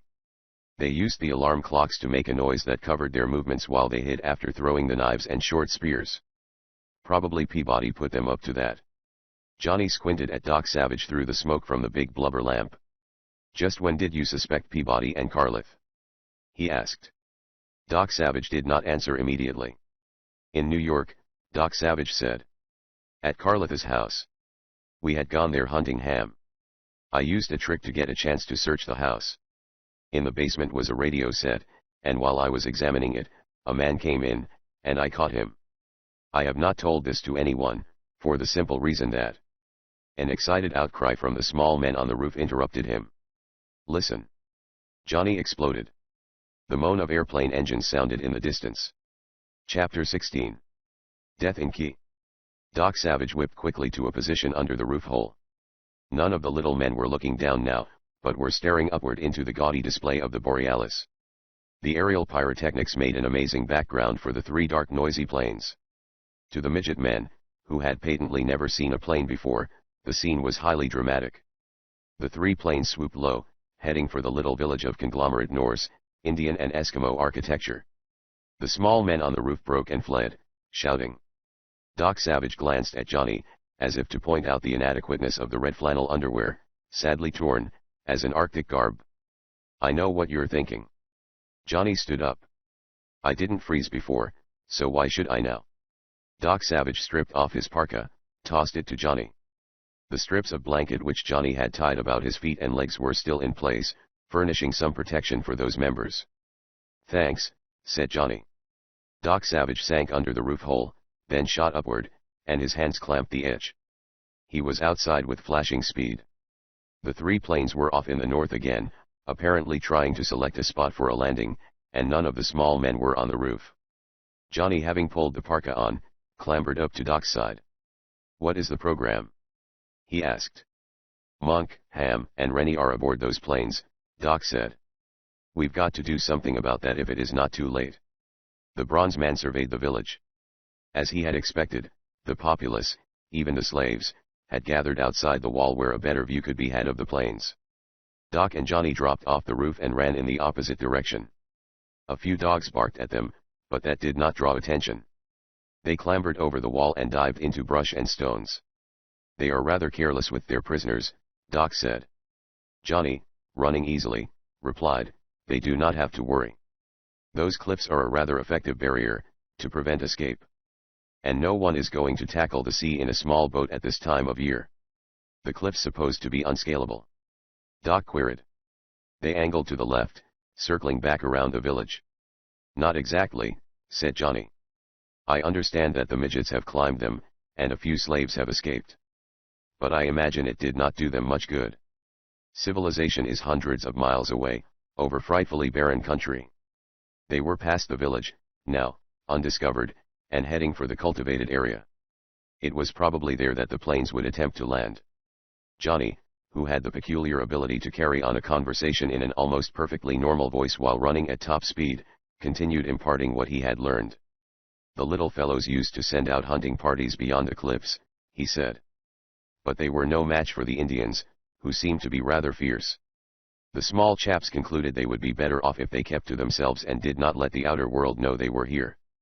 That, you know, is not an uncommon attitude among primitive people. Doc said, you learned a great deal. Oh, they're little windbags, said Johnny. Those Vikings they captured centuries ago proved to be their all-time prize capture of slaves. They have legends about it. They thought I was another Viking, because I could speak a little of the tongue. They were glad to get me, I suspect. Look, Doc said. The planes were coming down. The three crafts had selected, as Doc had anticipated, the comparatively level cultivated area, which was under a smooth blanket of snow. It was the only available spot, the little bay being full of floating ice and partially frozen over, and the beach entirely too rocky. Doc and Johnny were well to one side. They could hear sounds which indicated the little men were working through the snow toward the ships. A shot cracked. A ragged fusillade followed. There were small screams, angry shrieks. Devils! Johnny gritted. Kettler and his crowd have started killing. Doc Savage kept on for some hundreds of yards, then veered to approach the planes from behind. Fight noises had increased. Gunfire was almost continuous. The small men, after the fashion of primitives, were doing much shouting as they fought. There are the planes, Doc breathed finally. The ships had been landed into the wind, but had then been taxied back to the other side of the field on the chance that a hurried takeoff might be necessary. Doc had foreseen this. He and Johnny were not 50 yards from the craft. Kettler, Peabody, and Carlith, along with most of their crowd, were on the opposite side of the field, fighting. The small men had prudently taken to the brush and boulders, where their primitive weapons had a slight chance. They did not seem to be doing as badly for themselves as might be expected. Because they are small does not mean they are weaklings, Johnny muttered. But they haven't got a chance. Peabody had left guards at the planes. Obviously, these were both watching the ships and guarding the prisoners. There arose much shouting from across the field, where the fight was in progress. Kettler and Peabody were squalling at those left behind with the planes. Doc distinguished their words. The fighters wanted ammunition. It seemed they had charged with only what they had in their pockets, and that was running low. The men at the planes became very busy hauling out ammunition boxes. We'll try it now, Doc said, and his voice was almost a chill nothingness. They crawled through the shrubbery, the bushes. The men about the plane were entirely preoccupied with what they were doing. Frenzied squawks from Peabody and Kettler, across the clearing, hurried them. Peabody and Kettler were fighting in the open, taking their chances. Carleth was in the rear, crouching behind a rock, looking at the planes frequently, as if he would like to come back. Some small men were fighting other small men.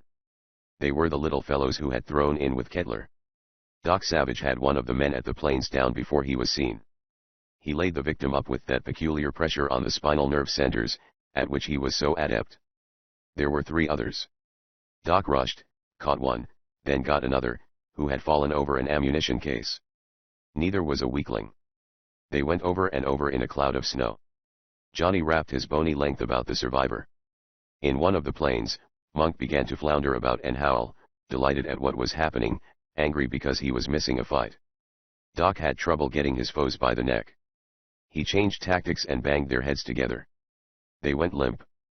When B stood up, Johnny had strangled his man into insensibility. Turn Monk and the others loose. Doc rapped. Without a word, Johnny dived into the ship which held the prisoners. Doc Savage lunged to the nearest motor, ripped up the hood, and began tearing at the ignition system. He loosened certain very essential parts, carried them with him, took the second motor, a third, removing parts from each. It would have been better if there had been more time. But Kettler's men were already shooting, yelling, and running back across the clearing. Monk fell out of the plane, limbs stiffened by being long-bound. Rennie followed him. Then Ham. Gather up the ammunition. Doc shouted. Without asking questions, they started shouldering the heavy ammo boxes. It was easy to pick them out. They were plainly marked. Doc Savage finished with the last of the motors, and had a tangle of ignition parts in his hands. It was hardly likely they could be replaced. He seized the last of the ammo cases. They ran. Kettler and his crowd kept up a rattling fire, but were having their troubles with the deep snow. A bullet lodged in the ammo box Monk carried, and several cartridges exploded, blowing the lid off the box. Monk, startled, dropped the box and ran, but when all the cartridges did not go, ran back and got the case, slapping his side where a bullet had grooved. That was the only difficulty they suffered before reaching shelter. The girl, Ingra, had one of the heavy cases, and she began to fall behind. Doc relieved her of the case, which somehow seemed to pique her. They ran with deadly earnestness. The cold air was agony in their lungs. Sounds indicated the small men were pursuing Kettler's crowd, hampering them. Shooting was steady. There were more than a few mortal screams. Kettler's gang reached the plane. Monk grinned all over his homely face at the burst of profanity that arose, as if it were a beautiful sound. Kettler tried to follow them to get his ammunition back. But the small men had surged down the side of the clearing, and cut him off. They fought among the trees and rocks.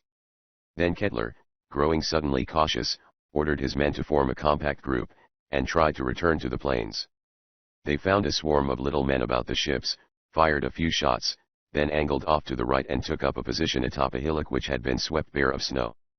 They stopped there, ringed in by small foes who, after some of them had been shot, were not idiotic enough to try a charge. Doc and his party got to another high spot, where they could see what was going on, and stopped to breathe, to watch. They were rather pleased with themselves. That feeling evaporated when they saw what was happening to the planes. The little men were tearing the ships to pieces. They were using clubs, rocks, to beat in the wings and fuselage coverings. They were like small ants dismembering a trio of captured hornets many times their size. Doc shouted. The girl, Ingra, yelled. It had no effect. A horde of the little men climbed on the plane wings and jumped up and down until the wings buckled. Holy cow! Rennie rumbled. We gotta stop that. He started forward. Doc stopped him. The little men are maddened, the bronze man said. You cannot blame them. Keep away from them. They might kill you. Rennie scowled at the distant planes, not one of which was intact. Maybe we can put them together later, he muttered. If we can't, we're in a pickle, what I mean. How we gonna get out of this place? Rennie's worst apprehensions were exceeded. The small men, having dismembered the planes by sheer force of numbers, now began hauling the parts toward the sea. They even took the motors, tying lines to the heavy things and a score or more of them seizing each line. They dumped the parts over a small cliff, into swift-moving tidal current. The motors, of course, sank. But the wing assemblies floated away before they filled and disappeared.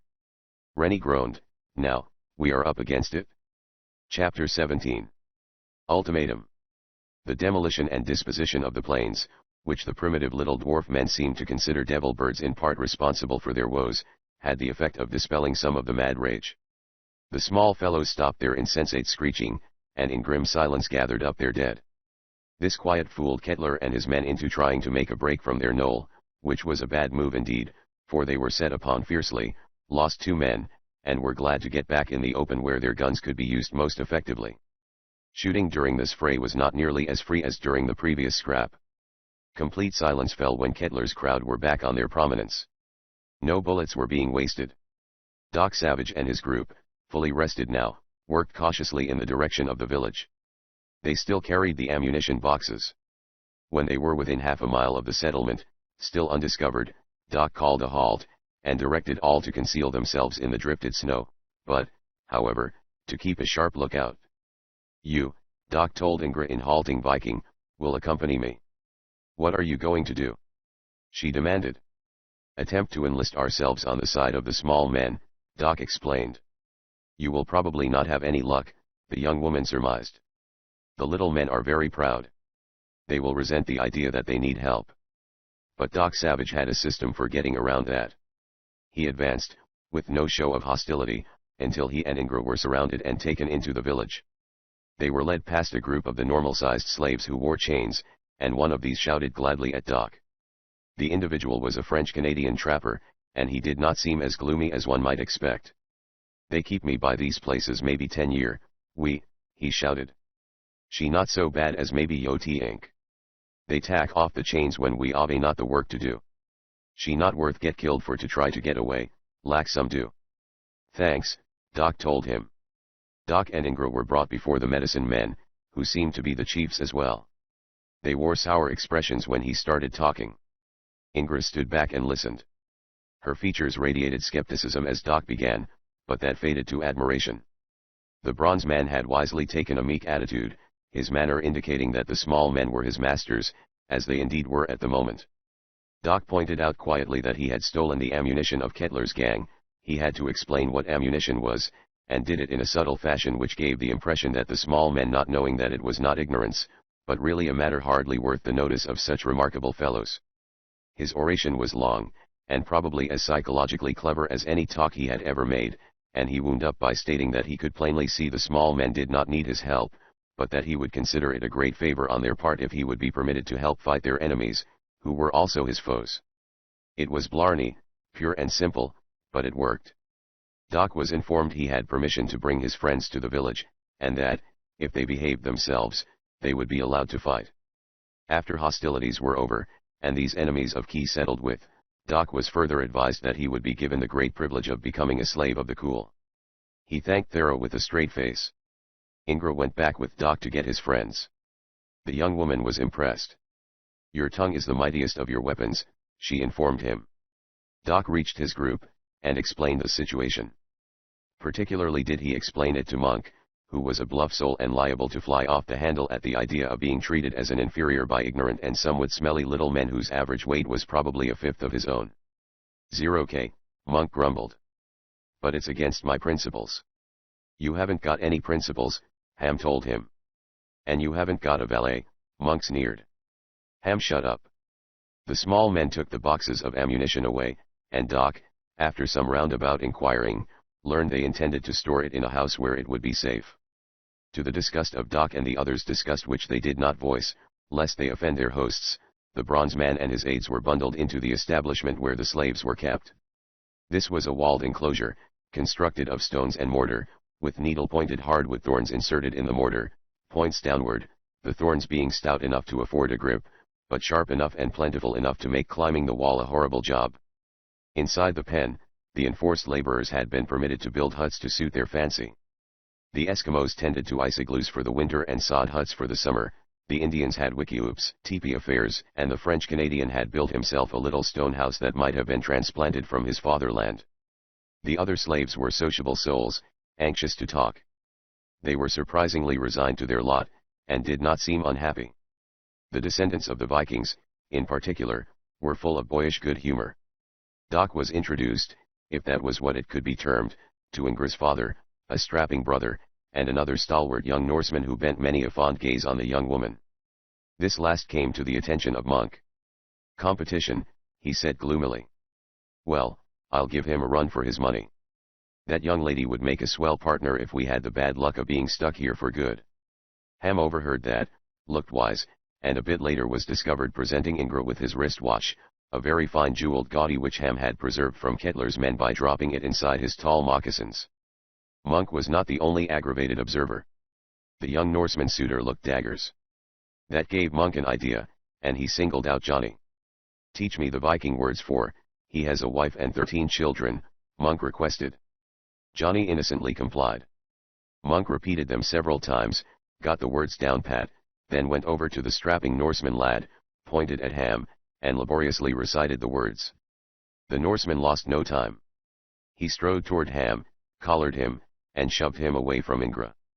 Ham resented this, took a poke at the Norseman, and was knocked head over heels. Monk went off into a corner with his mirth. Ingra, with feminine contrariness, made a bigger fuss than ever over Ham.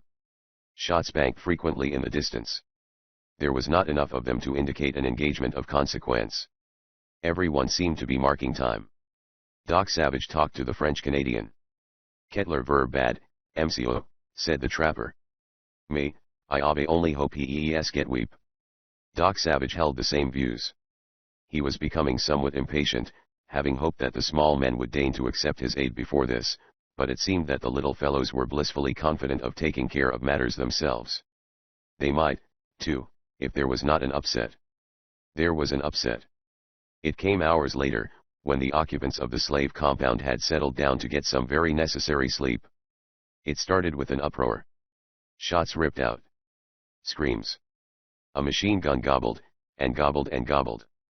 Doc Savage scrambled out of the French Canadian's rock house, hospitality of which he had accepted, and sprinted for the wall. He began breaking off the thorns. The uproar in the village was blood-curdling. The crash of rifle fire was ear-splitting, and the shrieks not pleasant listening. Bullets whined, spanged rocks, ricocheted everywhere. Doc got the thorns broken off nearly to the wall top, then leaped, and managed to grab an outthrust of stone, from which he broke off more thorns, then grasped the top of the wall. A small man came rushing up, clubbed his hands before he could hoist himself to the top, and forced him to drop back. The fighting continued.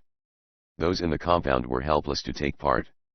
Able-bodied guards on the wall were soon replaced with others who had been wounded, and were unfit for the more fierce fighting. "That looks bad," Monk muttered. Ingra shouted questions at the new guards, and the answers she received explained what had happened. Some of the little men fighting with Kettler's gang had friends in the village, she said. They tipped the others off to where the ammunition was hidden. Peabody and Kettler and Carleth got it. Now they're slaughtering the little men. There was only one point where the compound wall could be scaled, the spot where Doc had broken off the thorns. They tried again and again to get out there. The little men, from the secure footing of the wall top, beat them back. The captives tried making living pyramids at other parts of the wall. That did not work, either. They decided to try several points at once.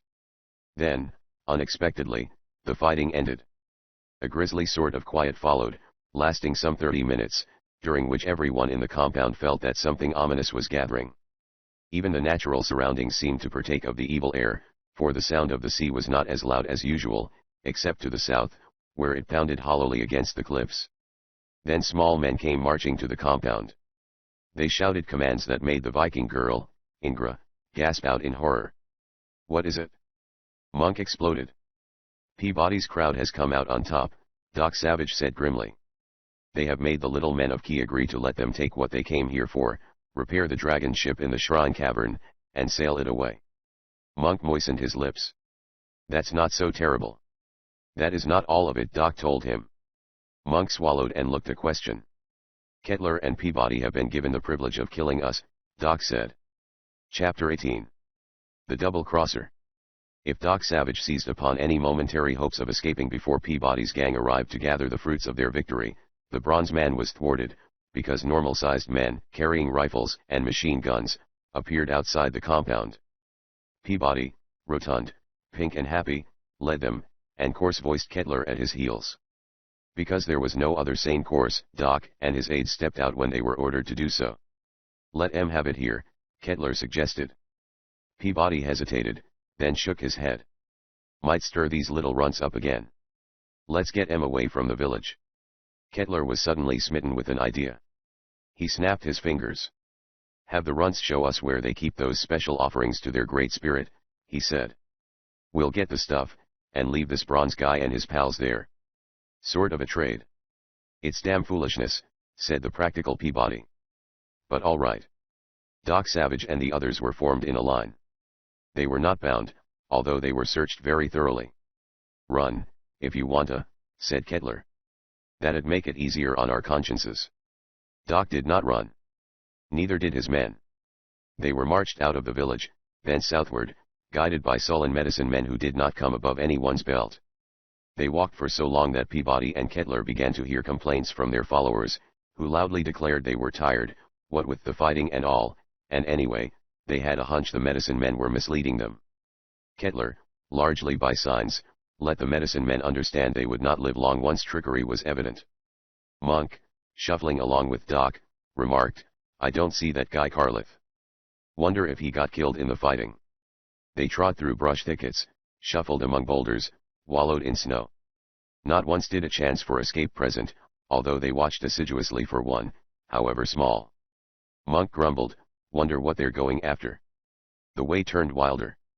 They were entering a wedge bounded on one side by the sea, turbulent and ice-caked, and on the other side by the cliffs, sheer, unclimbable. Peabody became more ugly in his signaling to the medicine men. They, in turn, put more vehemence into their attempts to indicate everything was all right. They smiled, forced, horrible smiles, for all of them had seen these fiends shoot down friends and relatives, and ran on ahead, pointing. The spot they indicated was a small, round clearing among naked trees and evergreen brush. In the center of this was erected a circular stone platform, on which stood a carved totem of wood. The medicine men pointed at the totem, jabbered. "Hell!" Peabody gritted. "They don't know what we want."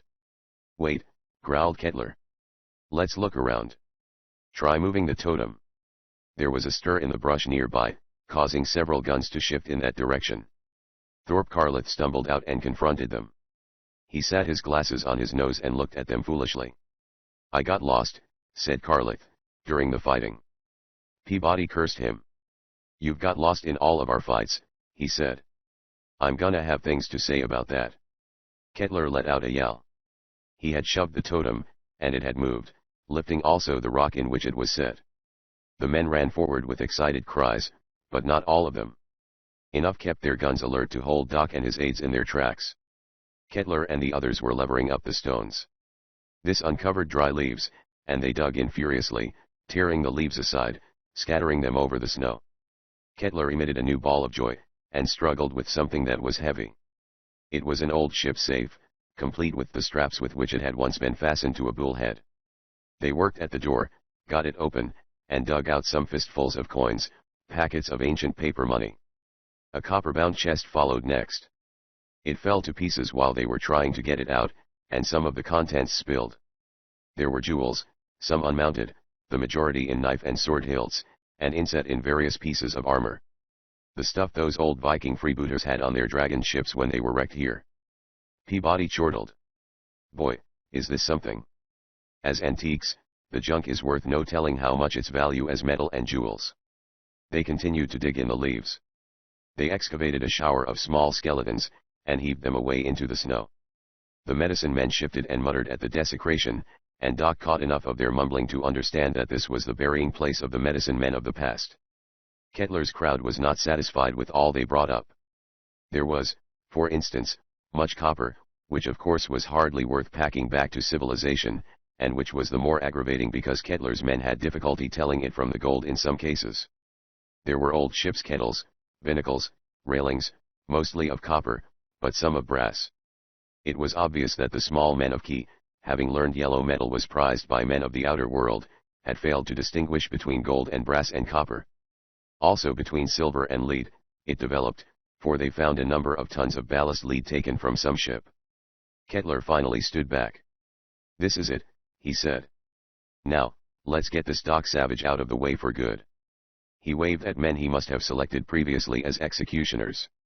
They lifted their weapons.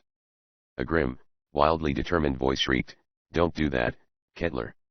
Kettler spun. So did everyone else. Carlith stood at the clearing edge, whence he had retreated to produce, from where he had hidden it, no doubt, before he showed himself a few minutes ago, a machine gun. Carlith had the machine gun trained on Kettler and the others. "Stand still, all of you!" Carlith screamed. Vehemence of his yell shook Carlith, and his glasses fell off. Doc Savage moved like he never had before. Carlith's glasses falling off decided him. Carlith was so nearsighted he could not tell friend from foe at 20 feet. Doc whipped at Peabody, hit the man and knocked him into the loose leaves that filled the pit under the shrine. Monk and the others exploded, making for the gang who had been on the point of executing them. A gun went off. That was Rennie's victim, who fired in the air, convulsively. The machine gun let out a stuttering uproar. Men shrieked and cursed and some fell. The others recoiled wildly, and dived for the spot where they had put their arms aside while they unearthed the wealth under the shrine. It was an unfortunate move for them, putting their guns aside, for it enabled Doc Savage and his men, in the final analysis, to make their escape. The only ones with guns were the executioners, and Doc's first wild charge, with his men, put these out of commission. The bronze man went on and reached Carlith's side. About the same moment, the machine gun stopped. "Ammunition out!" Carlith shrieked. "I only had part of a drum." "Run for it," Doc directed, and pitched out of the clearing. The bronze man's aides followed him. There was only a fractional moment in which to act, for Kettler's crowd were falling upon their weapons. Doc and his aides did, however, succeed in getting into the boulders before shooting really started. "Let's go," the bronze man commanded grimly. "If they overhaul us now, we're in a pickle." They had started south, toward the narrowing V of the cliffs, and they kept going in that direction, knowing that to veer to either side would mean they would be cut off, but aware also of a horrible certainty of being trapped ahead. Surprise, fortunately, had given them a little advantage. The cliffs were close now, their shadow made almost darkness about them, and this handicapped them a bit, but handicapped also their pursuers, who were now following by vision, their footprints, rather than sound. They came, shortly, to the spot where the cliff breasted the sea, and waves smashed with appalling force against stone. The tide was out, but coming in with the amazing speed characteristic of this region. The tides here were not as great as in the Bay of Fundy, to the south, where the rise and fall is often 2 score feet, but it was considerable. There was, they saw, a strip of sand along the foot of the cliff, as yet uncovered by water. Waves, however, crawled up fearsomely to the stone wall. "Come on," Doc directed. He ran into the water. It was very cold. When it was up around his knees, he turned to the left, as if heading back along the beach in the direction they had come. "We won't make it," Monk exploded. "They'll see us." "Trick," Doc said, and waded out deeper. Then he turned sharply back and headed for the line of cliffs. "We may be able to locate a ledge above the level of high tide," he explained. "That's our only chance. They've got guns." The sand was hard, it had frozen while the tide was out and it was slick going. Time after time, they fell. The strip of sand, welcomingly wide at first, rapidly narrowed, but that was because the tide was coming in fast. "We're liable to be cut off," Monk groaned. "Fact is, I don't believe we could make it back. This water is too darn cold for anybody to swim in." They had gone fully half a mile, without a sign of a break in the cliffs. Waves were breaking over them now, smashing them about, soaking them. "There!" Doc rapped, and pointed. It was a ledge, amply wide, but some 50 feet up. The surface of the cliff sloped, was rugged, and could be climbed. Doc mounted, assisting the others to go up as he did. They dropped on the ledge, soaked, breathless, and looked back. Peabody, Kettler, and their men must have been taken in by the fake tracks, which they had no doubt seen in the knee-deep water. They could be heard shouting. "In another 10 minutes, the tide will have that strip of land covered," Monk grunted. "That means we'll be safe for at least several hours." Carlith was by far the most exhausted man in the group. The cold air had burned his lung tissue and he hacked and strangled several times. "Breathe inside your parka," Monk suggested. Carlith did that, and caught his breath. "Guy, you sure done us a turn back there," Monk told Carlith. "Just what made you do it?" Carlith seemed vastly surprised. He looked at Doc Savage. "I did not tell them, Carlith," the bronze man said. "Huh?" Monk exploded. "Tell us what? Remember when we were at Carlith's house, and I faked the thrown knife gag to give me a chance to search the premises?" Doc queried. "Sure. I caught Carlith in the basement, putting the radio out of commission," Doc said. "That proved absolutely that he was one of the gang." "Holy cow!" boomed Rennie, who had overheard. "You got wise that early in the game." "Carlith was sick of the whole thing," Doc said. "The killing of Ham's apartment house superintendent had decided Carlith to quit the game. He told me this there in the basement of the house, and I believed him. He told me the whole story. He offered to string along and help me. I took him up. And I must confess I was not a great deal of use," Carlith muttered. Monk looked somewhat injured. "But why didn't you tell us, Doc?" he demanded. "Carlith's life was at stake, and more," the bronze man said quietly. "The slightest hint of what he was doing, and he would have been killed." Monk grumbled, "But we could have kept it quiet." Doc smiled. "It was rarely that he did that. It was much more convincing as it was," he said. Monk finally grinned. "Yeah, Doc. You're right, at that." The homely chemist eyed Carlith. "Say, that long yarn about you and Peabody Bain held prisoners in your house was a lie, eh?" "Of course," said Carlith. Monk waved his arms, so that circulation would not slacken too much. "It was not so cold but that they could stand it, with precautions." Monk also did some thinking. It was rarely that Doc Savage did as he had done with this man Carlith. It was a risk, the bronze man staking so much on character judgment. Or had it been a risk? Carlith would hardly have dared tell his fellows what he had done. But, studying Carlith, Monk abruptly decided Carlith was sincere. Right now, the man looked happy, as if he were helping do the world a good turn. A roaming bullet distracted Monk's attention.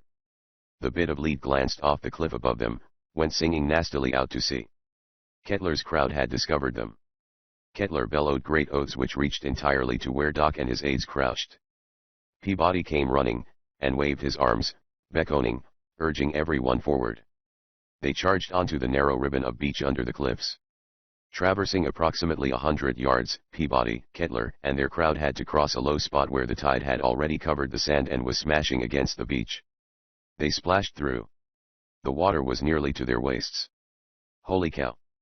Rennie boomed. "That was dry when we went through." Johnny said, "Tides usually do not come in steadily, but in 3 surges, during which the water rises much more." Doc Savage was shouting. He had made a funnel of his metallic hands, and he lifted his remarkable voice to its greatest volume. He was directing a warning at Peabody and Kettler. "Go back," he called. "You can't make it." "Hell we can't," Peabody bellowed. He thought Doc was threatening him, whereas the bronze man, in accordance with his policy of seeing no lives taken that might be saved, was conveying a warning. Peabody himself fired a shot. The others with him did likewise, and the storm of lead thus unleashed drove Doc and those with him flat on the ledge. There they lay, not even lifting their heads until a man shrieked on the tiny beach, not far away. Then they chanced a glance. There was no beach now. Waves were piling in. Offshore, there was a tide rip, and this tossed up waves that came lunging in furiously. The man who had shrieked was in the water, being lifted, battered against the stone, carried back, flung against the cliff again. A moment later, another man was off his feet. Then Peabody and Kettler went almost together, as they turned and tried to fight their way back. The water was cold enough to chill the strongest swim men into a near paralysis, and even had any of them been able to keep afloat, the waves would have driven them against the rocks. It became certain that they were to drown, to the last man. "If we could save them," Doc Savage said slowly, "we would." Monk looked at Carlith.